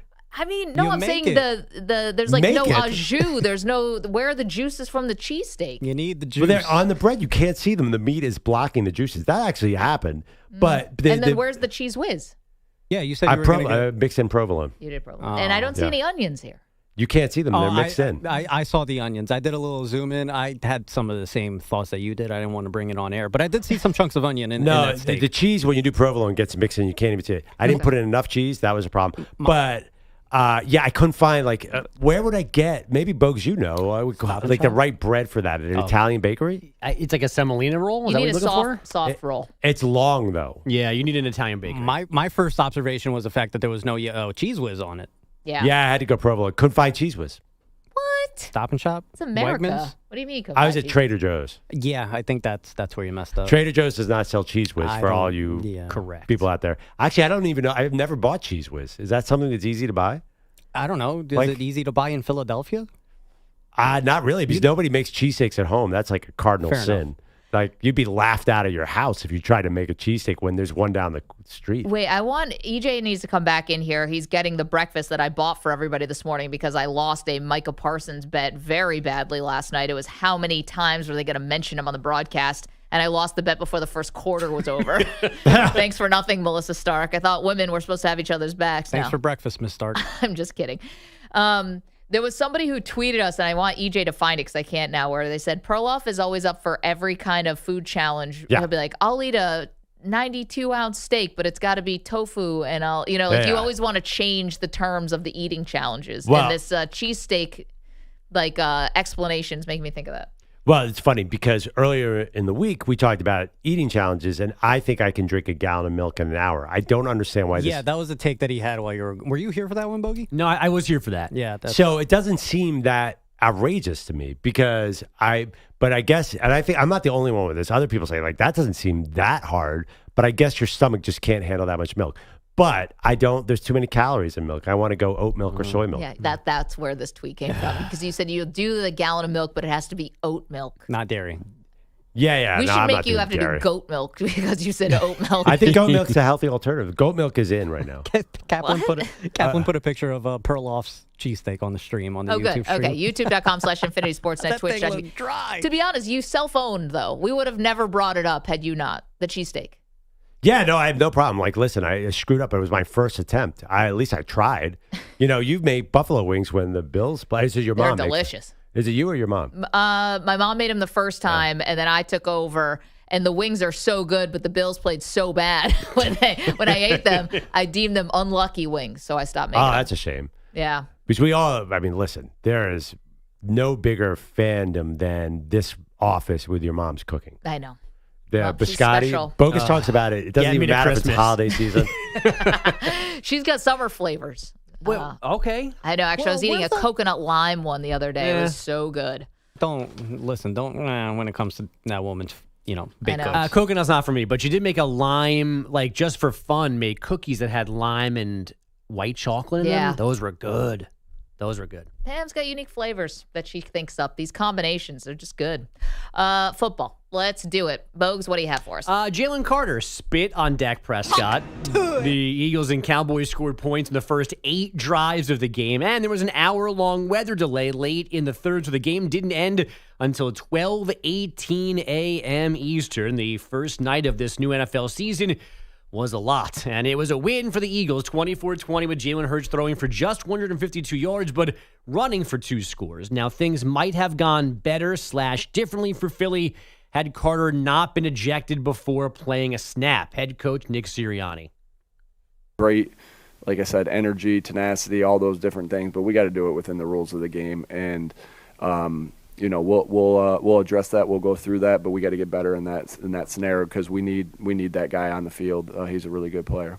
Without Carter, the Eagles did hold the Cowboys scoreless in the second half. That included a Miles Sanders fumble in the red zone, the only turnover last night, which isn't what Brian Schottenheimer wants to hear. We lost the turnover battle. That affects some things, right? We lost 1-0, and we're all about the ball, and we got to protect it better, and got to try to create some takeaways on defense. So again, a 24-20 season opening win for those Eagles. We still don't know if the Clippers actually circumvented the NBA salary cap with this odd no-show $28 million endorsement deal for Kawhi Leonard. Owner Steve Ballmer, though, is on the defensive. I happen, for what it's worth, to think it's a very important rule in terms of promoting competitiveness and equal playing field across the league. But whether I agreed with it or not, it's the rule. And we've absolutely abided by that. Toilets! Yep, I have infinity toilets for you. Toilets! Which we can flush documents we don't want the NBA to find. But I don't understand these quotes coming out from Ballmer. Is there any explanation of what Pablo Torre found? Like, just saying it didn't happen. Like, it sounds juvenile.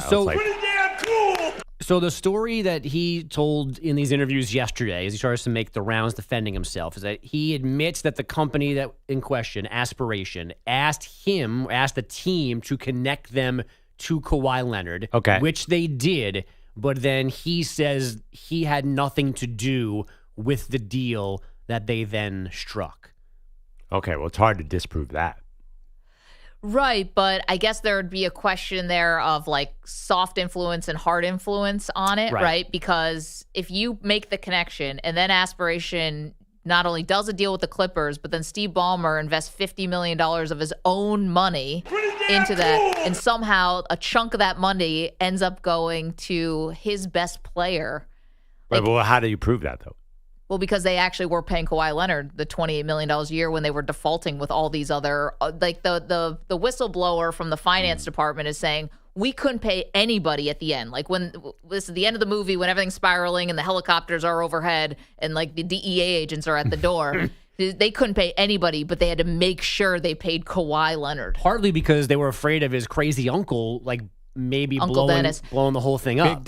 Well, that was the other thing, too, about this. Like, this is where it seems really hard. Like, there was already an investigation that basically Uncle Dennis, right? Yes. Kawhi Leonard's handler, uncle, had his hand out at every turn. At every moment was looking for things that were impermissible benefits, if you will. And then all of a sudden, he gets this no-show $28 million deal, and we're led to believe that there was no, and this company that's completely connected with the Clippers, and there's absolutely no connection to Steve Ballmer at all. And by the way, that number is now closer to $48 million because the Boston Sports Journal is reporting that there was an additional side deal that Aspiration did with him for an additional $20 million. So the whole deal was a side deal. Right. There's a side deal to the side deal. Another side deal. So you're talking about Ballmer investing $50 million. Damn. Kawhi gets $48 million.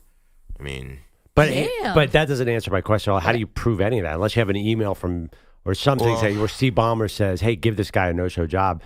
Ballmer's defense is almost impenetrable. Well, I guess this is how Zach Lowe put it yesterday, which I thought was a good way to put it, which is you don't have the fire, but you don't have the smoking gun, but you've got all the smoke. Like you don't actually have maybe that email or that one line that says this is circumventing the salary cap.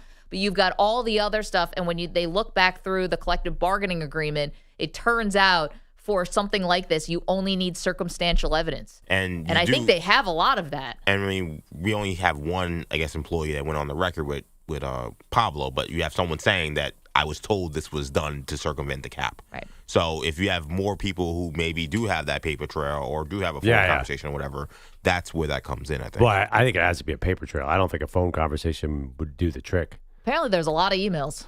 So. Yeah, like, okay, so, and but by the we'll way, see. Do those emails all get? Is there any kind of court case? Do they get discovered? Does the NBA get access to them? Well, that's a good question. So I think this all became public because the company went into bankruptcy, right? Yeah, and now, like, you have a guy who was the co-founder or founder of this company, Aspiration, right? This Harvard guy, Ballmer's a Harvard guy. They're all together. He's Those now Ivy League guys. Yeah, he's being he's being charged with like felonies of hundreds of $1 million. $250 million of fraud. Do you? At that point, you will say anything to save your behind, right? Or whatever card you can play to try to lower your sentence, you have to play that card. So if he's got something on Ballmer, I wouldn't trust, anything, right? Wouldn't you use it? You're a desperate person who's probably looking at a decade in jail. I don't know. I mean, although I think people are making some assumptions that Ballmer's going to get kicked out of the league or something. No, he's too rich for that. That was the immediate reaction. Like, well, I actually saw that a lot. Like, well, Ballmer needs to come down on super, super heavy. He's too rich for that. No, I actually think that this is going to end up being really unsatisfying because I think that people who are like, Ballmer is rich beyond rich. He's the sixth richest person in the world, right? Like over $100 billion. There's no way people like that ever get in trouble. Oh, God. I mean, yeah, but here's and it's not even like illegal. I'm just saying. You guys got busted by Pablo Torre. So, but here's the thing. Like, you just said, if that description, there's a lot of smoke and no fire, then there's no way they're going to get him. Because find the fire. And EJ, you said that maybe there is some fire. Like, you got to find the smoking gun or it's going to be flat. Well, again, according to the CBA, you only need the circumstantial evidence. That's what Zach Lowe was saying yesterday. I'm not combing through 700 pages of the CBA. Someone tipped him off to that clause. Right, but they're not going to completely blow up the team for circumstantial evidence. No, absolutely not. No, he's never going to get the team away. He's not in trouble. He's not going to jail. It's none of this stuff. I just don't believe that people that rich ever suffer consequences. Yeah. But we saw the Joe Smith thing, and the Timberwolves lost 5 years of first-round picks. I mean, it got reduced to 3, but yeah. But that was the initial that punishment. That was David Stern, right? though. Yeah, David Stern didn't mess around. Adam Silver, I don't know if he is going to come down that strong. But it might have been Zach or somebody else, maybe Sam Amick, said that this in particular is a big issue for Silver because he's such a pro, like the salary cap is his baby. So anyone that has messed and tried to get around it, he's going to go after them. Now, again, but then you get back to what you said is, what's the punishment in the NBA framework? Like, we're not going to care if he gets fined $100 million. That's going to do nothing for us. Yeah, it's never going to be that big. They don't have a first-round pick, I think, until 2029. So by the time you get to there and they're on the clock or like their pick transfers, whatever, you're like, oh, from that Kawhi Leonard thing, like it's going to be forgotten by them. The only hefty thing they have is the All-Star game is there. Well, they're not going to move that. Well, that would be the only thing that I think you would feel immediately. Was that if they somehow, but like even saying he can't go to the All-Star game, that's nothing either. Wait, it's at the new stadium? Yes, that would be the Intuit Dome. Yeah, move the crypto. Seems like an easy thing to do if you want to punish the Clippers. Or send it to Vegas.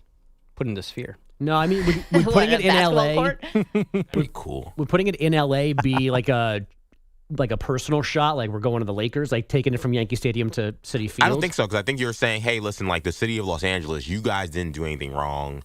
Maybe it's a shot a little bit at the Clippers, but whatever. It's 15-minute drive, whatever. Like, I think you would say, hey, the city of LA, we're not like taking it out of your city like they did with the Braves when they lost the All-Star game for Major League Baseball because of the voting stuff.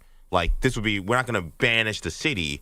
We're just going to hurt the team, which that is a big blow to the Clippers if they lose the All-Star game. Yeah, didn't Charlotte lose the NBA All-Star game too? Yeah, I think they did too. Yeah. Interesting. 888-710-4ISN, 888-710-4476. Definitely an interesting scandal. I love how 1,160 toilets. 1,160 of them. They dropped the, and we're going to change the All-Star format. It's like, that's not going to take this scandal off the front lines. Good job with the misdirection. By the way, him doing all these interviews while the game was happening. He's on SportsCenter the night of the first game of the season. He's talking to Ramona Shelburne. And I'm like, way to just like try to just get this out without anybody noticing. Or he could have just not done any interviews at all. That would have been my tactic, but he can't help himself. 888-710-4ISN. All right, back to football in a moment. We're going to answer one big question about the Raiders and also a little college football this weekend. We're excited to watch one very big matchup. We'll tell you about it next.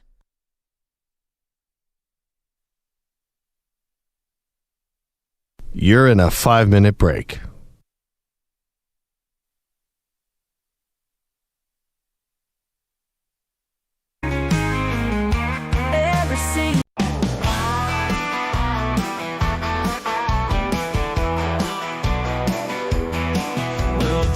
Sam stumbled into work at night, smelling like a whiskey, cheap boxed wine. Tried to flirt with Lisa from accounting again, but HR warned him that's strike number 10. Oh Sam, you gotta read the room. You ain't Casanova, you're just full of booms. Where the hell is Peter Bellotti?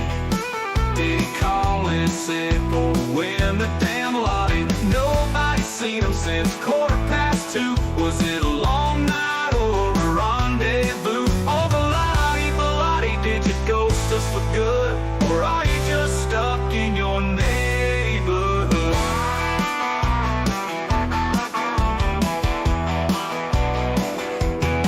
Sam sent an email, slurred every word.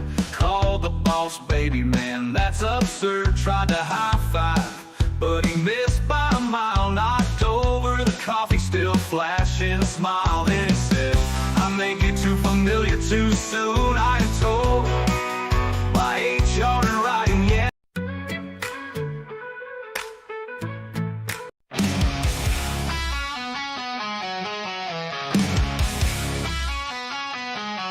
Andrew Perloff loves his turtle, call it chill shot bliss. He feeds it kale and lettuce, then gives it a little kiss. Andrew Bogusch's turtles got a mansion in the tank with a slide, a tiny hammock, and a treasure chest bank.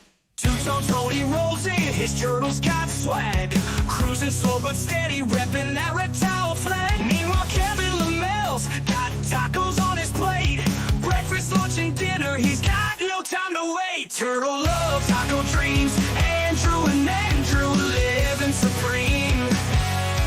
Two-ton Tony, slow and steady crew. Kevin's got breakfast tacos, what's Peter gonna do? Yo, Perloff's turtles chillin', basking in the heat. Bogusch's turtles flexing, got gold chains on its feet. Tony's turtles on TikTok, racking up views, while Kevin's tacos sizzle, serving up the news. But Bellotti's MIA, not a damn thing new.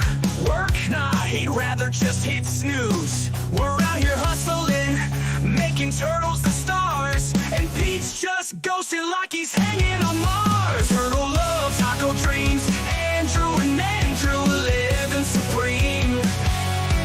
Two-ton Tony, slow and steady crew. Kevin's got breakfast tacos, what's Peter gonna do? Yo, Perloff's turtle spotlight, tacos taking the stage, while Bellotti's excuses keep showing his age. Perloff's turtles named LeBron, Bogusch calls his taco just for the show. Tony's turtles trained in breaking the mold. Kevin's got a taco so spicy it's gold. And Pete, yeah, fuck that guy, still a no-show. The legend of Bellotti always laying low. Turtle love, taco dreams, Andrew and Andrew living supreme. Two-ton Tony, slow and steady crew. Kevin's got breakfast tacos, what's Peter gonna do? So here's to turtles, tacos, and the crew on the grind. Except for Bellotti, who's always lagging behind. Perloff, Bogusch, Tony, Kevin, y'all are the best. But Peter Bellotti, man, he's failed the test.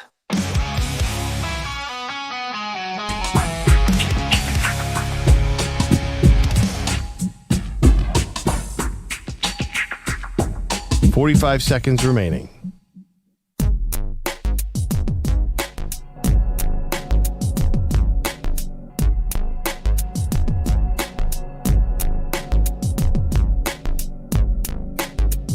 $30 seconds remaining.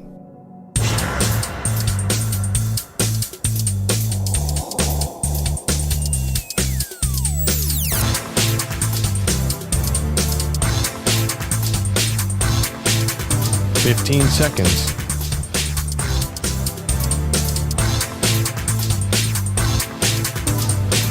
Break ends in 5 seconds.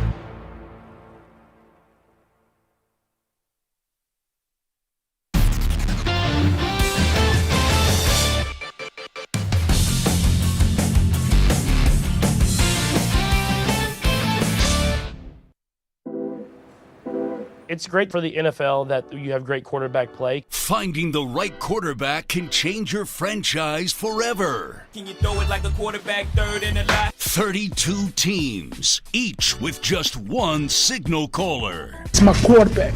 Maggie and Perloff answer one big question about the quarterback. All right, we've made it. This is the last quarterback that we're breaking down here, Pearl. Let's go to EJ Stewart, who's got the big question. All right, so we go to the Las Vegas Raiders. Shout out to my mom, big Raiders fan here. So, will Geno Smith lead the Raiders to a playoff appearance during his entire tenure with Vegas? The Raiders. The Raiders. I want this to be true. Like, there's part of me. Why? I don't know. I always think, Pearl, I've maintained it. The NFL is better when the Raiders are good. Yeah, but it's also got something to do with Tom Brady, and I just don't get it because Tom Brady beat your Bills forever, and now he's going to the Raiders, and I feel like you're pulling for the Raiders. No, it's not about. I think it's just about. Is Brady going to make a positive impact? Not because he beat my Bills. That's why I dislike Brady. Just the mere sight of his face makes me want to vomit something. No, I'm kidding. But I'm curious if he can actually save the franchise because they just are irrelevant, and that's not right to me. So I'd love to say that Geno Smith will actually lead them to the playoffs, but I look around the rest of the AFC, and I want to be high on the Raiders, but who are they taking out? You got your top four teams, basically, where you've got the Ravens, you've got the Chiefs, you've got Buffalo, you've got, Houston, you've got, Cincinnati's right there. Pittsburgh is right there. Cincinnati, no defense. Pittsburgh, Pittsburgh's dicey.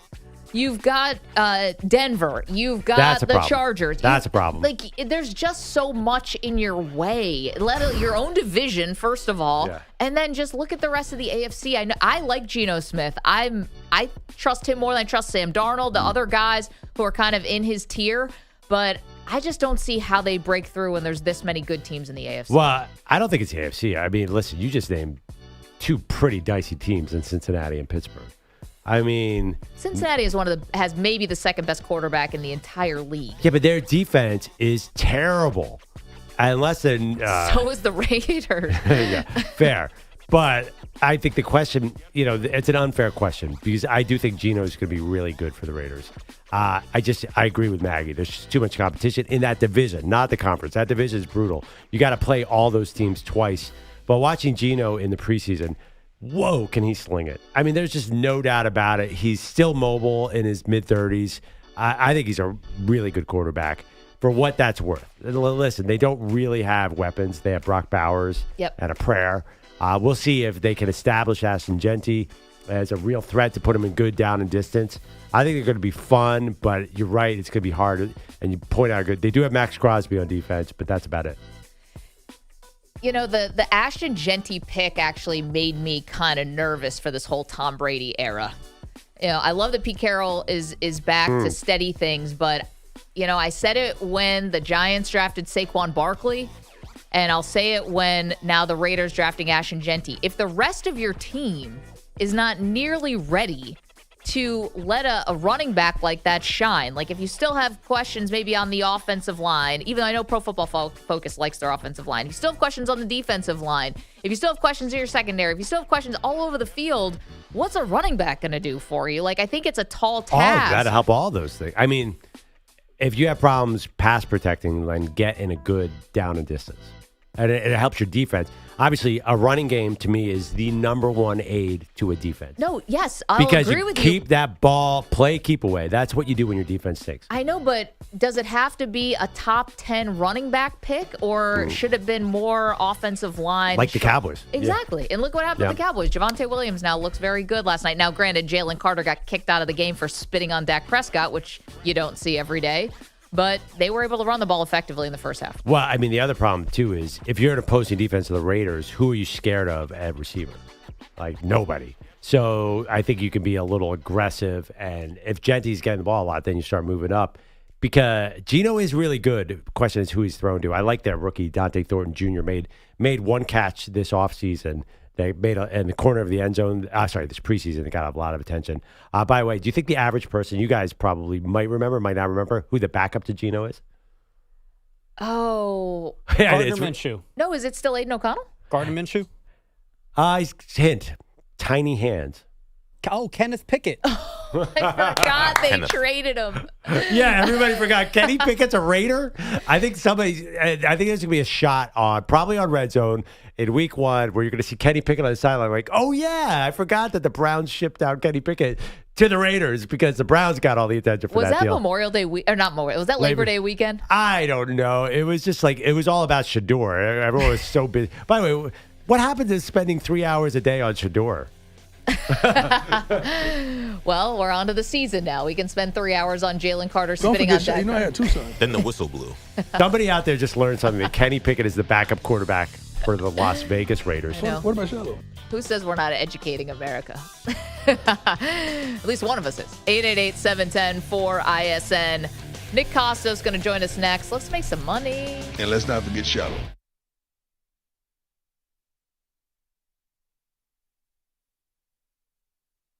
You're in a 5-minute break.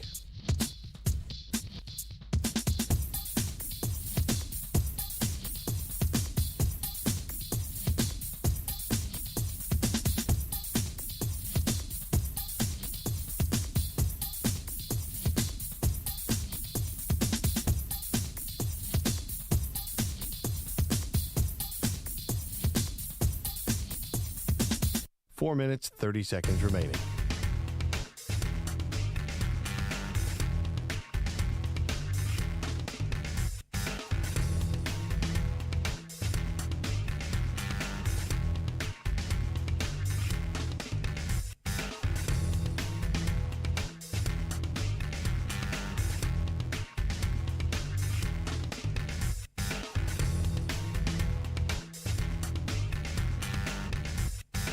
Four minutes remaining.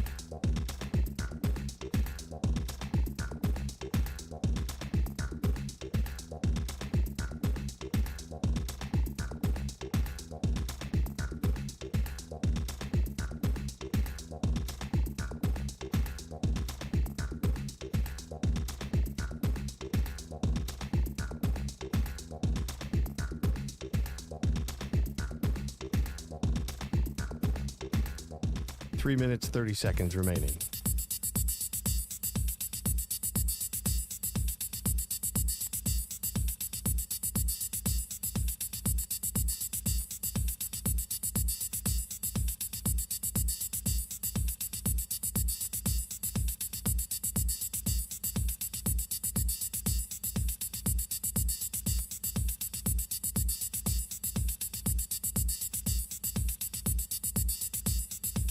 Three minutes remaining.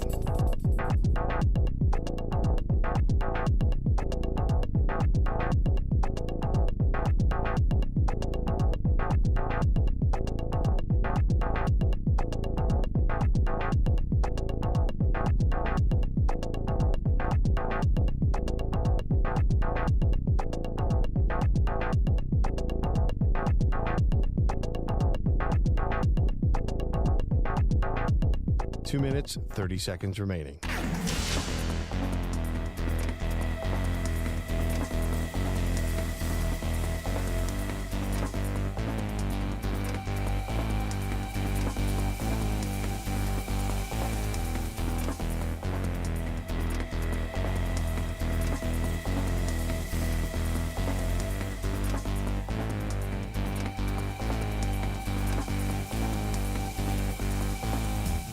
Two minutes remaining.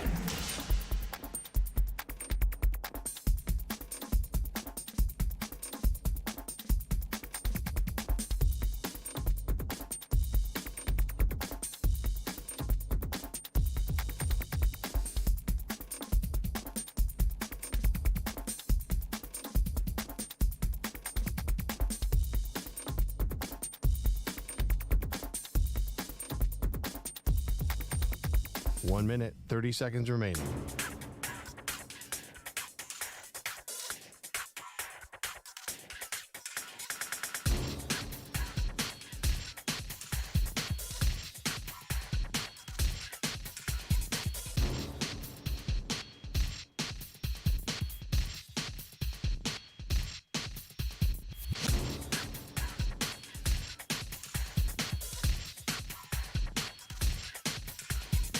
One minute remaining.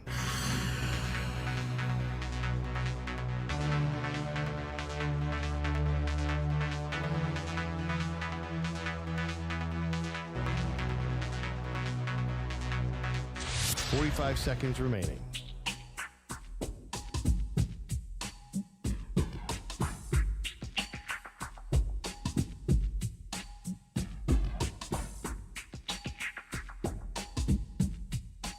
Seconds remaining.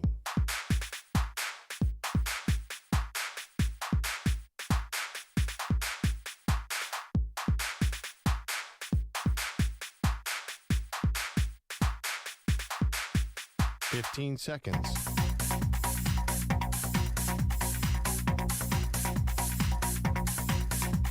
Break ends in 5 seconds.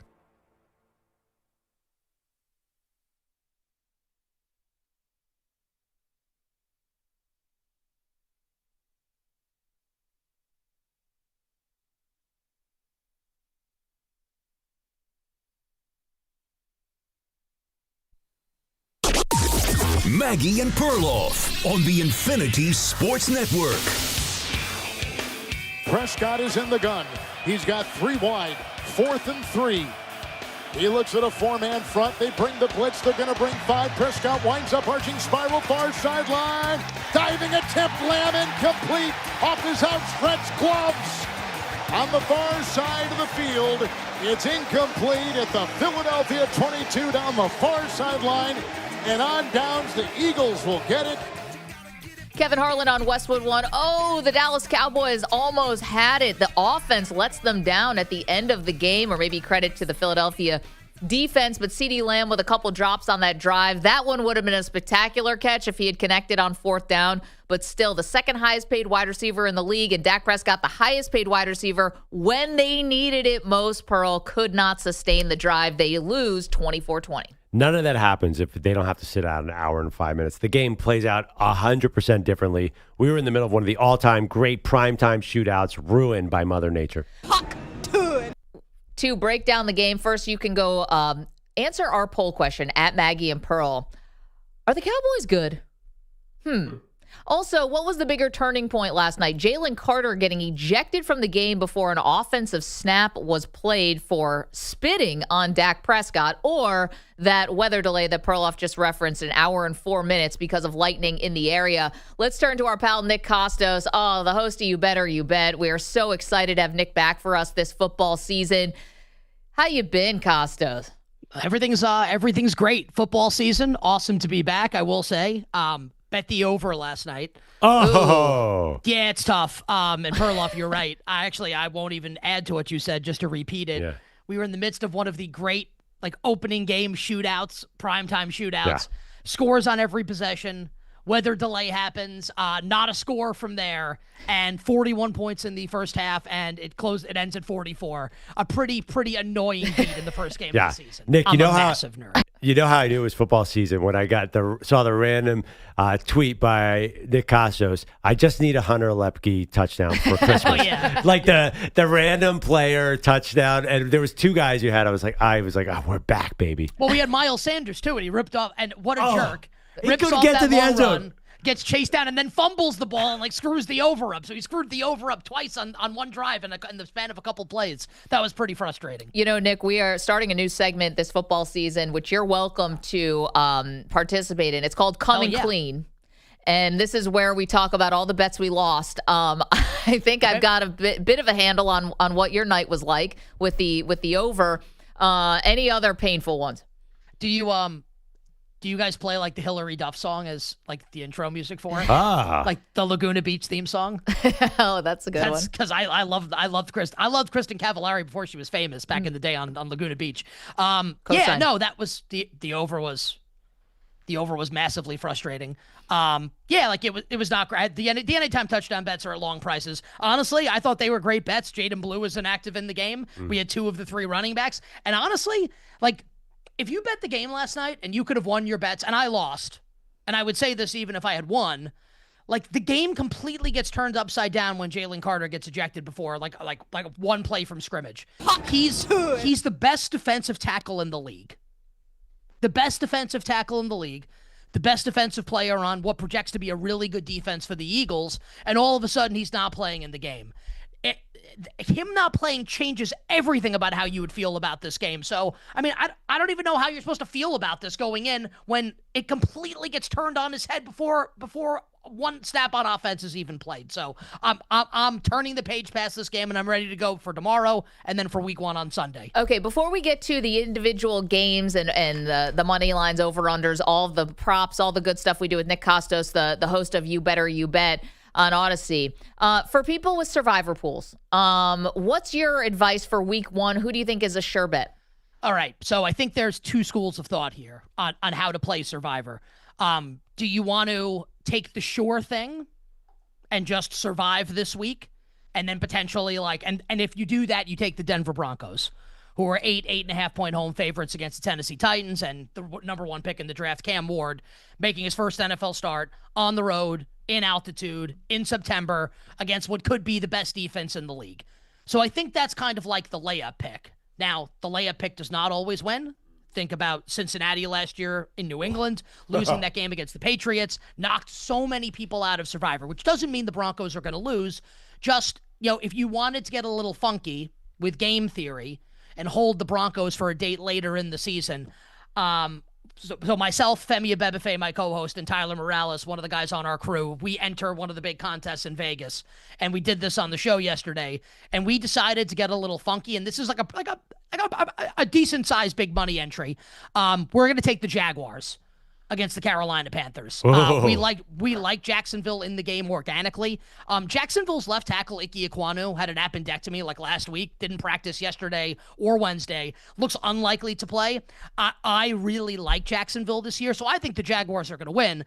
Now, the Broncos are the safer pick, but we're going to try and zig while others are zagging, right? Take the road less traveled here with the Jaguars. But I think if you're out there listening or watching and you just want to survive, that's your number 1 goal, and you're not looking down the road, I think you take the Denver Broncos and you don't think twice about it. Nick, you got it, but psychologically, you got to get through that week 1. You can't take a risk in week 1, don't you? Okay, you're that sure on the Jags.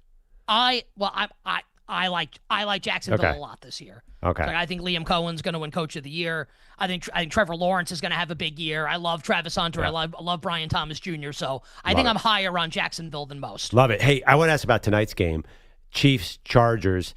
I think you know this. Andy Reid obviously is famous coming off a bye when he has time to prepare for a game. Does that apply to week 1 as well? And if you don't have any numbers on it, just your opinion, I feel like Andy Reid's had a lot of time to sort of figure some things out for this game. Well, what I would say to that is the other coach also has a lot of time. Yeah, but the other coaches, it doesn't matter, though, against the superpower of Andy Reid. But it's a pretty good coach on the other side here in Jim Harbaugh coming up tonight in Brazil. The thing that I'll be watching, and I'll give you a pick on the game, the thing that I'm most interested to watch in tonight's game, and I said this last month, about a month ago on You Better You Bet, and it's going to sound crazy. I think it is a little crazy, actually. It's a little hyperbolic, but I think it matters a lot. I think the most important player in the NFL this season might be the 32nd overall pick from this past April's NFL draft. Josh Simmons, the left tackle out of Ohio State, who the Chiefs and the Eagles got Jihad Campbell, who looks, it's just amazing how this works. He looked great last night also. Where Simmons would have been a top 10 pick had he not gotten injured at Ohio State last year, slips to pick number 32. He looked awesome, and I know it's preseason, but he looked great. In preseason, he basically was starting at left tackle from the start of training camp. And if he can be good at left tackle, and it looks like he's going to be, right, it really solidifies an offensive line that was a huge problem for the Chiefs last year. This is a team that is saying, Mahomes keeps saying, we want to push the ball down the field. And they've got the weapons to do that. If Mahomes gets time in the pocket, gets time to be able to get the ball down the field, his receivers can get down the field. So I'm going to be watching Josh Simmons tonight and this Chiefs offensive line to see if they can hold up, if he specifically can hold up guys against Khalil Mack. And I think the Chiefs offensive line has advantages elsewhere too. I love the Chiefs in the game. The number's 3, maybe 3.5. I will put the Chiefs in some money line parlays. I think Kansas City will win. Do I think they win by 4? Maybe not. But I do think the Chiefs will win the game tonight. I'm not as high on the Chargers as most this season. Nick Kostos joining us from You Better You Bet's going to be with us all football season. Now, Nick, something that I generally like week 1 is home dogs, right? We've got a couple this week. The Bears, the Bills, Seahawks, Atlanta, New Orleans, Cleveland, any of those home dogs. Some of them are really small spreads. It's like 1.5, something like that. But technically, they are home dogs. Who do you like, if any, out of that crew? Yeah, I'll roll through a couple that I like. I wouldn't say I love, but I like Atlanta at home against Tampa. Now, something to keep in mind, the Tristan Wirfs injury, and for people that don't know, Tristan Wirfs might be the best left tackle in the league. He's out at least the first 3 games of the year, maybe the first 4, and he's Baker Mayfield's blindside protector, so he's out for this game. But very quietly, Atlanta lost its starting right tackle, who's awesome, Caleb McGarry. He's out for the season, and Michael Penix is a lefty, so McGarry is ostensibly like the left tackle of this team, the blindside protector of Penix. He's out for the year, and the backup to McGarry, Storm Norton, is out for 6 to 8 weeks. So the Falcons are starting a third-string right tackle who's, again, protecting the blind side of the lefty Michael Penix Jr., going up against Hassan Reddick, who's basically coming off a year off. I think that's the matchup that'll decide this game. I'm way higher on Michael Penix Jr. than a lot of people are. I watched Alabama suck this weekend, and all I can think of is Penix made all these people rich at Washington. So I like Atlanta. I wouldn't say I love Atlanta, but I do like the Atlanta Falcons. See, another home dog. Sorry, I forgot also the Jets are a home dog as well. Oh, I don't Pittsburgh. like them. I'll give you. We can do the Monday night game if you want. Also, I do like the Bears a little bit. Okay, but the game the home underdog that I love, and I would say I love Chicago also, but we're still waiting for some injury info on Minnesota's offensive line. Left tackle Christian Darrisaw, who's awesome. I love Seattle at home against San Francisco. So much is made of the zigzag with the 49ers, right? Since 19, whether it's either championship game or Super Bowl, or miss the playoffs. Like that's been. Championship game or Super Bowl, miss playoffs. Boom, boom, boom. So last year they go 6-11, season from hell. Probably the best double-digit loss team in the history of the league, with all the injuries they had, all the special teams gaffes, all the close losses. San Francisco way better than 6-11 last year. I think people are just expecting the Niners to roll out of bed and be awesome this year. I think there's a chance when it's all said and done that the Seattle Seahawks in year 2 of Mike McDonald, great yacht rock singer also, that this could be the best defense in football. And I don't like San Francisco's offensive line outside of Trent Williams. Christian McCaffrey just popped up on the injury report. I think this is shaping up for Seattle, not just to – I know people don't like Sam Darnold, but I really like this defense. For Seattle, not just to cover the spread, but to win the game outright. I like Seattle plus the 2.5. I think Seattle's going to beat San Francisco on Sunday. All right, Nick, I have a week 1 question, kind of a season-long question. How do you think – people in Vegas are viewing the Matthew Stafford back situation? They're 3-point favorites against Houston. Does it make you nervous that Stafford might not last? Definitely. The Rams are a really interesting team, Perloff, in that regard, where I think, the NFC West, I think you can make the case for any of those 4 teams to maybe win the division. I think they all have that kind of upside. I think the Rams are the only one of the 4 that you can actually say could get to and win a Super Bowl. Like the Rams' upside is to win the Super Bowl this year. The downside is that the 37-year-old quarterback with the bad back who's now doing a podcast, which is a little weird, probably gearing up for retirement would be my guess. Is he going to make it through the year? And coming up on Sunday, obviously, here's a really fearsome Houston Texans defensive front with Will Anderson Jr., who could win Defensive Player of the Year, and Danielle Hunter. Texans defense is awesome. So the Rams are one of those teams that's fascinating, right, where they could win big on Sunday. Stafford can look like a shell of himself, and they could lose. They could win the Super Bowl, or Stafford could play in 5 games, and they could miss the playoffs. So many different things could occur with this team. If I'm betting this game, I would opt to be safe and take the 3 with the Houston Texans. I don't say that with a ton of confidence. I don't love the Texans this year. And for what it's worth, the Rams' defensive line should have its way with a remade and terrible Houston Texans offensive line on Sunday. Nick Kostos is the host of You Better You Bet. He's going to join us every week during the football season to help you make some money. Nick, were you part of the big contingent of people I saw jump on the Green Bay Packers Super Bowl bandwagon after the Micah Parsons trade? And by extension, tell us who you're picking for the Super Bowl. Okay, so I would say Green Bay definitely becomes a more viable Super Bowl team, obviously with the addition of Micah Parsons. And what I had said all offseason, where I was falling short of saying that I think Green Bay was very good basically everywhere. They have a very good roster. But the question that I would ask people that love the Packers is, where are they great? Where can you find the great on this roster? It's all theoretical. It's all very good. Is any of it going to be great? And they obviously solved that problem. They got one of the best, maybe the best pure pass rusher in the league in Micah Parsons. So the Packers' ceiling is like the Rams' ceiling, right? It's to win the Super Bowl. So the Packers obviously could win the Super Bowl. I will say, the Packers are dealing with some injuries heading into week 1. Jaden Reed did practice yesterday, one of their starting wide receivers. We'll see if he plays. Nate Hobbs, one of their starting corners, is dealing with an injury. And Parsons also isn't 100%. Like, may need an epidural to play in this game on Sunday. And it feels to me like people are sleeping on the Lions a little bit. And while Green Bay made all the headlines with the Parsons trade, I think Detroit has more blue-chip players on the roster. I bet Lions plus 2.5. I think the Lions are going to win on Sunday in Lambeau. So I do like Detroit in the game. And who's your Super Bowl pick? Yeah, let's make this really boring. Maggie, I'm sorry to say this. I know you and so many others. It's like when the Patriots were awesome. Everyone hoped and prayed and wish-casted every year, this is going to be the year that the Patriots lose. And we're doing it now. Everyone's down on Mahomes and the Chiefs. Everyone's picking Baltimore. Everybody's picking Buffalo. And I think Baltimore and Buffalo could have gaudy regular season records. Both teams are going to be playoff teams. Both teams are going to win their division. When it gets to January and you're faced with that decision, as a bettor, right? It's one thing just to say, in theory, well, you know, the Ravens could beat the Chiefs. The Bills could. Would you bet on it? I wouldn't. I'll take the Chiefs to win the Super Bowl this year. Boring, yes, but I think it'll be a winner at the end. Yeah, you know what? I'd like to win. Okay, so I'll take the best quarterback. So I also put the Chiefs in the Super Bowl. I'm one of those people who drank the Kool-Aid a little bit, though, on the San Francisco bouncing back before that McCaffrey injury news. So I have San Francisco finally beating the Chiefs in the Super Bowl. Who do you have the Chiefs beating? So I had a Super Bowl rematch with the Chiefs and the Eagles, and I won't back off of last night. Although there were a couple things in the game that were concerning to me in the Eagles-Cowboys game last night.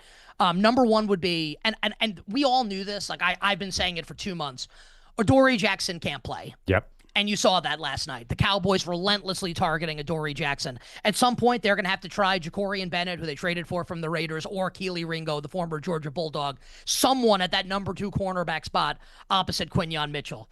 You know, can Jalen Carter keep his head on straight? I didn't love the construct of the offense last night in Kevin Patullo's first game. Why we can't get the ball to A.J. Brown or Devontae Smith, I'm not really sure. And honestly, like if CeeDee Lamb catches the ball, like Dallas probably wins. I'm not going to sound the alarms for Philly. I'll still stick with the Eagles as my pick. But there were a couple things last night that I didn't expect that were a little concerning for me, Perloff, with your Eagles. I mean, it's, what is it, 3rd and 23 about 5 times, and then not a single DB could cover anyone when you know they're going 23 yards. Like, the secondary is a hot mess disaster. And the players aren't, like, that's the thing. I don't think you can fix it. You can fix it with, like, Jalen Carter can help fix it. If he's playing, Howie, like the players aren't that good in the secondary outside of Mitchell and DeJean. He's got to trade for a cornerback. By the way, well, he did. They just have to play him, Jacorian Bennett. And I think he's their second best corner. I did have one college question. Yeah, I was going to ask Kostos. that thing. Yeah, big game of the weekend, obviously, is got to be Oklahoma and Michigan. Oklahoma, 4.5-point favorites is what I'm seeing right now. Nick, what's your lean? So I think this is kind of an all-or-nothing game. I think this is either Michigan wins outright or Oklahoma slams them. I don't know if we get like a situation where Michigan loses a close game. The reason why I'm saying that is Brent Venables, and you take this in context, right? Because he coached some super teams at Clemson when he's the defensive coordinator there. When he goes up against true freshman quarterbacks, like he absolutely wrecks them. Like he has 21-5, 26 games against true freshman quarterbacks. Obviously, he's a defensive head coach. The thing that trips me up a little bit here, and I can be wrong, and that's why if I'm betting this game, I want to go for a big price and take Michigan to win as opposed to Michigan plus points. Bryce Underwood is like not of this earth. Like, this dude's an alien. And if you didn't watch, and I understand it's New Mexico at home. This is Oklahoma on the road. It's two different things. True freshman quarterback. I think he's going to be the number 1 pick in the draft when he's eligible. Like, he looks different. He moves different. His arm's ridiculous. Like, he's the next big thing in college football. Michigan true freshman quarterback Bryce Underwood. So I think if you like Oklahoma and you think Underwood, maybe the lights are too big and Venables is too good, I would bet Oklahoma alt lines. -9.5, -13.5. And if you like Michigan to keep it close, I would just bet the Wolverines to win because it means that Bryce Underwood's good. And if that's the case, I think they just win the game. Since we have you, Nick, where were you on the Arch Manning bad performance? Are you in panic mode? Is it going to be a third-round pick, or are you just one game? Yeah, well, I mean, I don't know if there's any shame in losing like on the road to the defending champions, like Texas did, losing to Ohio State. I would say a couple things outside of Arch's performance and a couple things in Arch's performance were concerning. Like the wide receivers didn't look great to me for Texas. And I'm watching the game and I'm thinking, are they going to be able to win like multiple playoff games against really good teams? I think Sark's like a great coach and he's a great recruiter. I don't love him as a big game coach, like an in-game coach. And the thing about Arch that I didn't like, and he missed some some throws at the end. What's his delivery? Like he looks like a seventh inning like lefty specialist, sidearm throws. Like why is he throwing it like that? Like what's happening here with Arch Manning? That's what he's doing mechanically. So look, like can Texas still make the playoff? Of course. Like they lost to Ohio State on the road, but would I bet Texas to win the national championship now or Arch to win the Heisman? Not with your money. Well, now it's the question, do they cover the 36.5 against San Jose State this weekend? Try to get Arch back on track. Probably, because like Arch will be able to run for, I would say probably, but I'll give you two other bets that I like for college quickly. Yeah. I like Iowa State against Iowa. That number has gotten bet out to 3.5. Like I would not bet that number now, but I do think Iowa State will win. People want to make like a money line parlay of some kind. I love Iowa State quarterback Rocco Becht. And I feel like I'm against a lot of people on this one. I love Baylor against SMU. It's a pretty huge game. Baylor currently is a 2.5-point road dog in this game. I think it's going to go to 3. I would love to bet +3 with Baylor. If not, I'll bet the money line +2.5.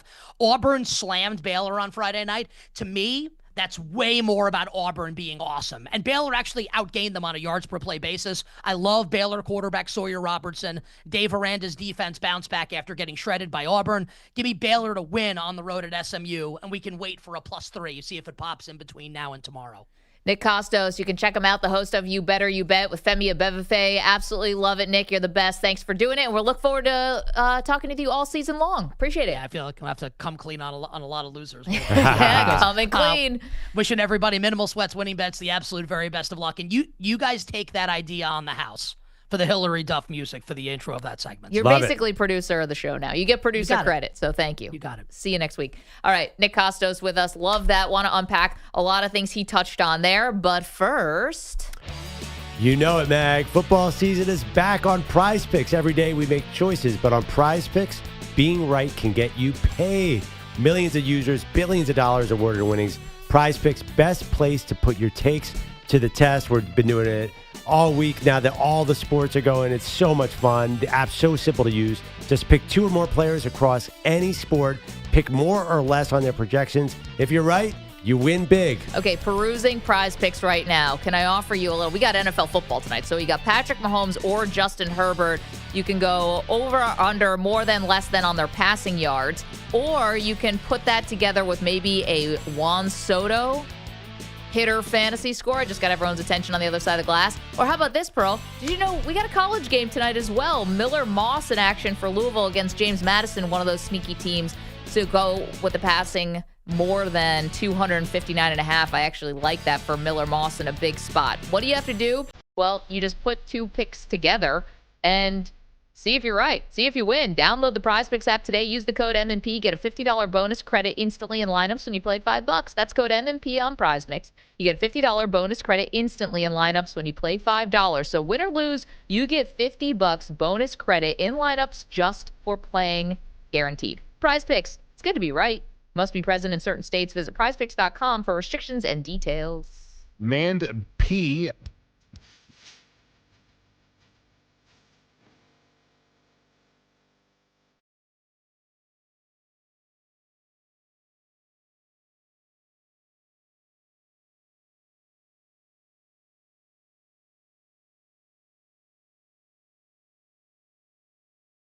You're in a 4-minute break.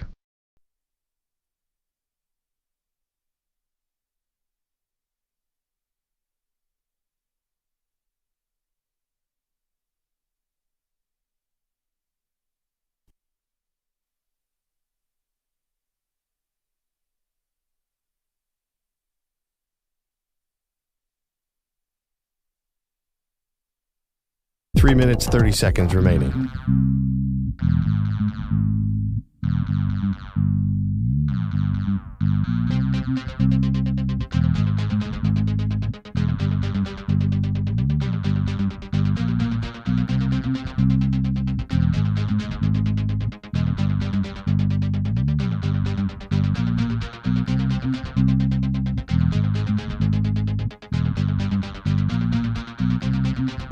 Three minutes remaining.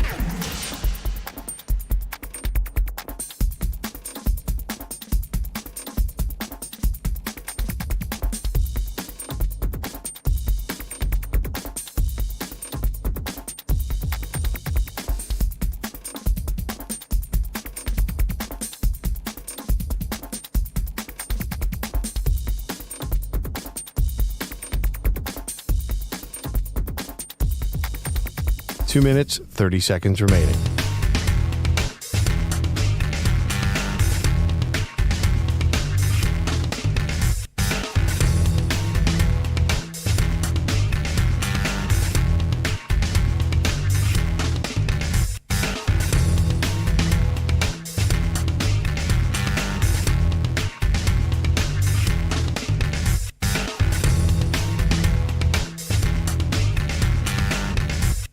Two minutes remaining.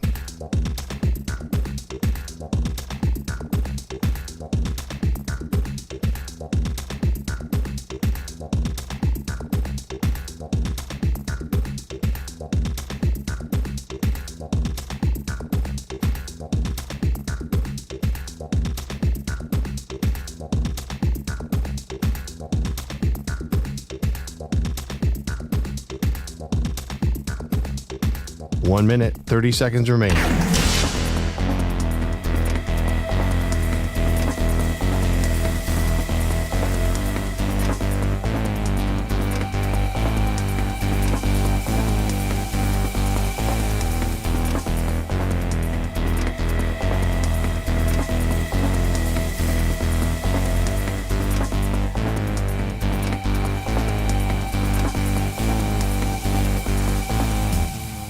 One minute remaining.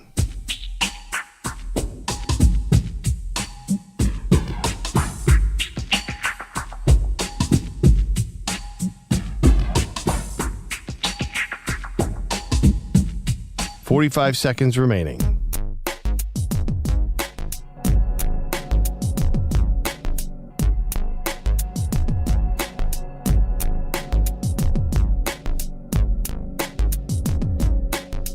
Thirty seconds remaining.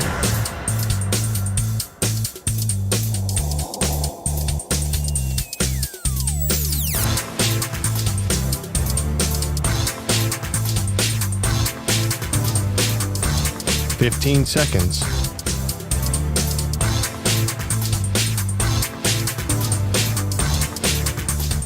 Break ends in 5 seconds.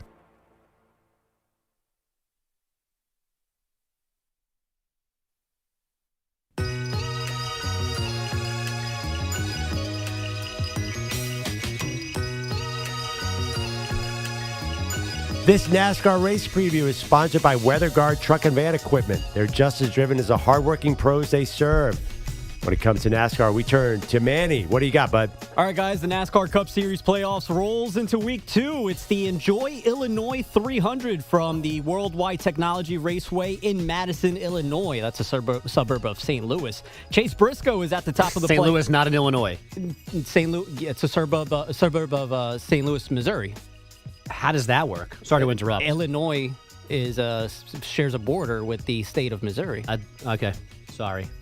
As I was saying, Chase Briscoe, he is at the top of the playoff standings after winning last week at Darlington. The number 19 for Joe Gibbs Racing led 307 of the 367 laps in that race. Still 2 more races to complete until we whittle down the list of 16 to 12 this weekend and next weekend's race. So there's still a bit of time for Joey Logano, Austin Dillon, Alex Bowman, and Josh Berry to get out the basement. Race week 2 of the 2025 NASCAR Cup Series playoffs. It's the Enjoy Illinois 300 from the Worldwide Technology Raceway. Green flag waves Sunday, 3 p.m. Eastern, 2 p.m. local. Manny Tires, thank you so much. Manny Maps. Okay, I'm stunned. I'm sorry to interrupt. The up the sponsored read. Yeah, did you look up Madison, Illinois? I did. And when you said enjoy Illinois in a St. Louis suburb, my brain was just like, what? But there it is. I don't know what you want me to tell you, man. Bogusch, hands off the wheel. This is Manny's segment. Thank you for the lesson. Get a globe, bro. Oh, speaking of which, I don't know if we have that sound. Travis Kelce, we'll get it for you. Travis Kelce was clowned by Patrick Mahomes for not knowing where Brazil was, and Kelce got his revenge on Mahomes in a very fun way, which we'll get for you in a moment. Poll questions, though. Got a new one up there for you, fresh within the last hour. Is CeeDee Lamb a big game player?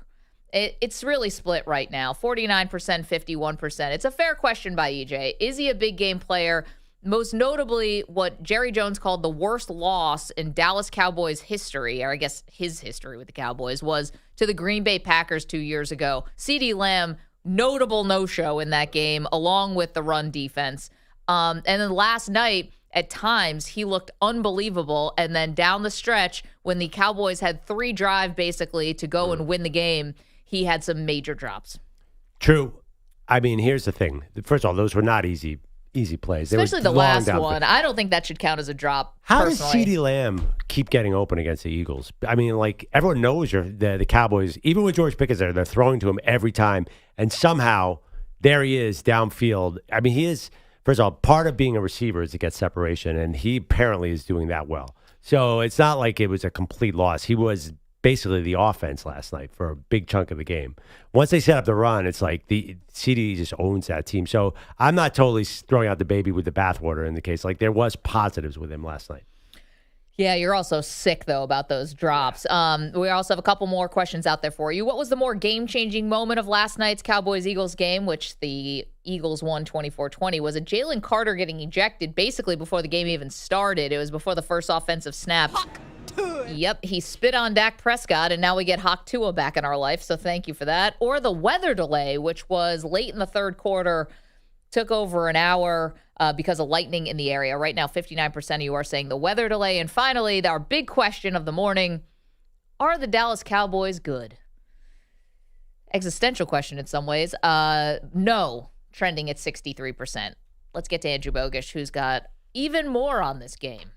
Guys, Jalen Hurts only threw for 152 yards. A.J. Brown got one late target, but it didn't matter for the Eagles on opening night with the Cowboys in town because of Hurts' lower half. Shotgun snap, drops back 5, left tackle blocks, he looks right. Now he looks left, now he's being chased. Runs to the 10 on the numbers, angles to the far side, the 5, to the pylon, the dive! Touchdown, Philadelphia! Hurts on the fly. Kevin Harlan on a West Wind 1. Hurts scored twice on the ground, 62 yards total rushing, and he didn't get spit on. Dak Prescott took a direct hit from Jalen Carter before Dallas's first offensive snap I'm wet, I'm dirty. Night. That is one magic loogie. And it got Carter ejected, but Philly survived his absence, pitching a second-half shutout. The Cowboys fumbling in the red zone in the third quarter, and their last possession ended on CeeDee Lamb's fourth drop of the game. God has a mysterious way of humbling folks, and I did come in with a little bit of a chip on my shoulder, but again, it's a lesson well learned, and again, I deserve everything that comes with it.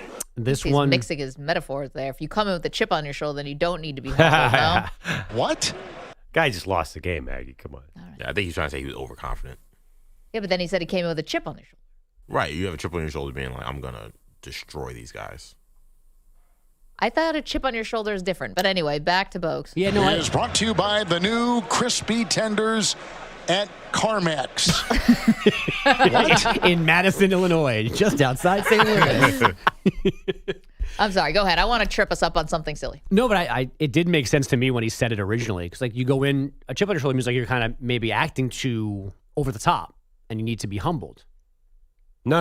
You've already been humbled, so you have a chip on your shoulder, but you've been humbled before. Chip on your shoulder means you have something to prove. I'm coming with a chip on my shoulder means people are doubting me, and I have something that I have to. Right, so he went in there and was trying to show off. Exactly. And he got humbled by drops. Okay, so it all works. All right.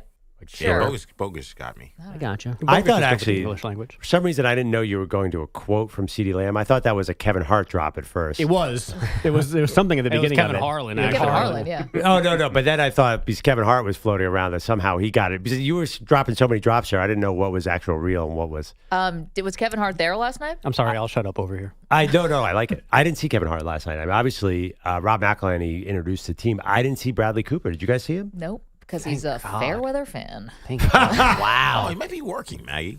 The guy working Making another awesome movie. How dare you? Hey. No. flies in from Lithuania for a Week 4 game against the Jets or something. I mean, the guy is dedicated. Was he at the party you were at instead? With Nico Parlato. You and Nico? No, Bradley Cooper was not at the Barrett Media party. Oh, okay. There were some WWE wrestlers there, though, right? Yes, and there were 2 women wrestlers, and I was going to go do a video to say, "Oh, EJ, you could have been here for all this," but I just never got over there. Sorry, bud. That's okay. I mean, listen, Chelsea Green. That's how they say it. Maxine Dupree, 2 great stars, but there'll be more opportunities. Oh, we've Perloff interviewed wouldn't her. know these people if we they interviewed one of them, body didn't we? slammed you. Not those two. Not those two. No. Okay. By the way, We interviewed Becky Lynch. That was cool. I've since found out that I was very popular at this party last night because not only did you talk to DA about me, somebody went up to him that knows of me from high school and from Fordham and talked to DA about me. Wow. So I was all over the place last night. Can't get invited, but I'm top of mind. See, I wouldn't like that.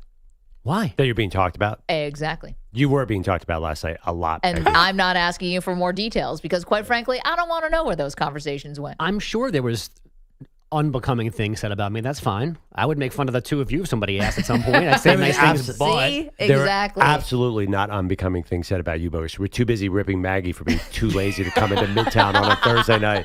That sucks. I know. Everybody in the room loves Bogusch, and everyone loves Maggie. Yeah, and people were sad.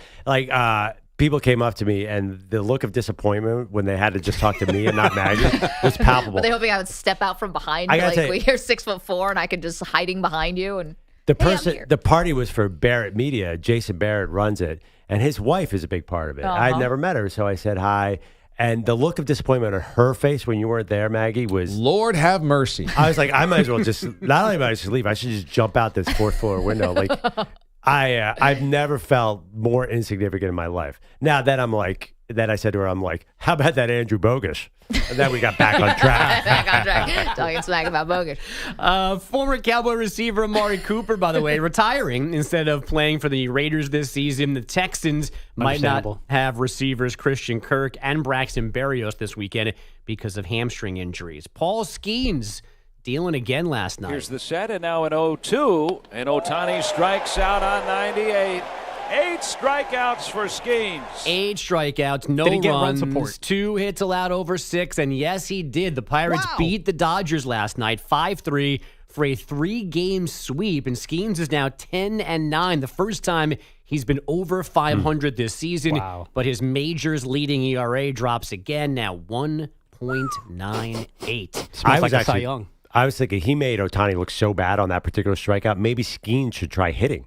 Oh, that's a great I point. mean, he was a big-time college hitter Yeah, for a I while. was going to say it. There Watch you, I didn't know LSU. that. There you go. You got to pull out the Air Force highlights to watch him swing a bat. Or just get a time machine and go back to 2015 when the NL was still allowing pitchers to hit. Who wants that?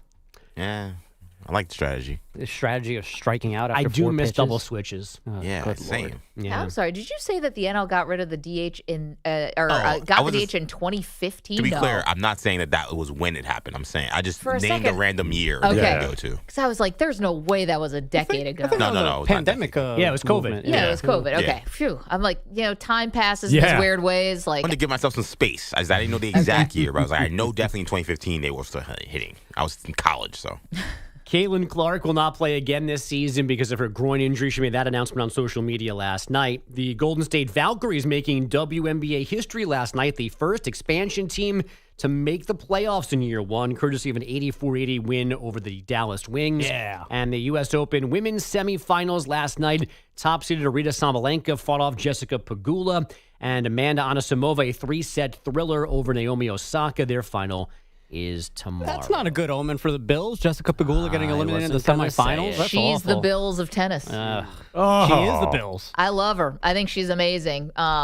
But she lost the AFC title game in Arrowhead last night. Look at that. Well, it always happens, too, that right as the season is starting is the U.S. Open, and as the season is coming to a close, it's the Australian Open, which is the first major of the next year. And she's always on these runs that people try to tie in, like, oh, is this an omen for the Bills? And, like, spoiler, she has not won a major yet. So, fill in the blanks. But I love her. I think she's great. Okay, really quickly, just programming note here. Should I announce this now? Yes. Okay. So we had so much going on yesterday. We'll bring you our King of the Mountain results. We're launching new things, and football season starting, and Perloff's going to big parties, and it's just crazy around here. So we meant to announce this yesterday, but we are doing a survivor pool on the show, which we'd love if you want to play along with us in the chat. Now, there's going to be no money. There's no prizes. But just for fun, pure pride, and just to be a part of it, you are welcome to play along with us. We want to do a survivor pool with some big punishment at the end. Thinking out loud, could the winner ride to San Antonio with Perloff? We cannot. Or the loser. If you get bounced in the first Bogusch week, is throwing. we are legally not allowed to offer you anything. I'll but take the Browns. Can I pick the Cowboys still? I kind of like the Browns, by the way. Anywho, I just wanted to make that clear for legal purposes. But if you would like to play along with us on your own, you can do that. So when do you want to just take a quick break? We'll come back with our survivor picks because this is a tough week. Is one. Bogusch playing? I haven't been Bogusch, invited you're yet. here. I'm sorry. Can you leave and I'm going to announce this again? But Bogusch has to be in this, of course. I'm going to be in my own. Does he? He definitely does. Does he Bogusch, have to, Billy, Pearl? Cap, of course. Hickey sits out there for the last 2 hours, even though he's on the next show. Nico. Well, Hickey will be out in week one, but he'll pick You the Colts. can peacock all you want. Anyone who's within arm's reach of the studio, you're welcome. So we'll make some, or the chat. So we'll make some picks coming up next. And we do have our King of the Mountain Got results. some people from Wins, too, guys.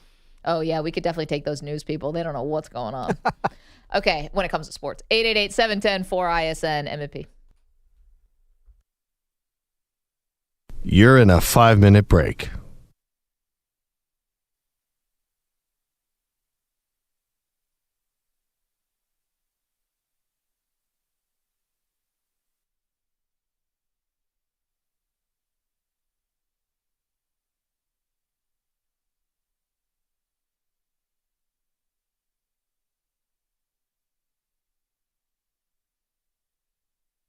Four minutes, 30 seconds remaining.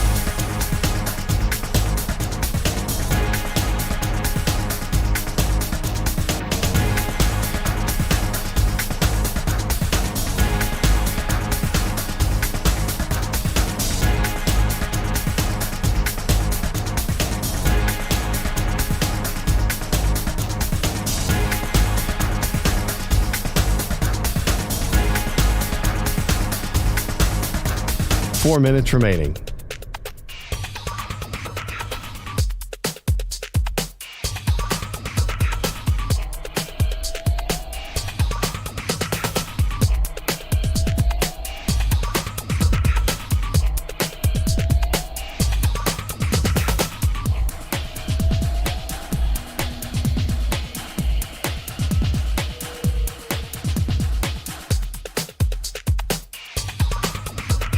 Three minutes, 30 seconds remaining.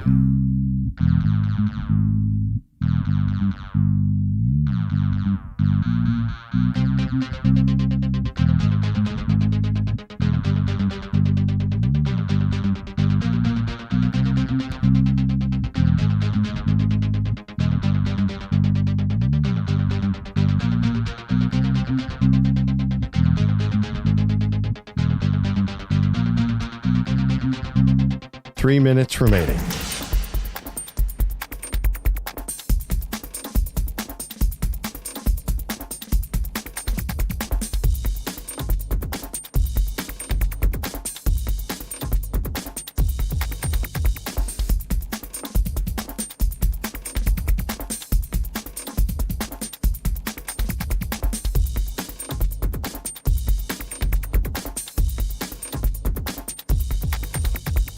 2 minutes, 30 seconds remaining.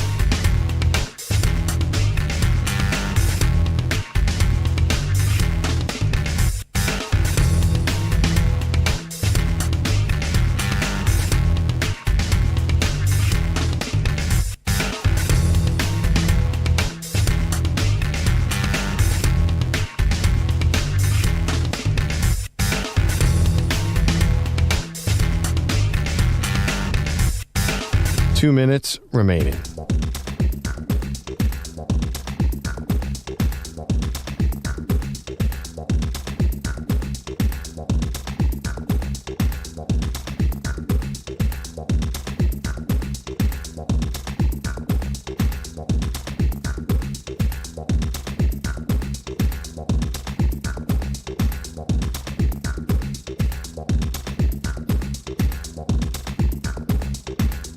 One minute, 30 seconds remaining.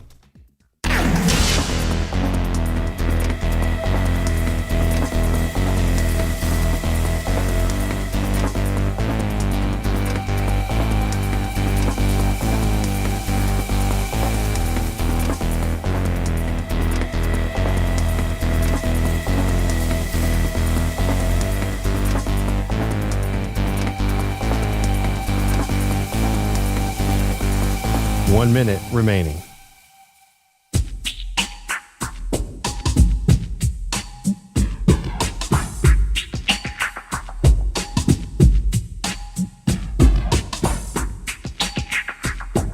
$45 seconds remaining.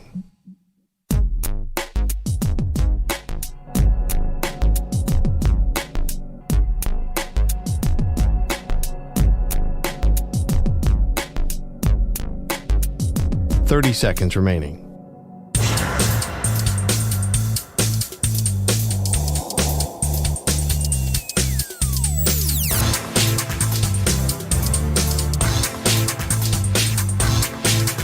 $15 seconds.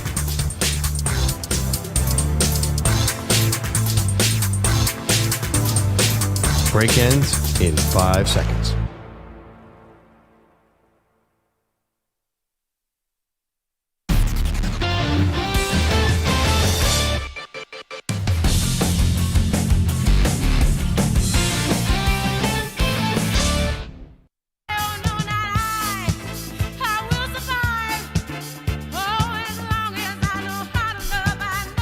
All right, Survivor pick time.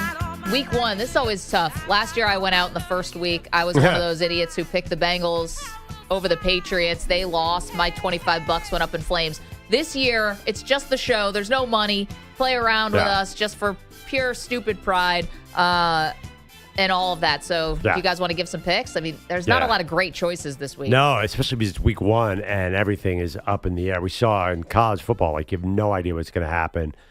I'm going chalk. I do not want to go down in week 1. We heard it earlier in the hour with Nick Kostos. I'm going Denver Broncos hosting the Tennessee Titans. They're 8-point favorites. I just do not want to go out after 1 week. I know, but see, I feel like it's a trap. You know, it's a big spread, but, you know, quite frankly, last night was a big spread. And I know the game got very wonky because Jalen Carter spit on Dak Prescott and he got ejected from the game before the first offensive snap. But you never know. Something weird could happen, and I don't want to go out with everyone else. So I think I'm going to go with Nick and Femi and pick the Jags, although that's a dicey one too because Carolina, who knows what they're going to be out of the gate? No clue. Yeah, I mean, I'm really relying on the home field there. Some preseason hype around the Panthers. That actually surprised me. Preseason hype around everybody because you can talk yourself into anything. That's true. I don't know. Yeah, it's actually even some preseason hype about the Titans, but to go on the road to that defense seems impossible. Anyone doing a game that's different than that between Bogusch, EJ, and Manny? I am. Okay, what do you got? I'm going Cardinals. Oh, man. 6.5. Going to New Orleans. On the road. New Orleans is awful. And Kyler's usually pretty good to start a season. He is. They almost beat the Bills last year, week 1. Yep, they should have won that game. They definitely should have. They got hosed on a call. Yeah, that was weird. Yep. Okay. Anyone else? No? Everyone else doing Broncos? I like those two games that you got that you mentioned, Maggie, and that EJ did. It's not the time to overthink in week 1. I've made that mistake and been out immediately. Yeah. I got to go Broncos. If they lose, shame on them, not on me. Yo, Denver. Broncos country, let's rock. Yep. I have a very awkward situation with a survivor pool, by the way. Okay, go ahead. So I have a sort of betting fantasy partner. We kind of pool. Yeah. We've never heard of this guy. I don't even know if you've ever told us his name. No, I'd rather keep that behind the scenes. So he thinks that I'm in. He's on like a $100,000 survivor pool that he won. My goodness. He won? He won like I make him something like 30 a few years ago. So I'm like, you got to get me in on this because he's got another team that uses algorithms, and I don't even know if that's true, but I'm wildly impressed. So he's like, yeah, we're counting on $500 from you this year. I don't want to pay it. I'm not doing it. I don't care if I can win 30. I'm not burning $500 because last year I did it and got destroyed early on. Okay, wait, but. So he won $30K one time. Yeah. He's got this algorithm. You have access to the algorithm. I have access to the algorithm because he's on another sort of gambling team. Okay. And you told him I want in. And then he came back and said, great, you're in. No, I was in last year. Okay. I was in last year. It wasn't $500. It was less. Oh. Now, all of a sudden, he's counting on this $500. And I forgot, because things are so busy preseason, I forgot to tell him, I'm not getting $500. I'm sorry. It's a lot of money. I know this is big Infinity Sports Radio Network money. But $500 on a Survivor, especially. Does he take Odyssey coins? Yeah.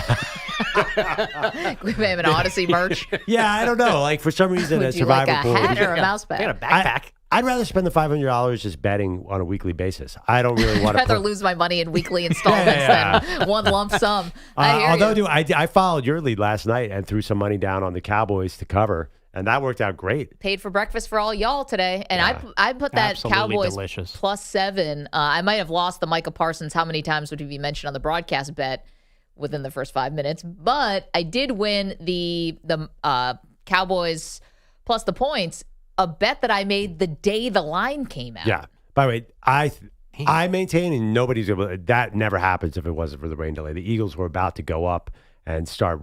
I think their offense was about to get super hot, and then it just all disappeared. I mean, I don't know about that. I think it might not happen if Jalen Carter doesn't get suspended. I'm not saying that the Eagles shouldn't have looked better, but the bottom line is the Cowboys were in that game. And that's why we're asking the question, are the Cowboys good? And it's one that's kind of like flummoxing us and the callers because they looked better than I thought they were going to look last night. I don't know if that means they're good. And I don't have them making the playoffs. They're still plus money to make the playoffs, so not a favorite. I don't know how much to take from last night. But before we run out of time, by the way, this was a big topic on the show all week. If the Steelers lose to the Jets, it's a disaster. I'm taking the Steelers.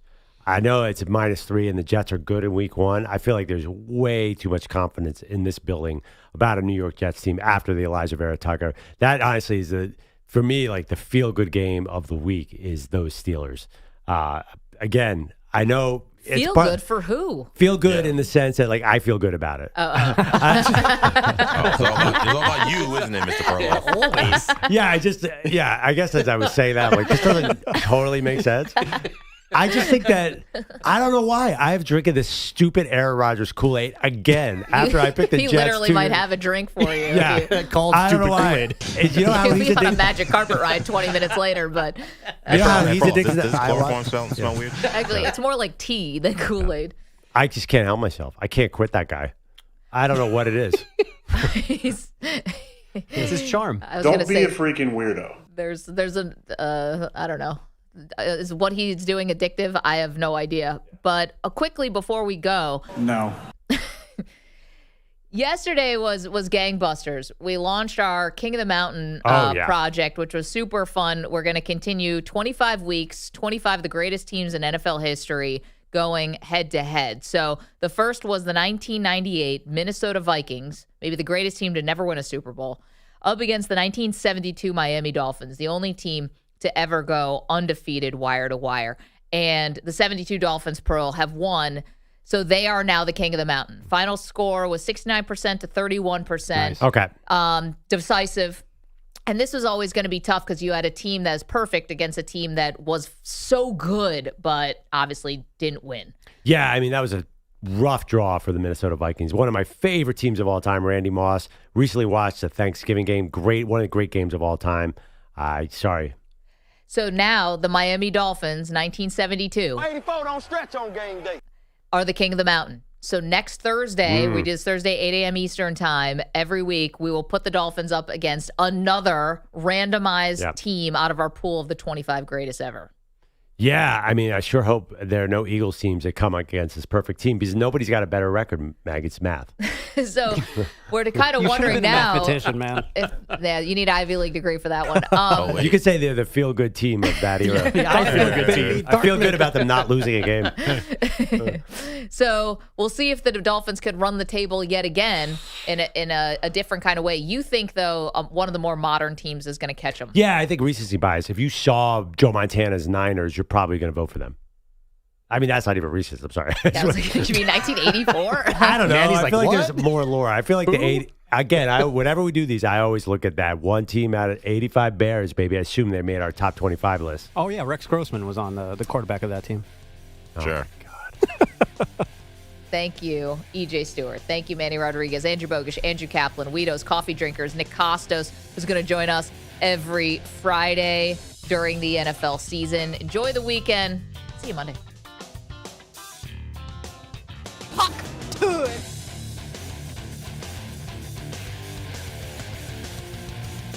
Puck